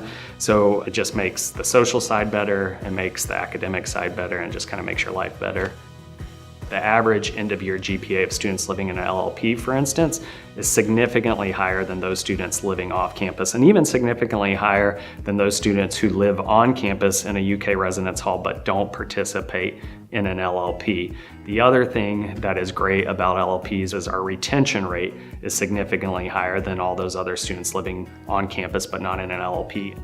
I think what makes UK's LLP experience so unique is the intentional layering of support. We have living and learning spaces that meet every need. We've got the larger spaces where students want to gather. We've got classroom spaces for faculty or resident instructors to come in and share with our students. But we also have study rooms that are smaller cubicles or larger if they want to do group study sessions. It's pretty easy to access resources. One of them is the study that I went to a lot. It's our peer tutoring. You would always see people studying. You would always see someone that you know in the study rooms that you might have in your class, and everyone on the floor was very academic focused. My coordinator would oftentimes bring in representatives from campus resources like Presentation U, which helps with presentations. It's just really great in the way that it builds that community for you. It gives you access to so many resources that you would not have had otherwise. And I do not think that I would have adjusted to campus life as well as I did without the help of an LLP. It is an experience that will leave you better than it found you. You will get something out of it.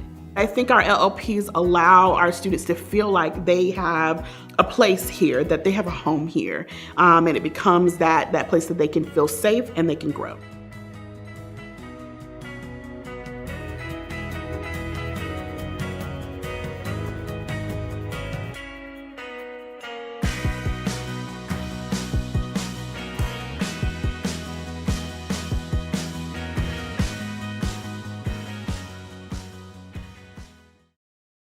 I am happy to announce that the University of Kentucky has been selected as an Apple Distinguished School for 2021 through 2024. It's a 3-year designation. This is a recognition of our Smart Campus initiative and our efforts to infuse innovation into everything we do: learning, teaching, research, care, and service. And welcome back, and here we are as we continue our Bluegrass UK Bowl. It's been fun so far. Quite a bit of things we're seeing. A lot of aggression. Overwatch 2, of course. And anybody tuning in, I'm Tyga Gaming. This is Ariel. Fun stuff. So it'll be just slight little bit delay. Centers in a match against, I believe, Murray State. Murray State, yeah. So they're still in their so match. they'll eventually make their way up onto the stage. But for now, you get the lovely pleasure of listening to us again. So, Ariel, how have you felt about today? Overall, it's been very fun. As always with, I've said it once, I'll say it again. I won't stop saying it. but the LAN environment is just something special. And, everybody here is doing a really great job of putting this on. And it's been a lot of fun, especially, when in the matches that we're not casting, we've been able to go out on stage and kind of experience life as an audience member and be able to, sit amongst the crowd and mingle. And it's been very interesting to see, and hear sometimes some of the comms coming out from, the players on the stage. And then, it's been a really good experience. Yeah. Now on top of that, let's take a look at the scoreboard for today of what's been going on. And of course, looking at the standings here, white and blue both remaining undefeated.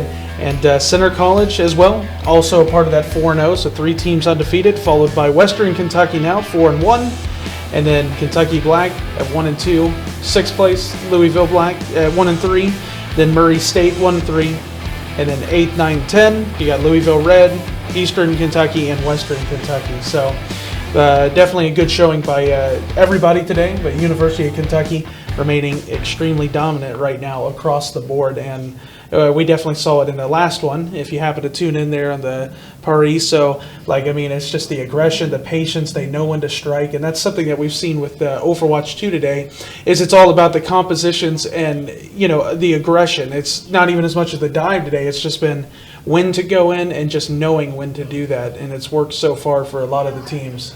Yeah, and we've seen a lot of really good flanking as well. I think that was on display from UK in that last match as well.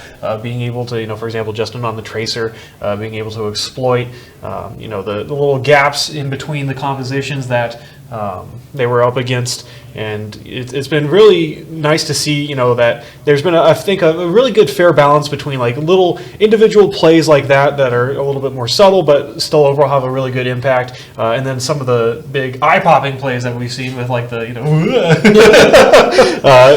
Reaper ultimates, Sojourn, things like that. And then also just overall, sometimes, you just see team dominance as well. And so it's been a really healthy mix and given a little bit of taste of everything, like a full-on, buffet. I like it.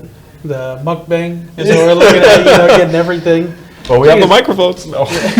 No. Yeah, the food. But seriously, around the campus, there's plenty of stuff to do around the cornerstone. I mean, there's a lot of, places you can visit. But the food is awesome. I mean, you got the Cane's, the McDonald's nearby, and then the Tally Ho. That was awesome. The burgers.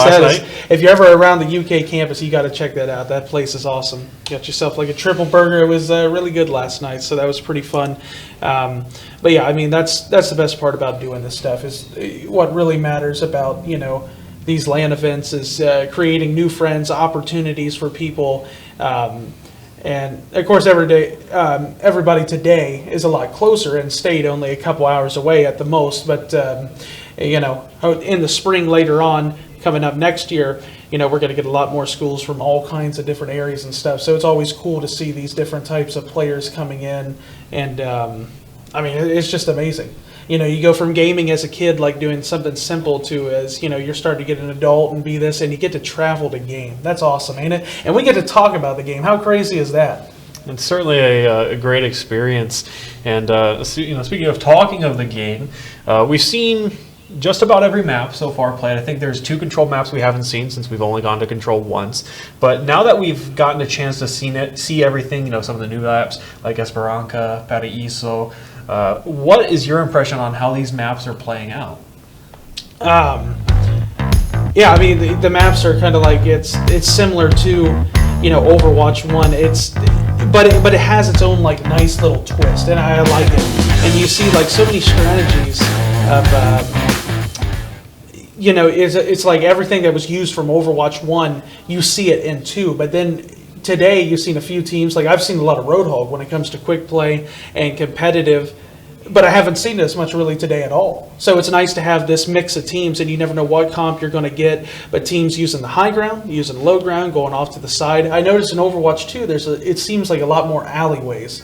A lot more flanking, We're getting a lot more of these open maps where it's the style, and you just I can't think of it, Coliseum, that definitely has it, where you could just go halfway across the map. If you really wanted to throw a match, you could just walk around the whole map and just dance around everybody, but it's kind of cool, so I like that. I mean, you're capturing the aspect of the first game, but then adding a new aspect to the second game by being able to go around and do your own little mission and stuff, and it's kind of cool, which makes it exciting for when PvE, like we talked about, the whole missions and all that stuff and the lore and where they're going to go with that. So the possibilities are really endless, and I think we're going to see it develop even more as characters either get nerfed or they get buffed, things like that. It's going to add a lot more dynamic to the game. So I think the maps are pretty similar to 1, but I like the dynamic that we're seeing.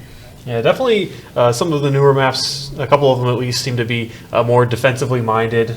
Circuit Royale, the first point on Paraiso as well, coming to mind, how some of the high ground on defense, and these long sightlines can really give teams trouble as they're approaching, and also allows, for heroes like Ashe and Sojourn and Hanzo and Widow, who have the ability to shoot long range, getting them in a position to where they can dominate. Exactly. I'm looking at Samito right now on the camera out there. Look, he's got everybody. Everybody talks. He is a cool guy. I really got to, Blake Absolutely. and Samito, they've done so good today. And like I said, I've been saying all day, production, appreciate everything that's been going on. Everybody that edits everything. It's really, I don't know if they get enough thanks from some people, because you never think about it. Like I said, all the stuff that goes on in the behind the scenes. So hopefully we'll be able to get things rolling here real soon. Shouldn't be too long, but it's kind of just hanging out. And I don't know. It's just been a fun day. Eating food, hanging. I'm trying not to go into a food coma. I'm still suffering from that just a little bit. But some Chipotle. But yeah, kind of hanging around. Yeah, that burrito was good. Yeah, it was pretty good. Not sponsored by Chipotle. Just say it. Not just saying don't take us down, please. That's where we ate. Nothing more. So yeah, I believe this match was originally scheduled between Center and NKU. However, I think UK White is going to be replacing NKU as the opponent here, so it's going to be UK White and Center. So hopefully we might get another, third map kind of deal, because they were both undefeated last I saw on that graphic. Oh, you're right. 4-0, yeah, so actually for UK White, being 5-0 and Center's 4. Yeah, that's pretty good stuff. So that being said, if they did win their, I'm assuming that was updated.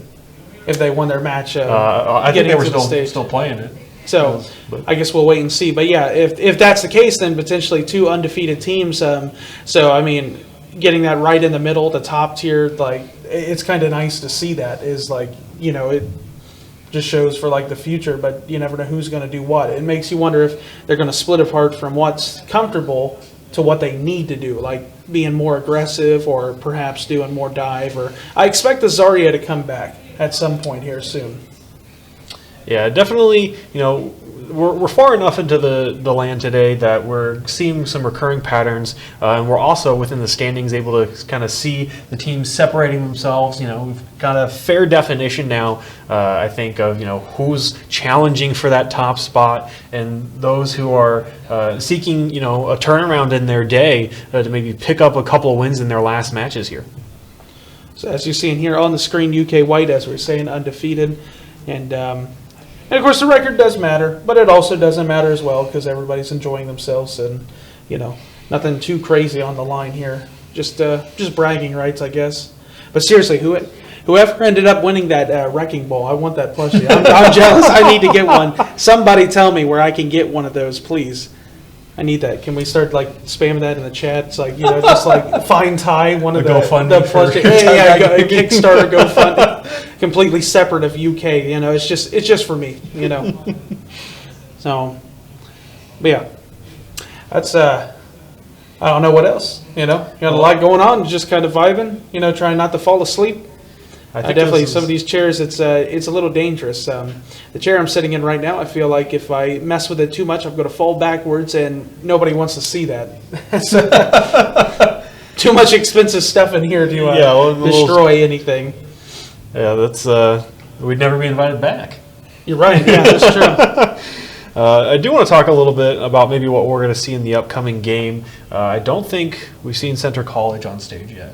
Not yet. No, not yet. I don't. So this is their first time. So the first time we'll at least get to see them, as we've been kind of just camping the main stage area. But for UK White, if I remember correctly, they had some pretty good Sombra play, and I think they were at their most effective, especially in their previous match when they were comboing with the Sombra and just being extremely disruptive to the enemy team. The EMPs were well followed up on most of the time, and also just the in between when you don't have that ultimate, just some really good hacks. And so I'm definitely thinking that's something else we're going to see, and that's something Center might have to deal with. Exactly, yeah. The somber play was it was devastating. You have whether a Winston or a Diva diving in there, or even the Zarya, like the grab, let's be honest, an EMP grab or an EMP bomb, anything EMP is just going to be good, combining that, unless you don't do it and then you get in trouble. Because let's be honest, you're doing an EMP and something else, you should be winning that fight if it's done right. So it's kind of almost like a guarantee. But yeah, it's exciting. I mean, we see stuff like going from snipers to EMP to going to Reaper aggression in the face. The Reaper play's working quite well today. So that's a lot more characters. I think going on characters, I guess, how many do you think they'll add a lot more characters to the game here soon? Like, do you think we'll be seeing a lot here in the next couple months? I know they made an announcement about that. I think it was like once every 3 months or something like that, or I can't remember what the official schedule was. I'd have to refresh my memory on that. But they're definitely planning on a steady content, a stream of them, and again, tanks and supports being prioritized right now to give a little bit more diversity to players who prefer those roles. Though right now I think everybody's on tank just because the state of tank right now. So I don't think people are complaining too much. We've seen some strong Orisa today, some Winston, some Zarya. And all of those have been very fun to watch. Sigma as well. So definitely some variety depending on what map we've been at, and so that's been refreshing to see for sure. Well, let's see. I see some of the players go into the lobby. It's always hard to remember everybody's name, but TrueKip was such a key success, and Wilson did good too. Wilson was on the Sombra play, yep. But TrueKip had some crazy great moments, and I'm assuming a lot of people from Center have obviously been doing good because you don't really get to remain just about undefeated if you're not doing good. So we just haven't got to see them. Unfortunately. They just haven't been on the stage, but hopefully they'll be back again for another one. And that's the neat thing about the Cornerstone is, we got a whole bunch of computers, whole other areas, things like that, and the stage. It's a beautiful campus, one of the best, I'd argue one of the better ones in the States, I'd like to say, with the esports, a beautiful complex. But yeah, so I expect TrueKip to be a big problem. They could be, if not taken care of. So I think... this will really determine to see how things are going to be.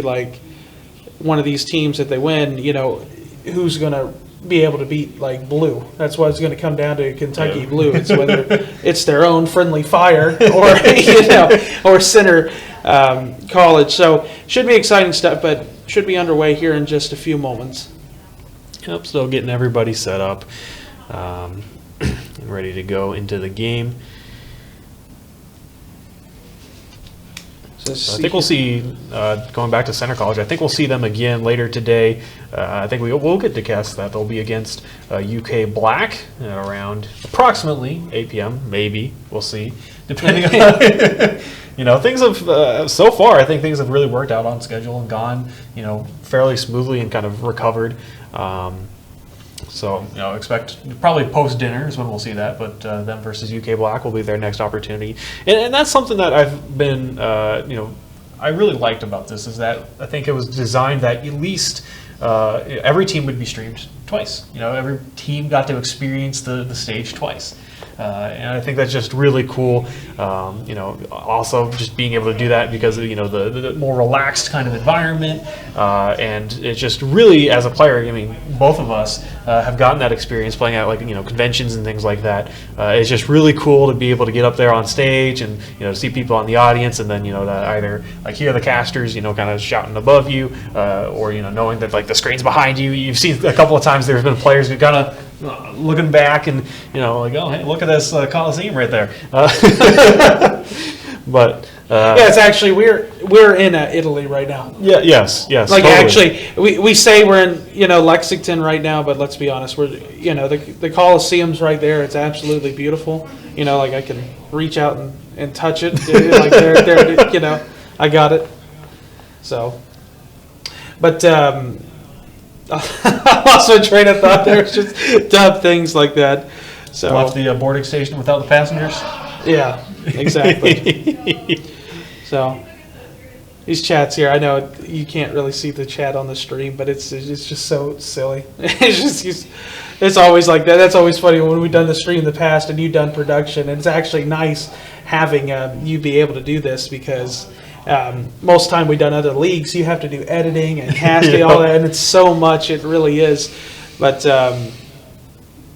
yeah, so it's just the chat. You always got to ban that because somebody's either saying something or being goofy or just all that stuff. You can never trust people, you know. I respect you gamers, but let's be honest. Gamers use some words. Let's just say that there's all kinds of words that are used. So nothing too bad today, but you never know what you're going to see. So it's probably smart to do that. So I really hope. Do you think we'll see any of the old maps? I guess we really don't get to the point there. It seems like a lot lately. It's been best 2 out of 3, and then it's just 2. That's all it goes to. It doesn't go to 3. So you think we'll see possibly Nepal or some of the others? If there's any match that could do it again, this might be the one. Again, both sides are undefeated, I believe, depending on the outcome of that last match between Center and Murray State. But that really just needs to get to control because that's the only 2 maps we haven't seen are both I think Lijiang and Nepal. Just the That's classic. right. Yeah, I remembered Lijiang. That it's the daytime Lijiang that I like. That's what I'm excited about. I think everybody is. I mean, I think that was introduced. I mean, it was always like in customs. And by the way, that's also an awesome feature is that customs are now back in Overwatch 2. So a lot of the modes that you love and know, like Reinhardt is a personal one of mine that I like when Reinhardt goes real fast. And it's fun going ludicrous speed across the map on Eichenwald. Very funny. But the daytime stuff, I remember when they introduced that and it was capture the flag. And the capture the flag on Lijiang was daytime and all that. And so them continuing that is just so neat. So hopefully we'll see that. I mean, Lijiang and it's Boop City, I will say. A lot of environmental kills. We may have seen one, but there hasn't been like really any environmental kills at all today. Yeah, overall a good job, I think, by, sides. When there has been an opportunity, it really hasn't, been the pathing to allow that to happen. We saw, I think, early in a couple of the matches, we saw like a Winston try to juggle people off the map. Might have gotten one, but overall, not a whole lot going on. But I think we're going to be going in the game here soon. Going to New Queen Street. First one for us. Yeah, so this will complete the trifecta for push maps for us.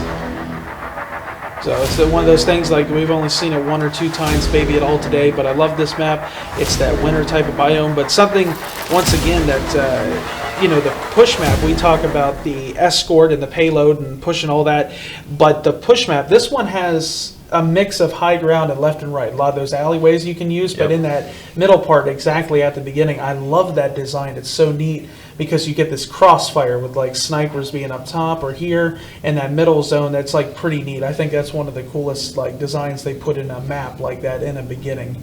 Yeah, there's plenty of opportunities for different pathing options, which is, again, something that just makes the new map designs that much better, especially now that you don't, again, we've highlighted it before, you don't have, the opportunity to have another shield to provide cover. So you do need these extra alleyways, these extra little bits of color, or cover, I should say, the flower pots and the mulch beds and things like that that just, lie around and integrate into the environment as far as the map is concerned. But as far as gameplay, they provide really good opportunities and, high skill ceiling for, players who utilize them to their maximum potential.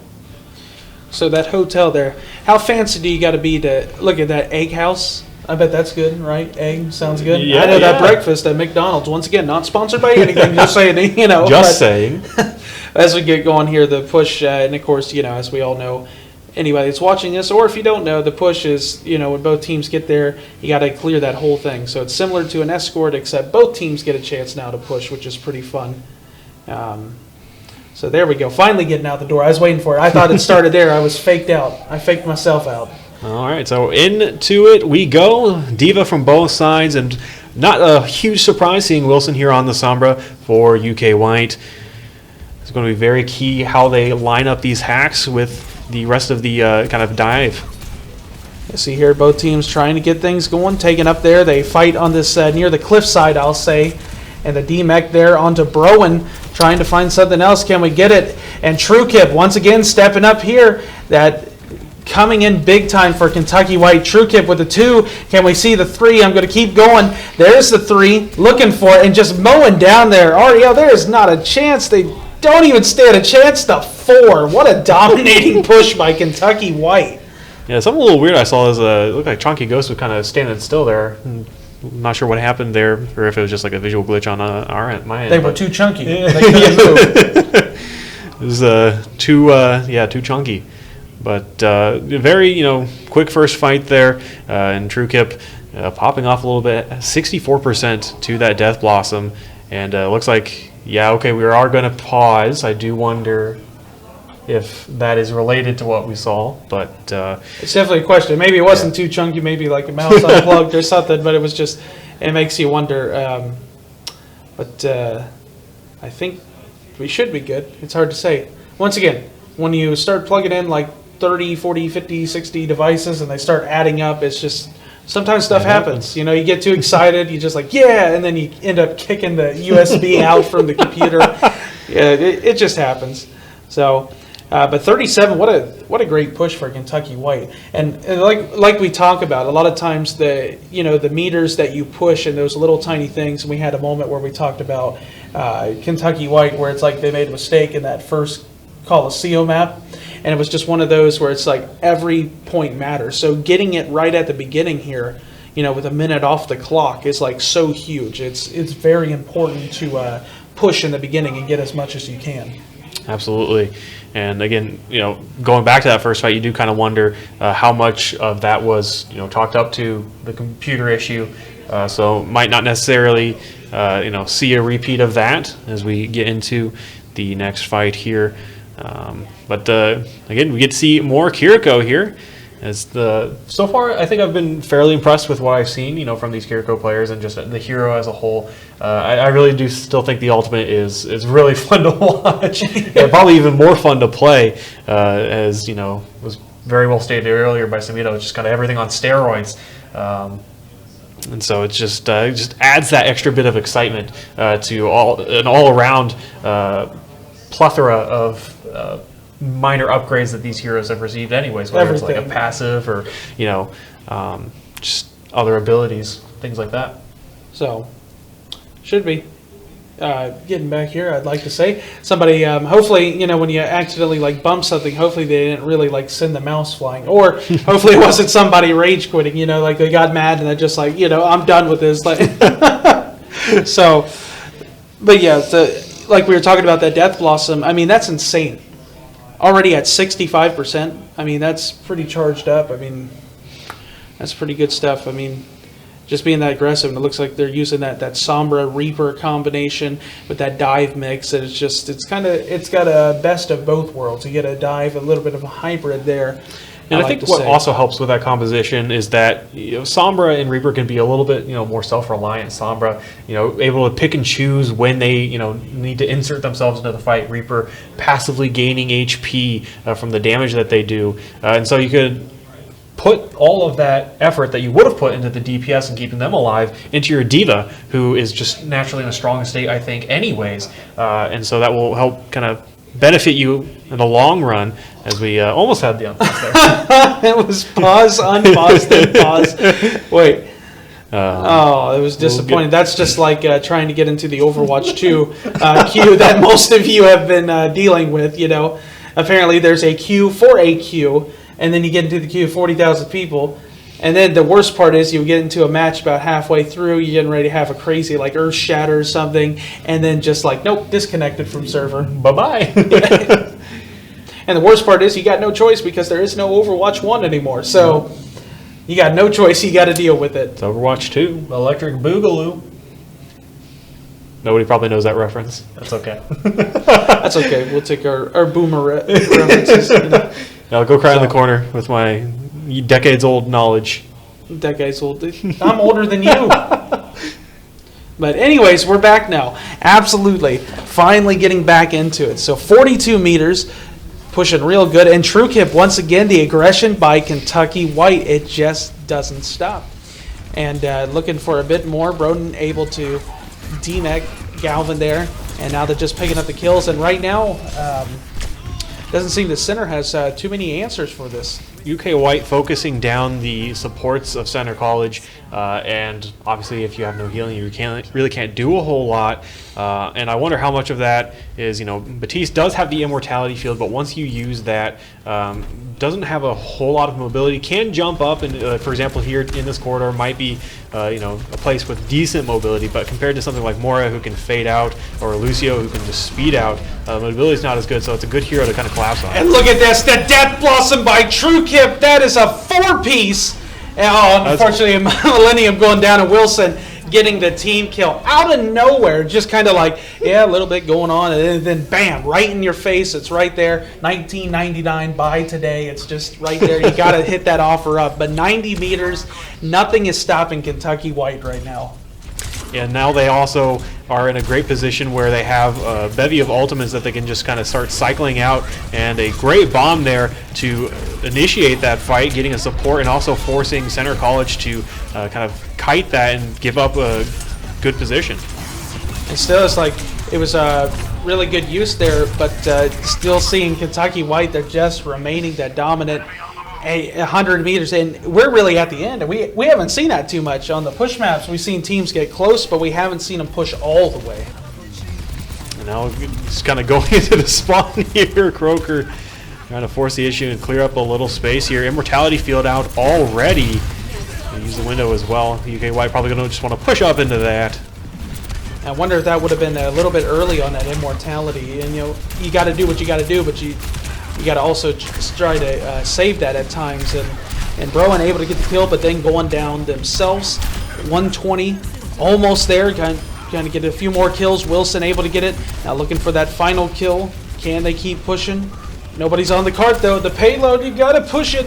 And they actually flipped it. That's crazy. Center able to flip that back for a second. That's why you always got to pay attention. And it looks like with the bomb, a slight reset here from UK White, and they're just gonna back up a little bit, regroup.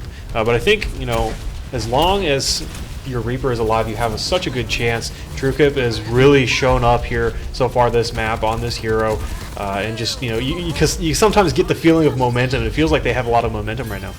As talking about momentum, that was a good segue into this next one. And look at the aggression once again. White able to flip it.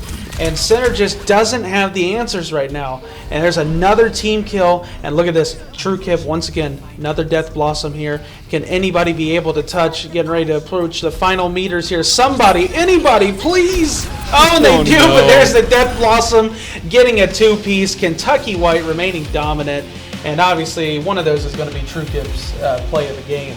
But being up 1-0, and there's a reason why Kentucky White and Kentucky Blue, both these teams are having the success. I mean, they are staying aggressive, and they're just keeping that momentum. But they're also forcing their opponent to play. That's the thing, is you want to force your opponent to make the mistakes, not make the mistakes yourself. And they're doing such a beautiful job at that and just remaining patient. That's what it's about. It's about being aggressive, but then being patient and knowing when to pounce onto your prey. And I think for UK White there, they just knew that they could be on, pedal to the metal all of the time. With the BAP, they were able to force out Immortality Field very quickly in almost every fight. And as soon as that was done, it's just, all systems go pretty much. So compositionally, I think maybe a little bit of a difference in play styles is what kind of caused the difference there between, UK White and Center. And just how UK White was able to dominate. They really did a good job of identifying the weakness of Center's composition and just continuing to press into that. Well said. I couldn't have said that better. That was well said there. I zoned out. No, I'm joking. So we'll go to the next map here, and of course, losing team Center on that last one. And it looks like we are going to, of course, escort, and it's Circuit Royale. Shocker. Hey. No, there we go. Kings Row. No, not really. It's the new Scrims for us to say. Yes. Should be Scrims Royale now or Scrims something. Royale. Yeah, so the map being played a lot. But I mean, it's one of these maps that I don't think that some teams are comfortable with, but I don't think everybody's like fully comfortable all the way with it. So it's kind of one of those things that's like it's like a gamble. It's like a wild card. You don't know how you're going to play it, and you expect the teams to hold the high ground. But as we've seen, sometimes like a lot of teams will struggle for a long time, and then all of a sudden they will remain very dominant and push right through it. We've only seen it really go to the end once or twice. So it looks like we are getting ready to get into this. But yeah, Kentucky trying to hold on, remain undefeated as well. And I think Center might be undefeated. I'm not sure. We got to confirm that. It's on their reputation is on the line, quote unquote. So everybody, this is where winners are winners, losers losers. Everybody cry. Let's be honest, I would cry if I lost. Playing in a tournament and then losing is just you hope not to cry. You just sit there like good game, as GGs. So, but what do you expect with the compositions to see here? Very similar to what we've been seeing. Yeah, I wouldn't be too surprised, from the defensive side, seeing a little bit more of a spammy composition or the poke composition with the Sigma, and it looks like that's what we're going to get from UK White. Sigma, Ashe, Hanzo, Zenyatta, and Batiste. And so it seems pretty standard so far, I think, especially with the DPS and the tank lineup. It just provides you, again, just so much damage to have to work through. We have seen some teams try to run like a dive on defense early on, and they generally what they do is they sacrifice the high ground advantage for like a little surprise here around this corner, and it might work once. It seems to have at least worked once, but it doesn't always have the sustenance that the composition that UK White is running right now does. And I think that Center had a substitute, right? Who's James is in the game now. I don't think Who's was in before. I did not notice. I did not. I'm not for sure. I'm sorry, James, if you were in there before. That is my bad. But anyways, going back to it, Center trying to be really aggressive here, pushing on to the point, and that's the key factor into this is being aggressive. But unfortunately, going down there, it's going to be an issue as the defense remains. Kentucky White remaining aggressive. Or it wouldn't even say aggressive. They're just being patient. They forced their opponent their hand, and then they backed up. And sometimes, just like a control point, you got to give up a little bit of percentage to be able to win the next fight. Yeah, again, it's pretty telegraphed there from Center College. So UK White, all they had to do is just identify, what was going on, just kite back a little bit, and by time Center reached UK White, the speed was gone, and they no longer had the ability to close the remaining distance. But it looks like they'll go ahead and switch over to the Sigma instead. The Sigma is definitely key for a lot of teams' pushes on this map. But as you see, TrueKip keeps hitting these dynamites, doing this little bit of poke damage, kind of creating a lot of problems. But Galvin opening up now, and look at the Widow going up in the air. James looking to find another kill. And as they're being really aggressive, Croker does eventually go down here.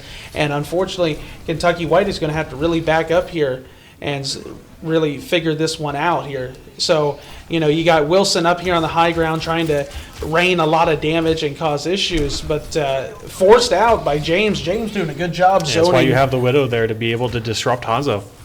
And TrueKip, Bob, oh no, Bob do something. Unfortunately, Bob didn't do anything. I think Bob went off the side of the map. I don't know what happened to Bob. Yeah, that'd be my guess. But Transcendence out here by Chunky, trying to keep everybody up. Look at this graphitic flux. Oh, but getting smacked out of it, the cancel. But now, Kuroga, I couldn't even think of it. Ninja Girls, I'm just going to say that now. I'm not even going to take a chance. But the ultimate's coming in here by the attackers. Center College doing such a good job at keeping that aggression, and that's exactly what they did, but a huge cancellation on that graphitic flux. They definitely spent a fair amount of ultimates, though, in that fight. They're going to hold here, try to make this exit from the choke. Very painful to kind of maybe make up for the deficiency in ultimates. See if they can continue what the trend we've seen so far is.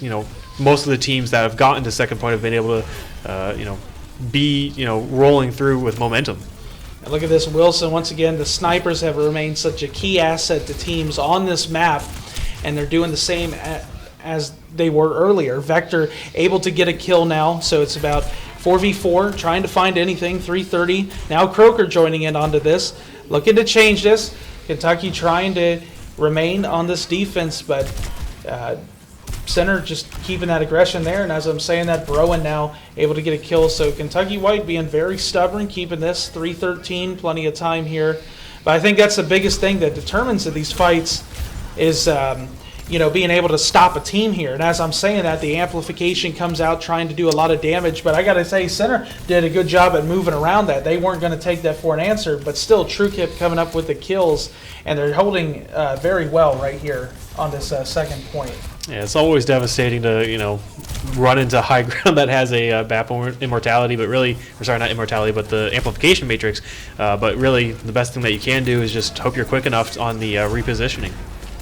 The 238 here, the Flux. James nearly going down, but it managed to stay alive here. It doesn't look like Kentucky White was able to capitalize much on those ults. So here comes the aggression. You got to stay on top of it, and that's exactly what center's doing. Looking for these picks here. Ultimate coming out, trying to do a lot of damage, but Millennium able to get a kill now.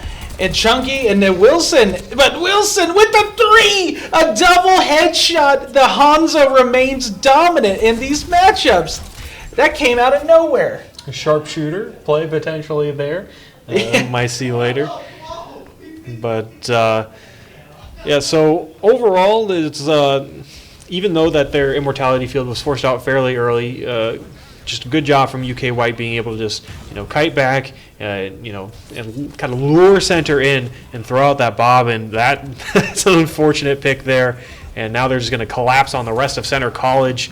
And also going to toss in the Dragons here for extra good measure, and the amplification matrix. I don't know about that. I mean, I think we're getting a little ahead of ourselves there. That's one thing is you definitely want to be able to win fights, but you don't want to use too many ults, because coming up on this next one here with a minute 20, you're going to see Center College has 3 of their ults, which can really change the fight. And now all of a sudden, Kentucky White doesn't have anything. Yeah, we'll see if Center is able to take advantage of the misspent ults of UK White. Currently, once again, just navigating around here. So here it is, a minute left, plenty of time, enough to do the damage to 3 ults. I'm expecting really aggressive push here, looking for it, poking, trying to find something. The defense able to stay on top here, on top of the cart. And here comes that Flux looking for it. You got to start using these ults, though. Otherwise, you're going to run into problems. And as I'm saying that, Wilson gets the kill. But here comes the Blade, and it gets shut down by Wilson. Beautiful defense. And I think the issue there, Ariel, is that Center College, they waited too long to use those ults. And now, of course, they used them later on. But it just it didn't work out. And it was great by Kentucky White. I'll give them credit for the defense, playing very split and being able to dodge all those ults. But, I think ultimates were used a little too late in that engagement. Yeah, you got the feeling that Center College wasn't willing to press up and, force the issue, and wasn't also willing to spend an ultimate to engage there. But that really would have been to their benefit. But now it's kind of last chance saloon here. You have Kiriko ultimate, so it's not like you don't have anything to use, but it's going to be definitely harder. So a lot of ults, the sound barrier coming out, and the amplification by Kentucky White trying to hang on to it, able to get that first kill. And here comes the Dragon Strike, really zoning him out. Wilson just remains on top. 2 with that Dragon Strike. Now TrueKip joining in, and that's going to do it for this one so far. Of course, we got to play the next round. I got a little excited. Some people were like, "What are you talking about?" But yeah, so I mean that was pretty good by Kentucky White. The UK schools have done very good at remaining pretty strong on the defense there and the attack. So very doable. However, it doesn't matter. It depends on that high ground, who's going to be able to control that. Wilson so far showing that they are more than proficient on something other than the Sombra. We've seen again Wilson on that Sombra most often. That's when UK White have had their success, but really popping off on that Hanzo, making things so difficult for Center, and especially again having that high ground, and just kind of you're almost kind of forced into those shots, just receiving the fire from the high ground. So it'll be interesting to see if Center College is able to subject UK White to the same sort of pressure, or if UK White is able to continue riding the hot hand of Wilson into battle. Look at those lights. That'd be real nice to have dinner there. Except I don't know what the deal is with that car. What do you think the story was? Is somebody got upset about dinner and then they left and then they forgot their keys at the car or something? Or I don't know. Like, or somebody, I don't know what was going on. All I know is the car's there. There's things smashed and stuff. It's like the arcade in Hanamura where like all the Pachamaris get thrown around and everything's broken and destroyed. I always like games that have destructible environments. Well, Overwatch is certainly the game for you, at least in the spawn room. It's fantastic. I heard they're making a sequel. So I heard that's what we're playing. Yeah, 347 here. And Wilson, once again, somebody's got to stop Wilson. This is getting insane. The damage going in, the Bastion being aggressive, Bronin joining it, and look at this, just dominating center right now and creating a lot of space, and that's a big difference between what center's push was because it took them a little bit just to get around that corner. Yeah, definitely one of the faster offenses we've seen so far. The other one by the other UK team. Generally, it's going to bode well, but unfortunately, Wilson not able. The chunky Bastion model cannot quite hide from the soldier. And that's a big difference in the whole thing with the Bastion is, more damage going on the fly, but a little less mobile, and that's the problem.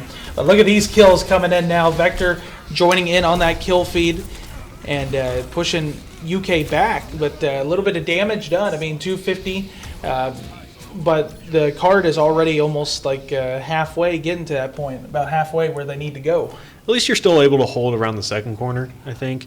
So, it's not completely lost, though, if you do lose a fight, you do, lose the point. But, with 2.5 minutes left, I think and some ultimates in the bank, I do think you can, if you're Center College, make things a little tough here for UK. And Galvin jumping in on that. Kroger able to get the res off now, but Galvin just shuts it down again. Get another kill. You res one here, I'll take somebody else with it. And Galvin with another piece and Vector as well. So really good, kind of opposite of what we've been seeing center very strong here, and that's what you got to do. You got to waste so much time off the clock. Also, notably, Wilson back onto the Sombra. And this will help loosen Center College up a little bit from this high ground. If they decide to not pay attention to the Sombra can wreak irreparable damage. But if they do pay attention, it also aids the offense and able to just kind of push right into them like this. And that flux came out there along with the amplification, but they're getting zoned out, not able to really use that. And this is crazy. Everybody's flying all around, but Galvin, the domination, creating the space, allows James to pick up that tack visor kill. And Galvin literally carrying Center College right now. They damage the tank, just being aggressive. So 1:19 left for UK. So all of a sudden, a dominating push by Kentucky White is getting shut down now.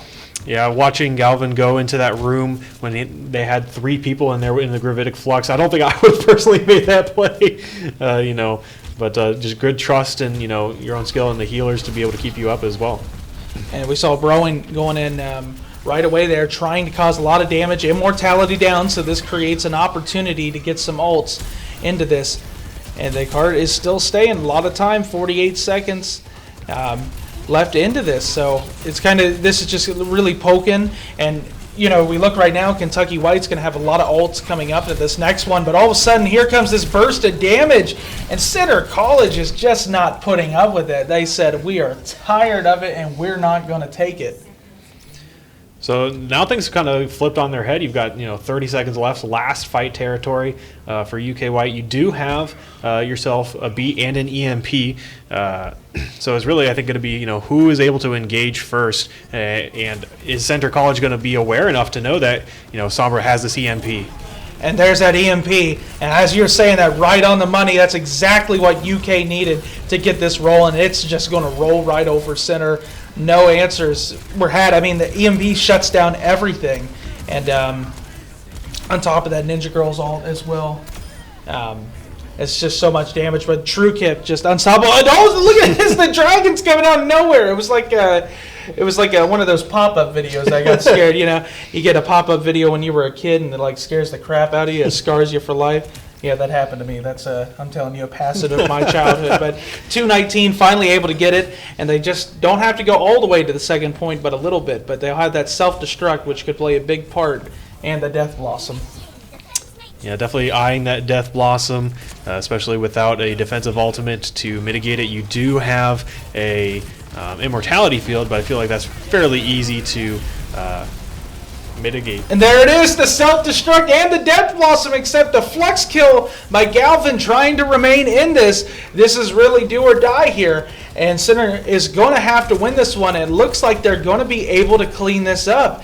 And that was good. I mean, UK White went in there with, few ults of their own, and they got a couple kills, but that's the thing.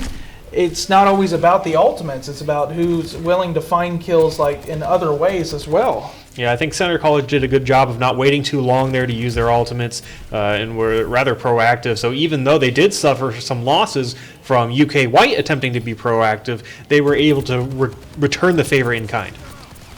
And right now this is looking pretty good for Center College because they have a few more, the ult economy is more rich for them. They got a few ults coming up on that amplification and the tack visor. That could be a really, really deadly combo. So look at this. Wilson just doing a little bit of creeping around, trying to find somebody. Just scouting out. And this could be very big here. Trying to gain that. That's going to be the big thing. You got to get that EMP. That could be a fight win alone, as we say. And trying to get that hack, not able to find it, getting denied, looking for a few. And just kind of trying to get the ults to come out here. 40 seconds, there's that amplification, as I said, and the tack visor. James able to get one. And trying to find more. The coalescence coming in, trying to keep everybody up. Right now, this is not a good situation. And Vector, out of nowhere, Vector with the double Dragon Strike. And then a third kill on top, dominating. This is putting...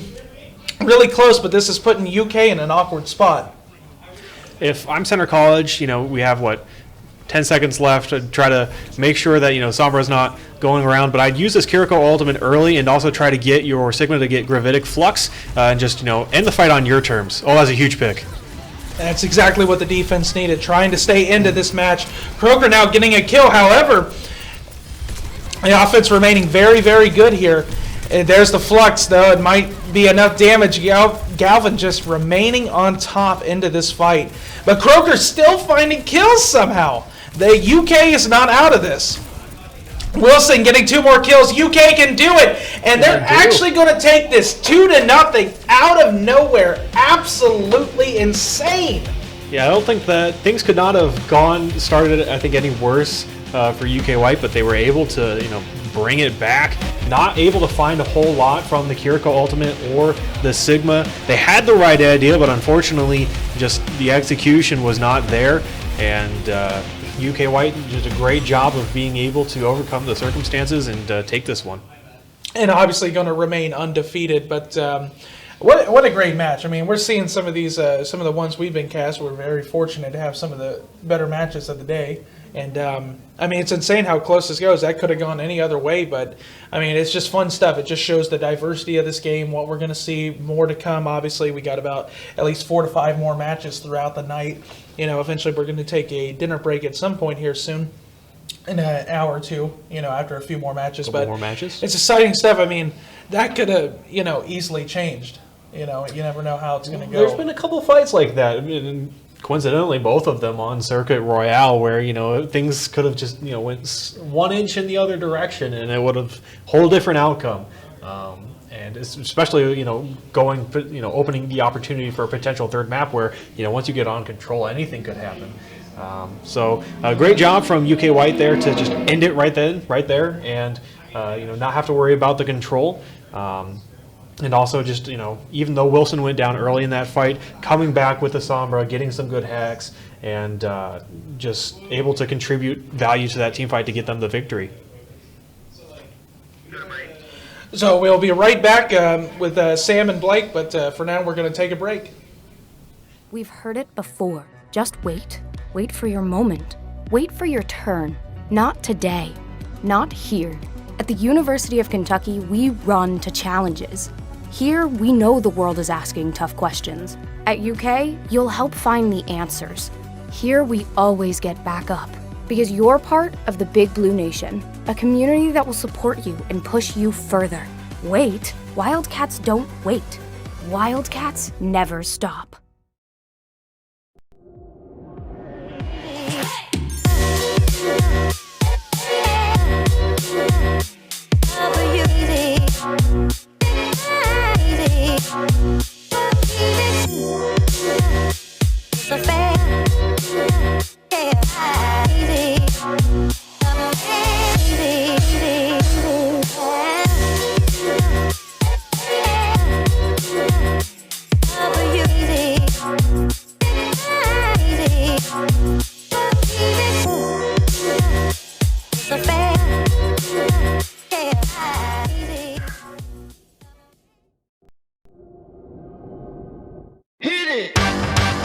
That's what I'm talking about. Wait! Okay, now, from the beginning. Hit it, boys.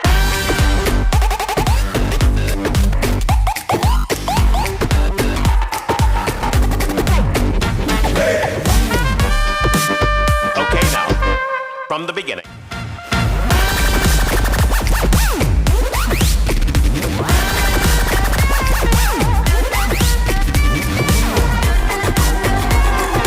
Join on a corner where the big boys play.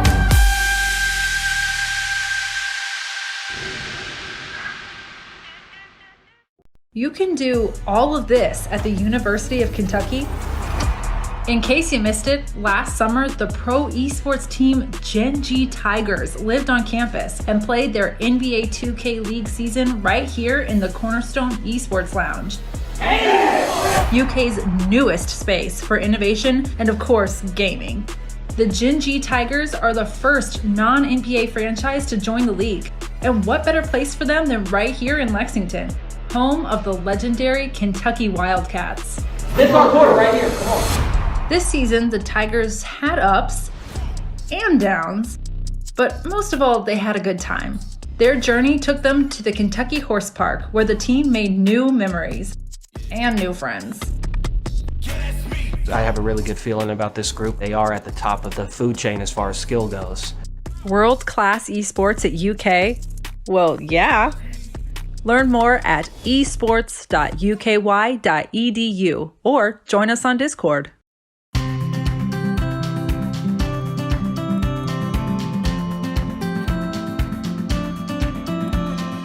College is a big investment, and the best way to maximize that investment is to think about your future career, early and often.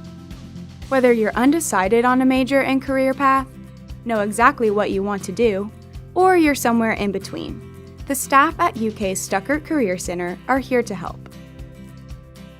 You can work with our career experts to connect your academics to the professional world by exploring careers and majors, learning how to build the perfect resume, and practicing your people skills with mock interviews. They also have tons of info on internships, micro-internships, and experiential education opportunities to help you develop important on-the-job skills without leaving campus.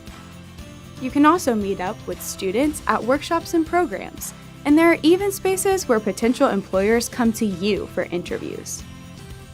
But prepping for your career path doesn't just happen in this building. UK has embedded career services support in the College of Engineering, the Gatton College of Business and Economics, and the Lewis Honors College. Stuckert also partners with other colleges at UK to host career fairs and career networking events all over campus. As a Wildcat, you'll be able to take advantage of activities and events designed to help you explore your wildest ambitions, while gaining the experience you need to land your first job. UK graduates are everywhere, pursuing exciting careers, changing lives, and transforming communities. Now, it's your turn to discover what's wildly possible and how you'll make your mark on the world.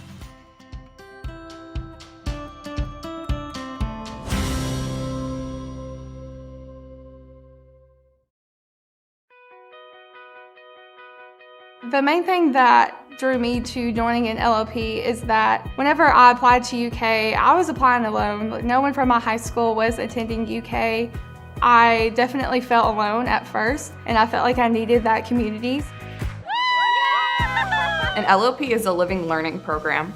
So it is basically a community of people who are like-minded. They could be the same major, they could be interested in the same things, and generally they will live in the same building or on the same floor, and they will be led by a peer mentor. It's a great community. There's so many resources. It helps you acclimate to campus so much better. You already have built-in friendships that last a really long time. It really helps you just ease into the whole situation a lot easier. I was, of course, very nervous. It is my first time living out of my own house, and I felt like I was already at home. I already felt like I knew exactly what the dorm had to provide for me. It didn't feel like I was a new kid. It felt like I'd been here for a long time. Having this large campus broken down into just my LLP when I first moved in really helped my adjustment period, and when it made it a lot easier and made it quicker for me. And so when it came time for me to actually go to all of my classes and experience campus in its entirety, I was ready for that point. I think joining LLP at UK is a phenomenal way to make new friends and get involved on campus, and it's a great way to start your investment in your education. Living Learning program really just spells out what an LLP is. You live together, you learn together, and the whole program is like one big family and one big fun community.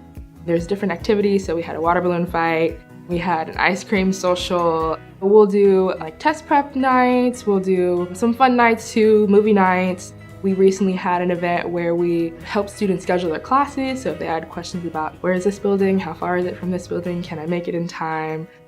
LLPs, a good way to think of them as kind of like a life hack for college. They simply just make college easier.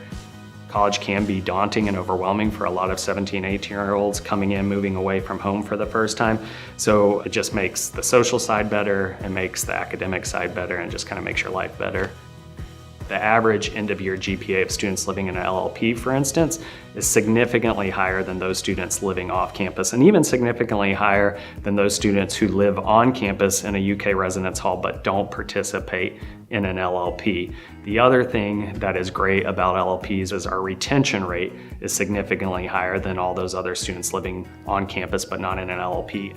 I think what makes UK's LLP experience so unique is the intentional layering of support. We have living and learning spaces that meet every need. We've got the larger spaces where students want to gather. We've got classroom spaces for faculty or resident instructors to come in and share with our students. But we also have study rooms that are smaller cubicles or larger if they want to do group study sessions.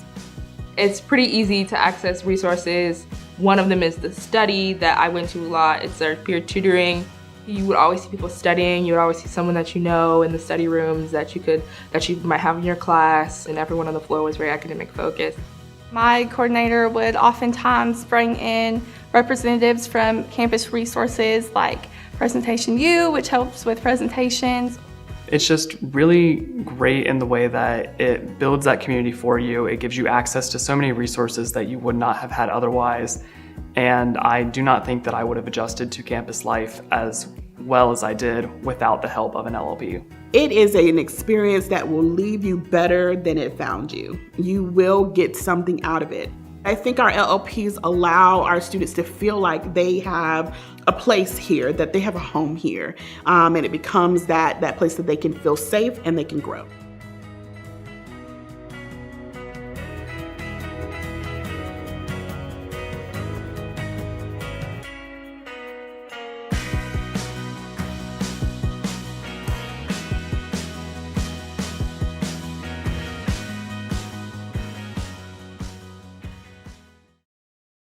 I am happy to announce that the University of Kentucky has been selected as an Apple Distinguished School for 2021 through 2024. It's a 3-year designation. This is a recognition of our Smart Campus initiative and our efforts to infuse innovation into everything we do: learning, teaching, research, care, and service. As Kentucky's flagship institution, we are dedicated to exploring how technology can fuel the Got the BAP, got the BAP! They have no lamp either. Kiriko next, Kiriko no, Kiriko. Kiriko half. VP, IUP, stay. Yeah, play to lift, play to lift. Kiriko one! Got her, no supports. Soldier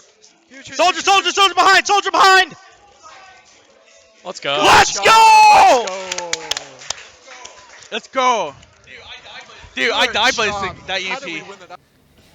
And you just really love to hear it, don't you? Absolutely. You just love to hear it. You know, Absolutely. UK teams, the last undefeated teams after center, put up a great fight. Honestly, almost had that map down to the wire where they had got the early pick onto Wilson, who had EMP. You know, Vector, I believe his name is Vector, had some great picks there, especially towards the end, to really clutch up. But, you know, again, the self-sustain of like the Diva being able to survive the flux out of Mech, that almost second life that she has. Surviving the flux, getting back in the fight, cleaning up with EMP, the nice flank angles, and UK White ends up taking. So now we're in for a pretty good game. We got Louisville versus WKU.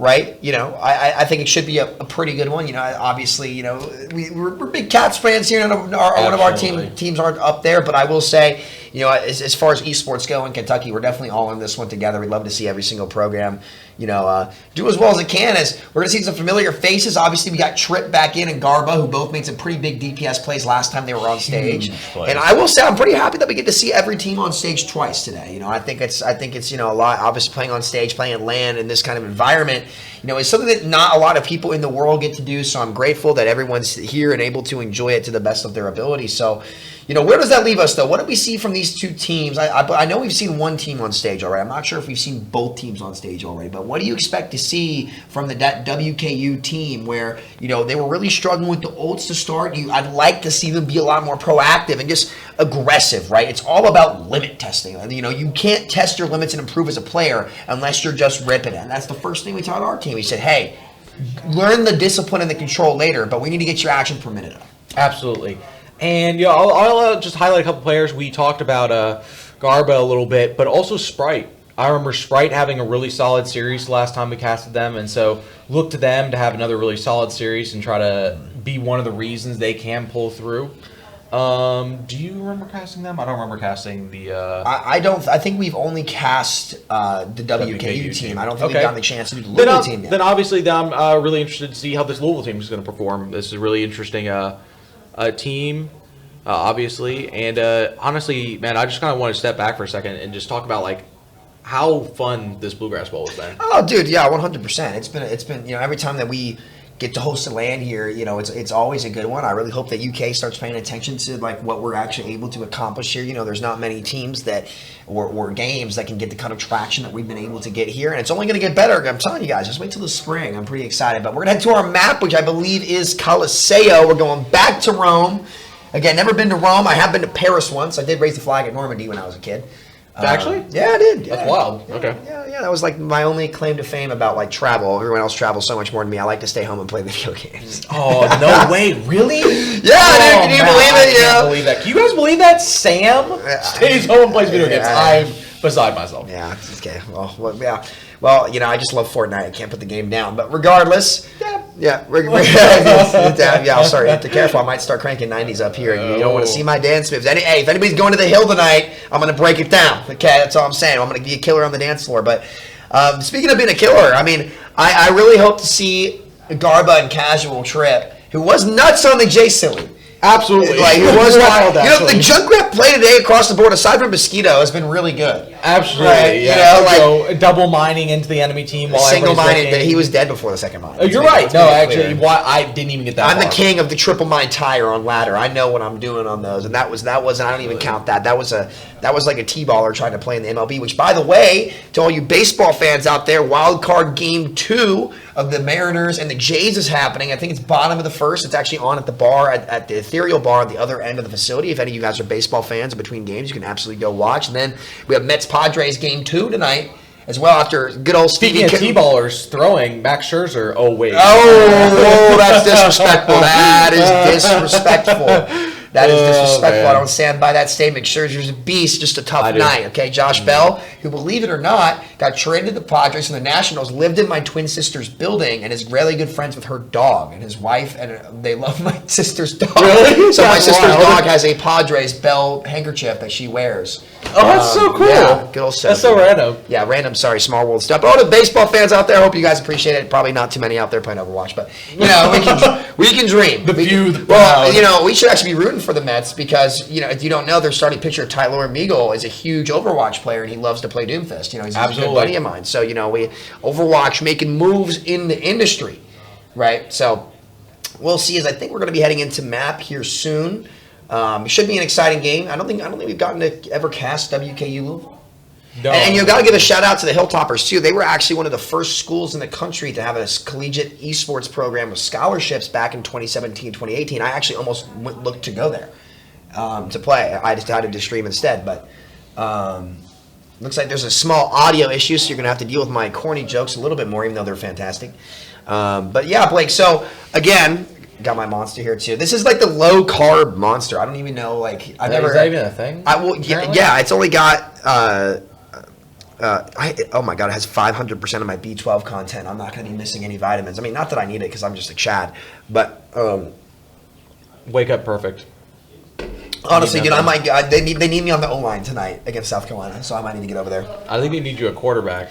Actually, I mean, I can throw bombs. I mean, they called me Matt Hartline, but better back when we were kids. Oh, why did you call yourself like Matt? I said, but better. Like, how about like a young man in the 80s? Tim Couch? Cleveland? Yeah, Tim Couch. Tim Couch was good. Oh, okay. They said Levis is the next Tim Couch. Hopefully he heals. And doesn't play poorly in the NFL. Yeah. Smile. Tim Couch didn't play poorly. He was just on the Browns. Facts. Yeah, you know what? Good play. The Browns can get a good quarterback. Hey, even Bill Belichick didn't have a winning record with the Browns. So, really? Yeah. I didn't know Bill Belichick was at the Browns. He was the head coach of the Browns for a bit and didn't have a winning record. Cleveland. So, like, that's how bad it's literally snake bit. Sorry to all you Cleveland fans, but I don't feel bad for you. Go Houday, baby. Go Bengals.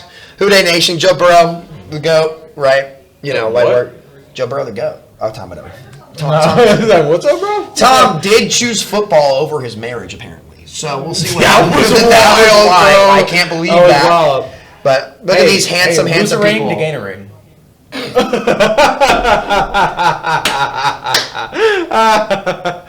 Please do not cut back to me on camera right now. We got some handsome Chads out there. Mr. Adidas in the back. Give me a flex back there, buddy, if you can hear me. Oh, well, he's gone now. Okay, we got some. Then the Hilltoppers, I believe, over on the right. I love the headband that one guy was wearing. I think I'm right. The headband? Which headband? The other side was using. I think the guy was wearing a headband. Was that a Naruto? The guy in the front.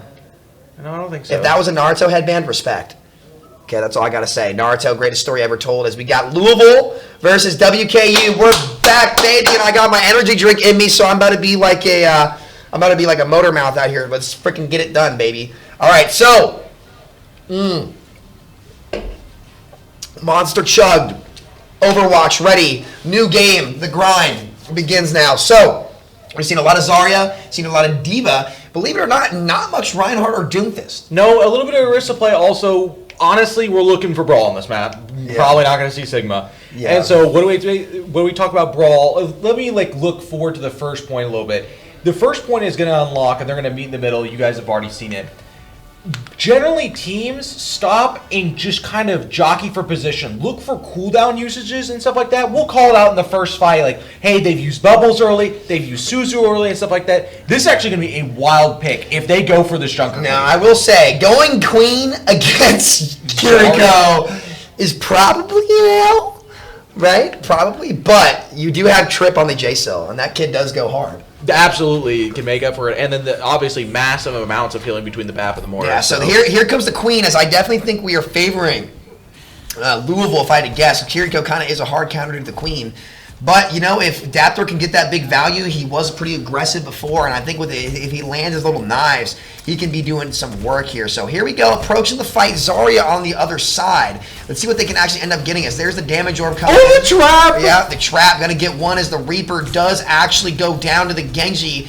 Garba getting a big kill there, and can they actually clean this fight up? He's shooting the Zarya a little bit too much. Again, the big thing that I think I see players making a mistake today. Granted, they did get the entry kill, but do not shoot tanks first in Overwatch 2. You won't kill them, right? You need to be focusing the squishies, and I think that the trap entry kill allowed the snowball to come in and casual Trip get in there. Look at that smile on his face. He's one happy man. Look at him. He's grinning right now. He's just excited to be playing LAN. So 46% to the tire already, and this really isn't going to be an ult fight. I think WKU's Window is going to come up first. IMAX Theater. Oh my God, Trip. Oh, Trip. That was a aggressive huge play. Axe swing. Yeah, huge axe swing coming in too. Nice little wounding effect gets applied as the cleanup from Sock is going to come in here, and we'll see, man. We actually are seeing the Queen mirror, surprisingly. I think, you like to see it. I think Queen can put in the work if you do not have a Kiriko on the other team. So I'm still kind of favoring Louisville in terms of actually what they're going to be able to get done here. You have 73% to the Window, but what do you expect to see this fight? I expect to see, honestly, just another really solid dry fight. Oh, actually, never mind. Instantly picked by the skill orb. Yeah. From the nice aim divine. Or another one, we're a little far away, so I couldn't exactly see how it happened. But now, honestly, we should see The blue team obviously back up after this. Actually, are they going in with a shout? Yeah, they're going to try to engage with the shout. I mean, I like the energy to try to turn the fight. Your Moira still is alive and working on the Cole, but you can't get too greedy here because you only have the Moira heals. So her healer was down, and you don't stabilize like that. You missed it by 2 seconds. See, Overwatch is like the tides, I like to describe it. Push, pull, high tide, low tide. You have cooldown, it's high tide. You don't, it's low tide. You got to pull back and then let high tide come back in. And a lot of these teams don't know how to stabilize and end up paying the price for it. So now there's a lot of ults, and as we talked about, who's going to ult first? Genji Blades on both sides. They can have massive setup capability, and they want to get them before they capture this first point. Yeah, Kiriko ult needs to come out here. Again, that's something you want to initiate with, not hold. So hopefully we see it come out as there it is. Blade comes out with it. There's 2 quick kills for Louisville. Bap, last one left. This Genji's macheting like he's playing Fruit Ninja, and it's 2013. Love that game, by the way. And that's the power of the Kiriko ult. And then there's the cap. First cap right there coming out from Louisville. Kiriko pick really leading the way. Really interesting swap. I like the swap. I think Junker Queen is quite weak in this meta, so I really like the swap of the Orisa. It helps you get in the face of the supports a little bit more, helps you like stay in the front line. Big ults, obviously, for WKU, so they need to use them judiciously here so they can not just take this but extend to the second point. Yeah, again, WKU, all of these ults ready, man. We kind of talked about how they were struggling with it last time. I really want to see them get aggressive with these ults. Finally, there's the Blade in the Cole, but is it an overcommitment as the Blossom, it looks like, does come out, but it gets 2! No, it gets the Drone and the Moira. But Louisville, again, is going to kind of snowball this, right? And to be honest, like I think getting in with the Blade was a little bit greedy. They still have not used the Baptiste ult, right? And I think that's kind of the ult you want to initiate with for space, because you can enable your team with the extra healing through the window. Absolutely. And right before this fight starts, they did an amazing outplay by pulling out Suzu early. They got the Junker Queen ult, which antied the team, which allowed the Reaper ult to get all the kills in the end. That was a small outplay that maybe you guys didn't catch. Yeah, really smart. Again, the ult usage and the layering of their ults has been great. Trip does have the tire ready, though. Oh boy, Trip. As the 1 kill does come out, Junker Queen does go down on the other side. And we do see the Kiriko swap as well from Sprite, which I actually was pretty impressed with. Sprite was able to turn a couple fights with some headshots. And those Kiriko headies, man, they do some damage. So hopefully they can start to turn this around if you're on their side. I mean, odds of winning this a little bit low after that first cap. You really can't give up that first point. It's really, really important. The snowball of push is just enormous, and an enormous deficit to overcome. Absolutely. So we're kind of moving back to the neutral fight. WKU, look, you got to use your ults really smart here. Like one ult to charge the next, and also trying to make sure you win the fight cleanly so you not have to taxi people back. All right, here comes the window engage from Strawberry. Love to see that, as here comes the Genji trying to dash through and make it, you know, a little bit closer to a fight and walk past that window. How you do want to do it as the Suzu gets popped as well. Orisa's swap is on the point. And the BAP, the shift, super, super strong. Basically Inspire. You want to use that as your team gets Domas. The Orisa's going to go down low, and Raptor Daptor is going to die. But where does that leave their team? I don't really know. I don't think they're going to be able to turn this. The J Queen is alive. But this is going to be risky. Yeah, no. Here comes the cleanup from Garba. Reaper does go down. Now they're going to have to give up a lot of space. And got a die on point. Yeah, die point. Now look at these ults too, Blake. What do you want to see first? I want to see a quick tire coming out of them. They have to know if they're all tracking that the Blade is coming up. They do not want to be able to engage on Blade. They do not have a way to stop it outside the Suzu for a very short amount of time. And here it comes. Just like I said, the tire coming out. All right, Trip, what do you got? As there goes the tire. It's going in there, but I think it just tired air. He's airbending with that tire, unfortunately, as he mines straight up again. I like the aggression, but got to be careful because Kiriko ult is out. Daptor does get a kill. Here's the Kiriko ult with the Blade going in on the bat, playing Fruit Ninja again. Getting 1 kill, 2 kills there to clean it up, make it 3 with the Blade. Can he get the 4th? Clean Genji play coming out here from Vibes. How do I say the name there? Vibes? Vibes? I have no idea. Well, this guy is dirty. What about Vi? Just Vi. Yeah, this guy's violent on Genji. That's what we'll say, okay? Oh, my God. It's just clean with it. So, you do have the Sojourn ult ready if you're WKU, and you got to stop this snowball now. You have to find a way to turn it because they're so far ahead. Stop this cart early, get the early picks, and save Kiriko ult for the next fight, as they have stalled out the cart now. It's not really moving anywhere. The bot is just kind of existing, but they still won't initiate these ults and make a play. You got to try to make the play, or just giving them high ground for free and splitting. And we got to use something here, as the Genji is going to get the kill on the trip, but now it's too late, right? We've already lost 2, and now the Kiriko on the Louisville side going to be able to get the nice cleanup there, and you really just, like, you gave them too much time. Absolutely. But look, what's lost is lost. What you need to make sure here is that you use your Baptiste ult to enter the fight most likely, and then hold that space away from the team. You are trying to chunk down the Junker Queen so she cannot get an effective ult off. Although they are playing sidelines perfectly, it looks like they're about to go in for a Junker Queen ult in very short time. Yeah, here we go. Here comes the engage, most likely from the Queen. Kiriko ult comes out, not stacking it with the window. They're going to kite it back. Queen ult, I think. There it comes. Oh, there it is. Yeah, there's the Queen ult. It's a big one. Huge nade. Drone still ready. Cleanse comes out too. Jay Silly does go down, and the big cleanup from the team. The Reaper Kiriko combo. Following up with J Queen, going to be able to do quite a bit as there's a team kill. A nice little bait. That's what you do to Kiriko. You do not fight the enemy team in the Kiriko. You will never win. You kite out of it and re-engage after, and they did a beautiful job at that Queen ult to pinch them with it as the bait comes out. Here's the window. Jay Silly on the point. Strawberry going big. Powerful heals on the point. The Honest front running a little too far, though, as Trip does get a kill on the Kiriko after the Tracer does go down. Blade is ready. Here it comes. Trying to clean up the fight with it. 1 kill. 2 kill. Can he get 3? Looking for the 3rd. He's going to get it. Can he get 4? It's a 4K with the Blade from Louisville to clean it up. And look at how great the Genji was, the headband. That better be a Naruto reference, buddy. I love it. I love it. But I'll tell you what. From Louisville was so much better, and they did such a good job of responding to the power. Like, if it was Kiriko, they weren't taking it head on. They would bait, take multiple angles. Queen would come from behind. Genji Reaper would come in for the pinch, and they just did such a great textbook job of reading the split, going with the ults, and layering them properly, because now the Genji, when he has to go in or the Reaper has to clean up the fight, there's no Suzu, right? There's nothing to protect the actual team, so they just get free kills because the drone's been forced, the Suzu's been forced, they're all cluttered out of position. They're like, well, what's going on? At that point, it's too late. You're already out. Absolutely, and that was, something I mentioned in the first time they used the Junker Queen ult, how they pulled out the Suzu before they even used Junker Queen ult, which allowed the anti to stay as an anti, which allowed the Reaper then to finish the fight. Then on that last one, I mentioned going into the fight, they needed to use an ult or something to poke out the Junker Queen. They couldn't find her, and that was a death knell. She gets a full 5-man anti on the team, and it causes their deaths.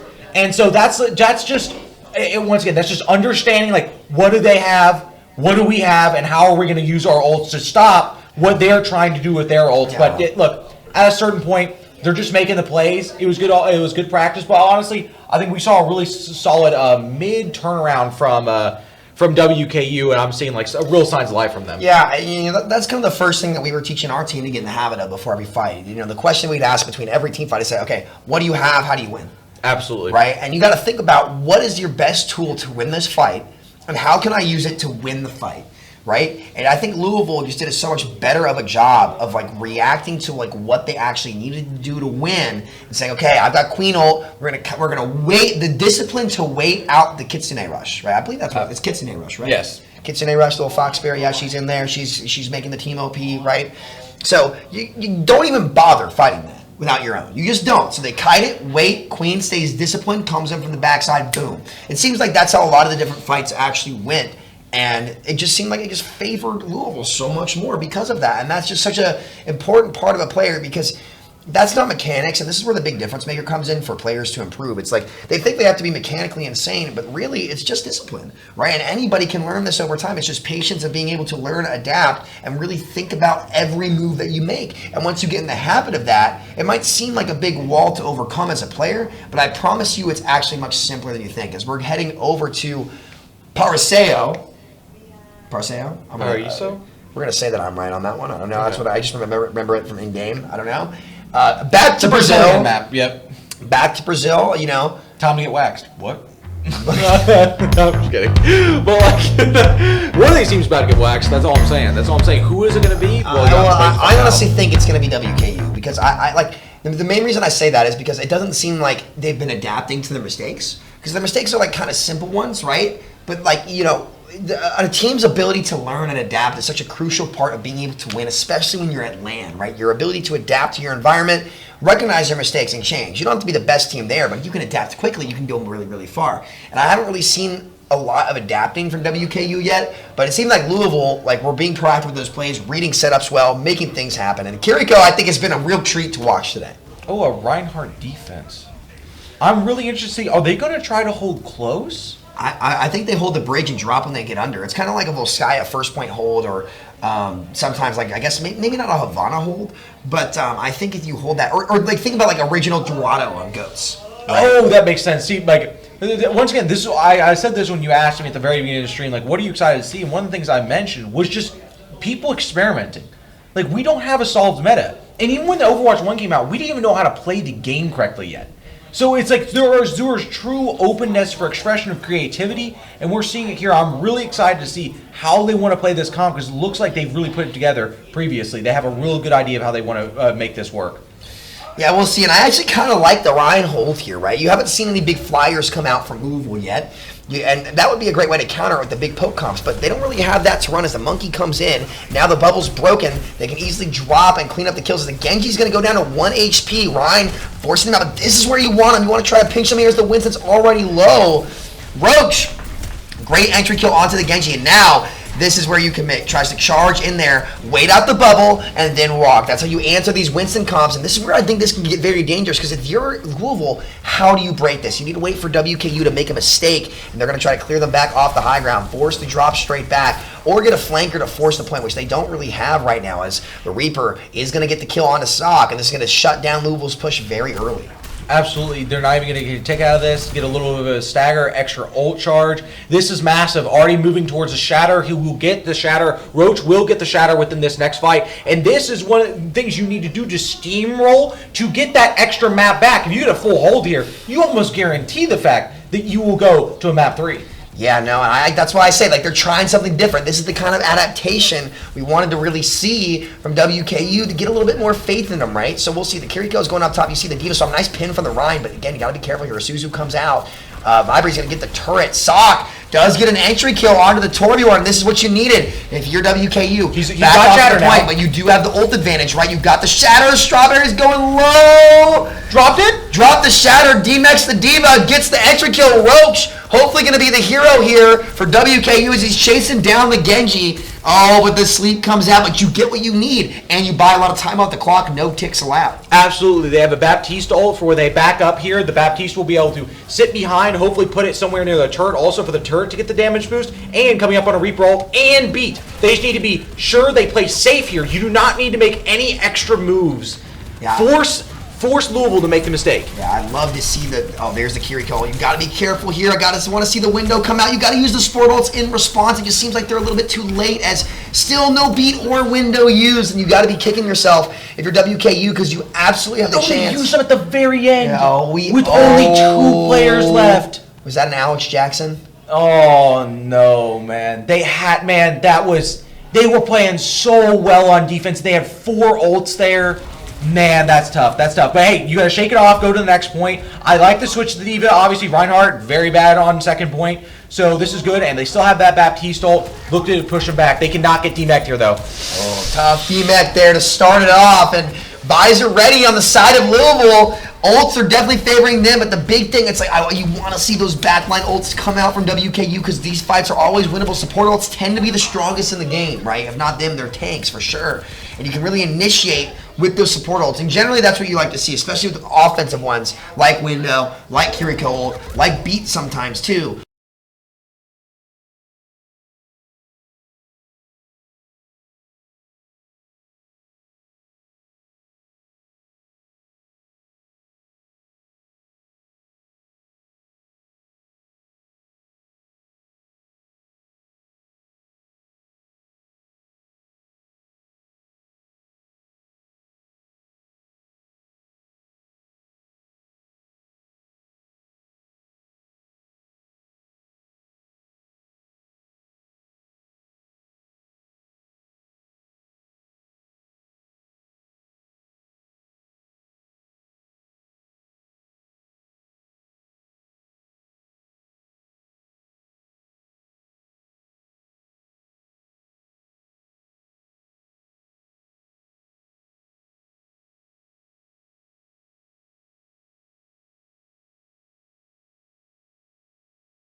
We do get to see the rest of this map for the first time. Absolutely, actually. I think, yeah, this is the first time we've seen the rest of this map. We've been really stuck on second point, because second point is so easy to defend. But look, WKU, doesn't matter how you stop them, just stop them. You've got a great Blade here. You got another great zoning ult with the Torbolt if you're trying to protect against possibly Suzu. Yeah. That's actually a great counter I never even thought about. So we're looking for a blade. I like it. Here comes the blade, straight on the point. Dashes first. Gotta be careful with that entry dash, and he's gonna go down. Real fast kill there as the Kiriko's gonna get the kill, but Trip does trade out with the Kiriko, and he does have his core ready, but no siree, he's gonna go down to Sprite. Also gonna die, and the big staggers come out. The Genji is one in the back line. They're not pushing the cart. There's still a brawl over there on the payload. Nano is almost ready for Louisville as the Nano does come out from Strawberry. Here's the Suzu, and the Kitsune Rush coming in as well. Nano onto the Diva. You're not killing anything. The bomb is gonna get the Ona. Can they clean this up as the Diva? While Nano still's gonna have to back off. Genji does come and get the kill. Soldier's gonna end up killing himself. You can't see that. And oh man, Blade's coming out back on the point, and it looks like WKU is going to be able to hold. They actually do save the core as well. Absolutely, and they knocked out 3 ults from Louisville. That's actually huge. What was a 2 for 3 and the stop? Like that's really solid. You take those trades any day of the week. Now you have a Moira ult, you have the bomb, and so 2 zoning ults. So look for them to use this on tempo to get ahead of them. Yeah, and stop the Blade too, most importantly, because the Genji Nano Diva already. Yeah, he's been having himself a series. The Nano comes out onto the Diva. You do have Nano Blade. You kind of got to regret that, but it does force the core, which is great. The bomb comes out, gets Diana.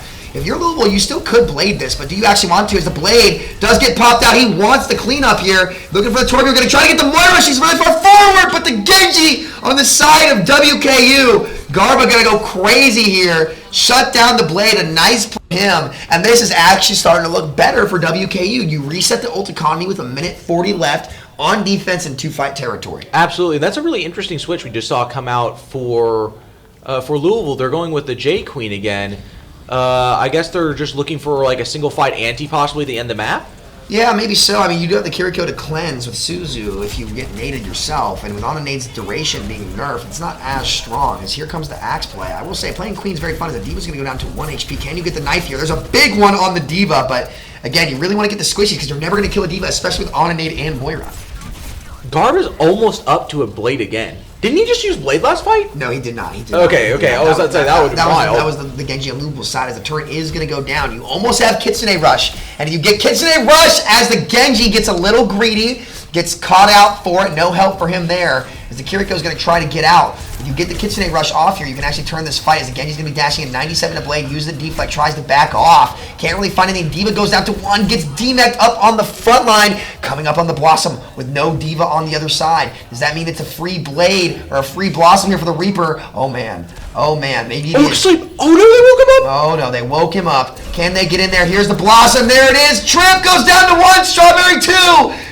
13 HP left on the Reaper. Suzu and Kitsune Rush are used on the side of Louisville, and this might just do it. This might clean it up. Can you get the touch? You have Blade, you have Cole. The Diva is going to stall out. She has Bomb to stall it out too. Can you survive? If she remacks, they actually can end up winning this here. They're coming back with Blade. Here's the remack. Here comes the Dragon Blade. They just use Suzu. Suzu is out. Reaper gets a kill on the Strawberry. Sprite does kill 1-2 with the Coalescence. Here comes the Blade. Going to get another one. Can they finish this one out? There's a Genji going for the Queen next. They are going to die. Trip with the turret kill. It looks like WKU is going to hold on by the skin of their teeth, dude. So close. So close. Absolutely great toe-touching mechanics there. The Diva goes in, and it was like perfect timing for some of their ults, dude. Diva goes in, uses Bomb, and then immediately starts shooting the Kiriko, which forces out Suzu early. Why that's so important is because they were coming back in with a Genji Blade, and the Genji Blade ends up cleaning up the rest of the fight. That is great 1-2 type mechanics, great heads-up play by the Diva, knowing like, this is the one character I have to get the ability out of that's going to change it all. And now they have their win con. Push it to the end, you take this map and send us to a map 3.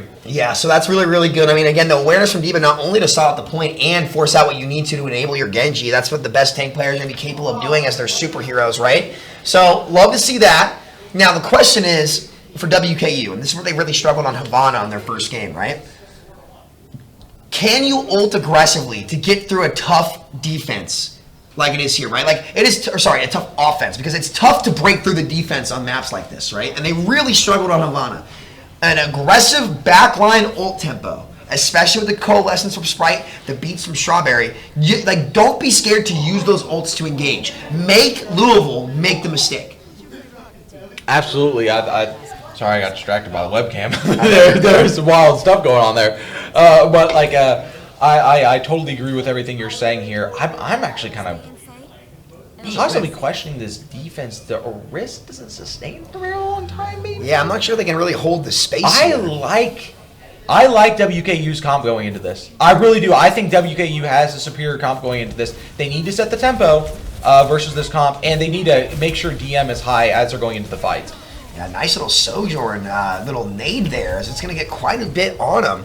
7% or 24% ult charge per trip already, right? So he's up there getting that big damage off. Let's see if he's going to get a flank angle on the side, which is really what we want to see him do. And yeah, there it is. This is the angle that they need. He's got another nade. Oh, imagine if he had naded that. That was the best opportunity to slow them down. And while they're slowed, see, now it's too late, right? Because your team was pinching them, and you could have gotten a free railgun shot off while they were slow. But unfortunately, he's going to end up missing his opportunity. Absolutely. And so, one of the most important things going into this comp matchup is the D.Va can actually eat the heals of both supports of the enemy team. So it's really important when they engage here that the D.Va is DMing while the other people are actually doing damage. Yeah, that's going to be super, super crucial. We'll see as they get right to the point here. Nice dive onto the Ana from WKU, and this is the kind of aggression we wanted to see from them as the D.Va. Roach, nice play. This is what we needed on Ivana. Roach! Oh my goodness. The ego dive, and Blake, that's what we're talking about. Exactly. That's what we need from WKU. Decisive rotations. It was so fast, I didn't even recognize what was happening. I don't even think the Ana understood what was happening. Yeah. Instantly dead. And then 2 kills while in baby D.Va form? That is wild. You don't see that so very often. Yeah, I'd love to see that again. And WKU can do stuff like that. But now imagine if they did that with their ults too. That's the difference between a mediocre team and a great team right there. It's just making those plays aggressively with those ults, ego out, just straight up body them. That's what I want to see from them there. As we are coming up on the big ult fight here, the soldier on the side of Louisville almost has Visor. That's going to be really important. He needs to beat the enemy Genji to his ultimate, right? He needs to have Visor for the Blade, or they're going to be in some trouble here, Blake. We'll see, though. Right down the middle of the choke. D-Mac comes out onto the D.Va. Roach, not quite at the bomb yet. And then let's see, the Visor should be free for Louisville now as a Terror Surge comes out! There's 2 big kills there for Louisville, as they'll be able to clean up this fight, save their big ults. And man, just barely able to beat them to that ult fight and end up winning the first one, stopping the snowball. I'm going to make a proclamation here. Oh, it's 4 minutes left on the clock. Blake, why are you about to say that the next 2 fights will actually determine how this is going to go? It's because the amount of ults they're going to be invested in this fight. If WKU in this next fight can pull enough of the ults out of the defenders to make the fight after that winnable, they will take this point. But if not, I don't think they will take it at all. Yeah, nice little TP out, coming out from Cali to get out of the fight. Now, what can you get here? If you get an extra pick, Nano Visor? Nano Visor does come out. Visor gets popped straight down mid. There's 1 kill. The Lucio does die. Can he get the blade too? He can. Divine with the kill onto the blade and Genji. But the bomb gets committed from WKU. Too little, too late as he goes for the squish, but he can't quite get it.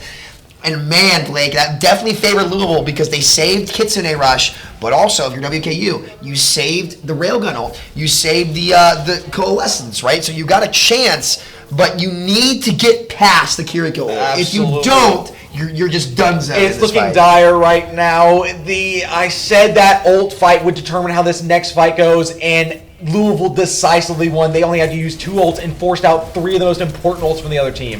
Now here comes the Kitsune Rush. Can you hide from this in time? As I believe it's been popped. Yes, it is straight down. But you have to get out, but there's a little bit of an overcommit. They're very low HP. As actually they overcommit, and the healing just wasn't there to follow up the engage. I think they missed the ult, and the Zarya swap coming out from Roach very, very low. But now, I mean, you don't use the overclock. If you're Louisville, you still have it for the recontest here, and Western Kentucky doesn't have ult, so you want to try to kite out of this fight. Bait the overclock, bait the Terror Surge, survive and re-engage. Absolutely. So here we go. They're engaging on them. Look, trying to bait back. A lot of the cooldowns now gone to the. Yeah. Oh, wow! They survive the ult, but the Zarya actually does end up going down. And they're going to try to clean this up. See if you can maybe catch Louisville overextending like last fight on your way out. But no, unfortunately, the Moira's going to die. The Terror Surge, that's actually good for Louisville. That's a good cleanup from Sock, but they don't have any of their big ults besides the Visor to answer now. And so the ult economy's been reset. They can't pull the Genji off when he gets Blade. They can't stop Trip going in on the flank, right? They can't stop the Zarya from engaging because they use the Terror Surge. So, if you're Louisville, you're not actually that thrilled with having to commit that much, but if you're WKU, you're saying, okay, I might be able to turn this fight in the mid fight here.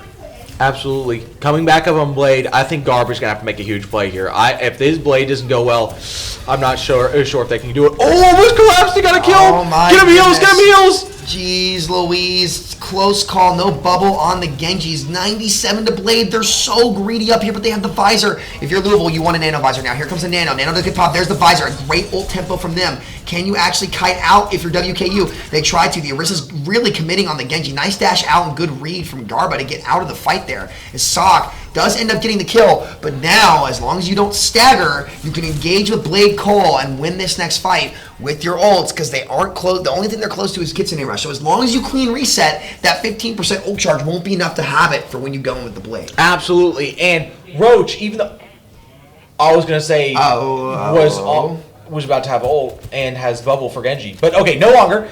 Looking for possibly pulls off a high ground with the knife, but it's really all up to Garb here. It's got to be a hero play to make this win, or maybe the Sojourn as they're about to get their ult also. Sojourn, he could commit with the Blade. Kind of waiting the cooldowns, so like just let your teammates force them out there and just go in with the team at 6, right, or 5 rather. You don't have to really get too greedy there. There's the dash up. Here comes the Blade. There's the dash. Misses the sleep. Gets negated, and there's the kill. And that's why you really are kicking yourself for switching off Zarya, because he couldn't bottle, and the Cole is ready. Cole comes out, though, still winnable. As we said, so many ults. There's a Kiriko ult to respond as well from Louisville. Kiriko goes down to 1. She's so low. Sock gonna get 2 kills. Sprite, skill orb the backline. Gets 1 more kill. Can Sprite actually clean this up? But no, it's too late. And WKU also had beat, and they didn't commit the beat. I'm not sure they had it in the fight, though, but that's a tough swap to the J Queen, I won't lie.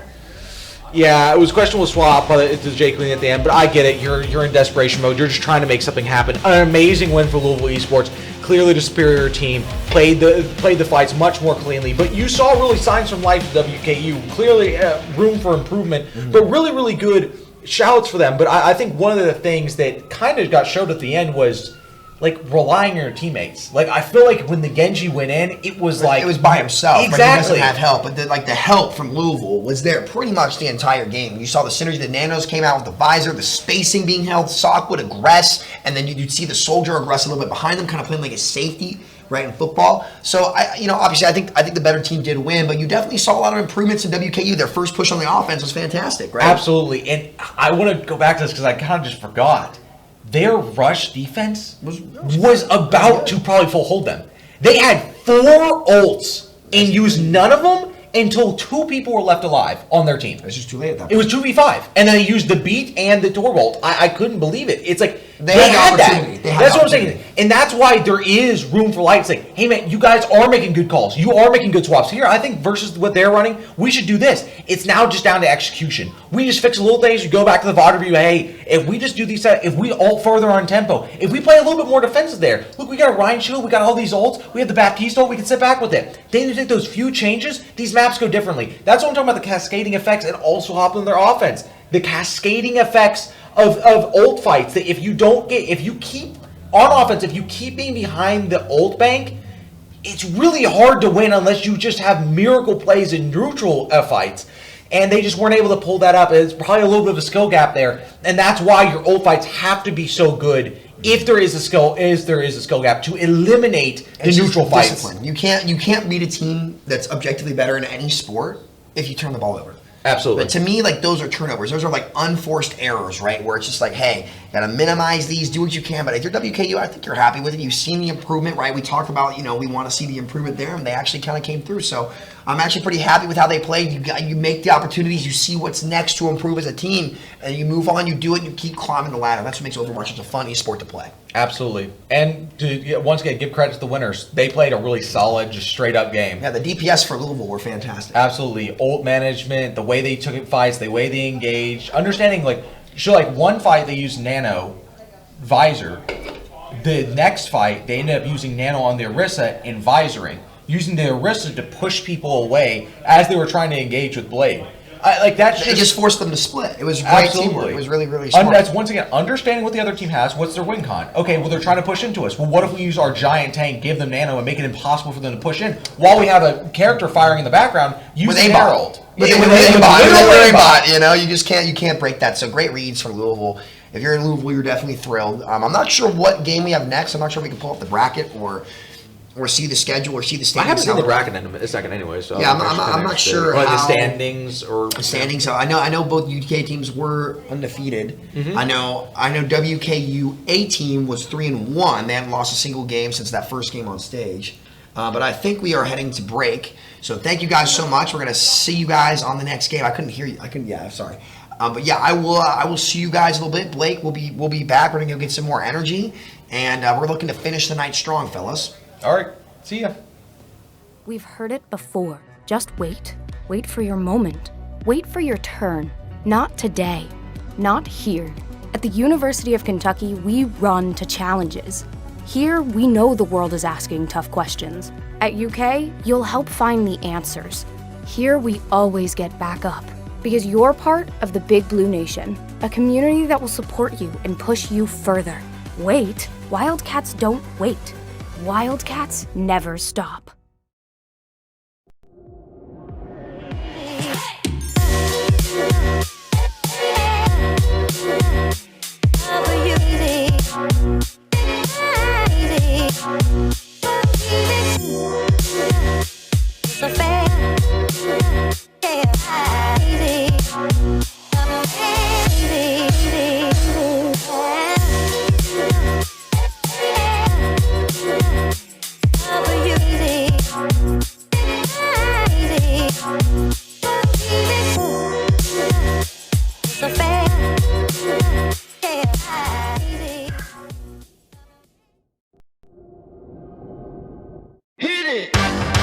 That's what I'm talking about. Wait! Okay, now, from the beginning. Hit it, boys.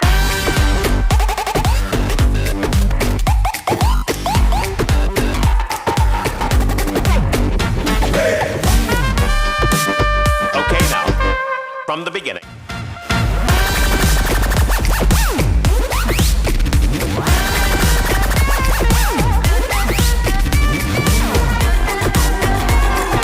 Joint on a corner where the big boys play.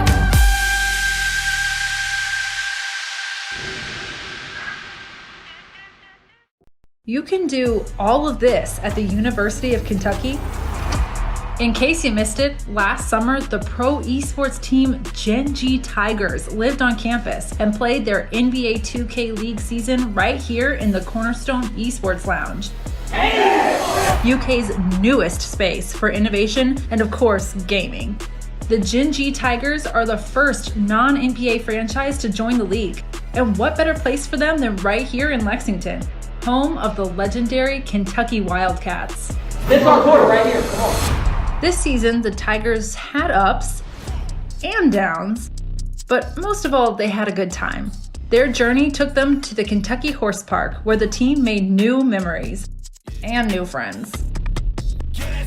I have a really good feeling about this group. They are at the top of the food chain as far as skill goes. World-class esports at UK? Well, yeah. Learn more at esports.uky.edu or join us on Discord.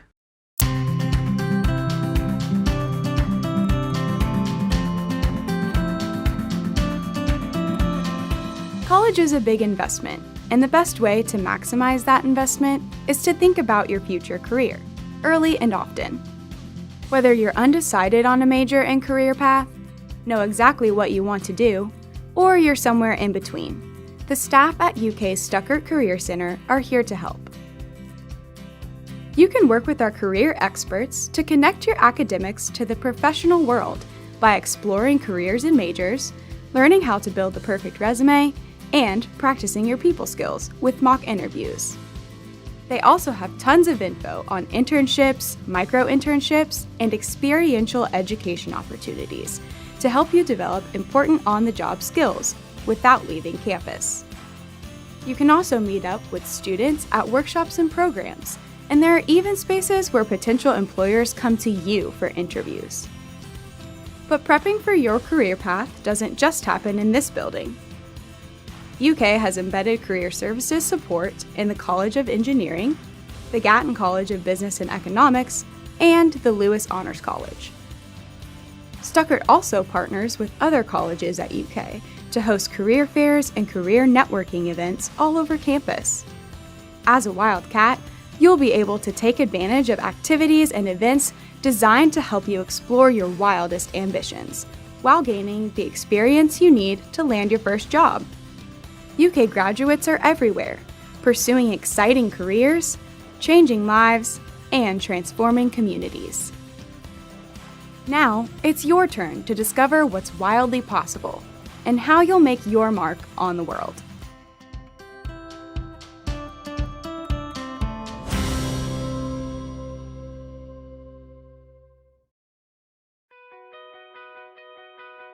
The main thing that drew me to joining an LLP is that whenever I applied to UK, I was applying alone. Like, no one from my high school was attending UK.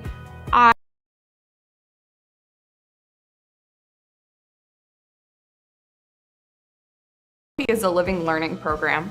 So it is basically a community of people who are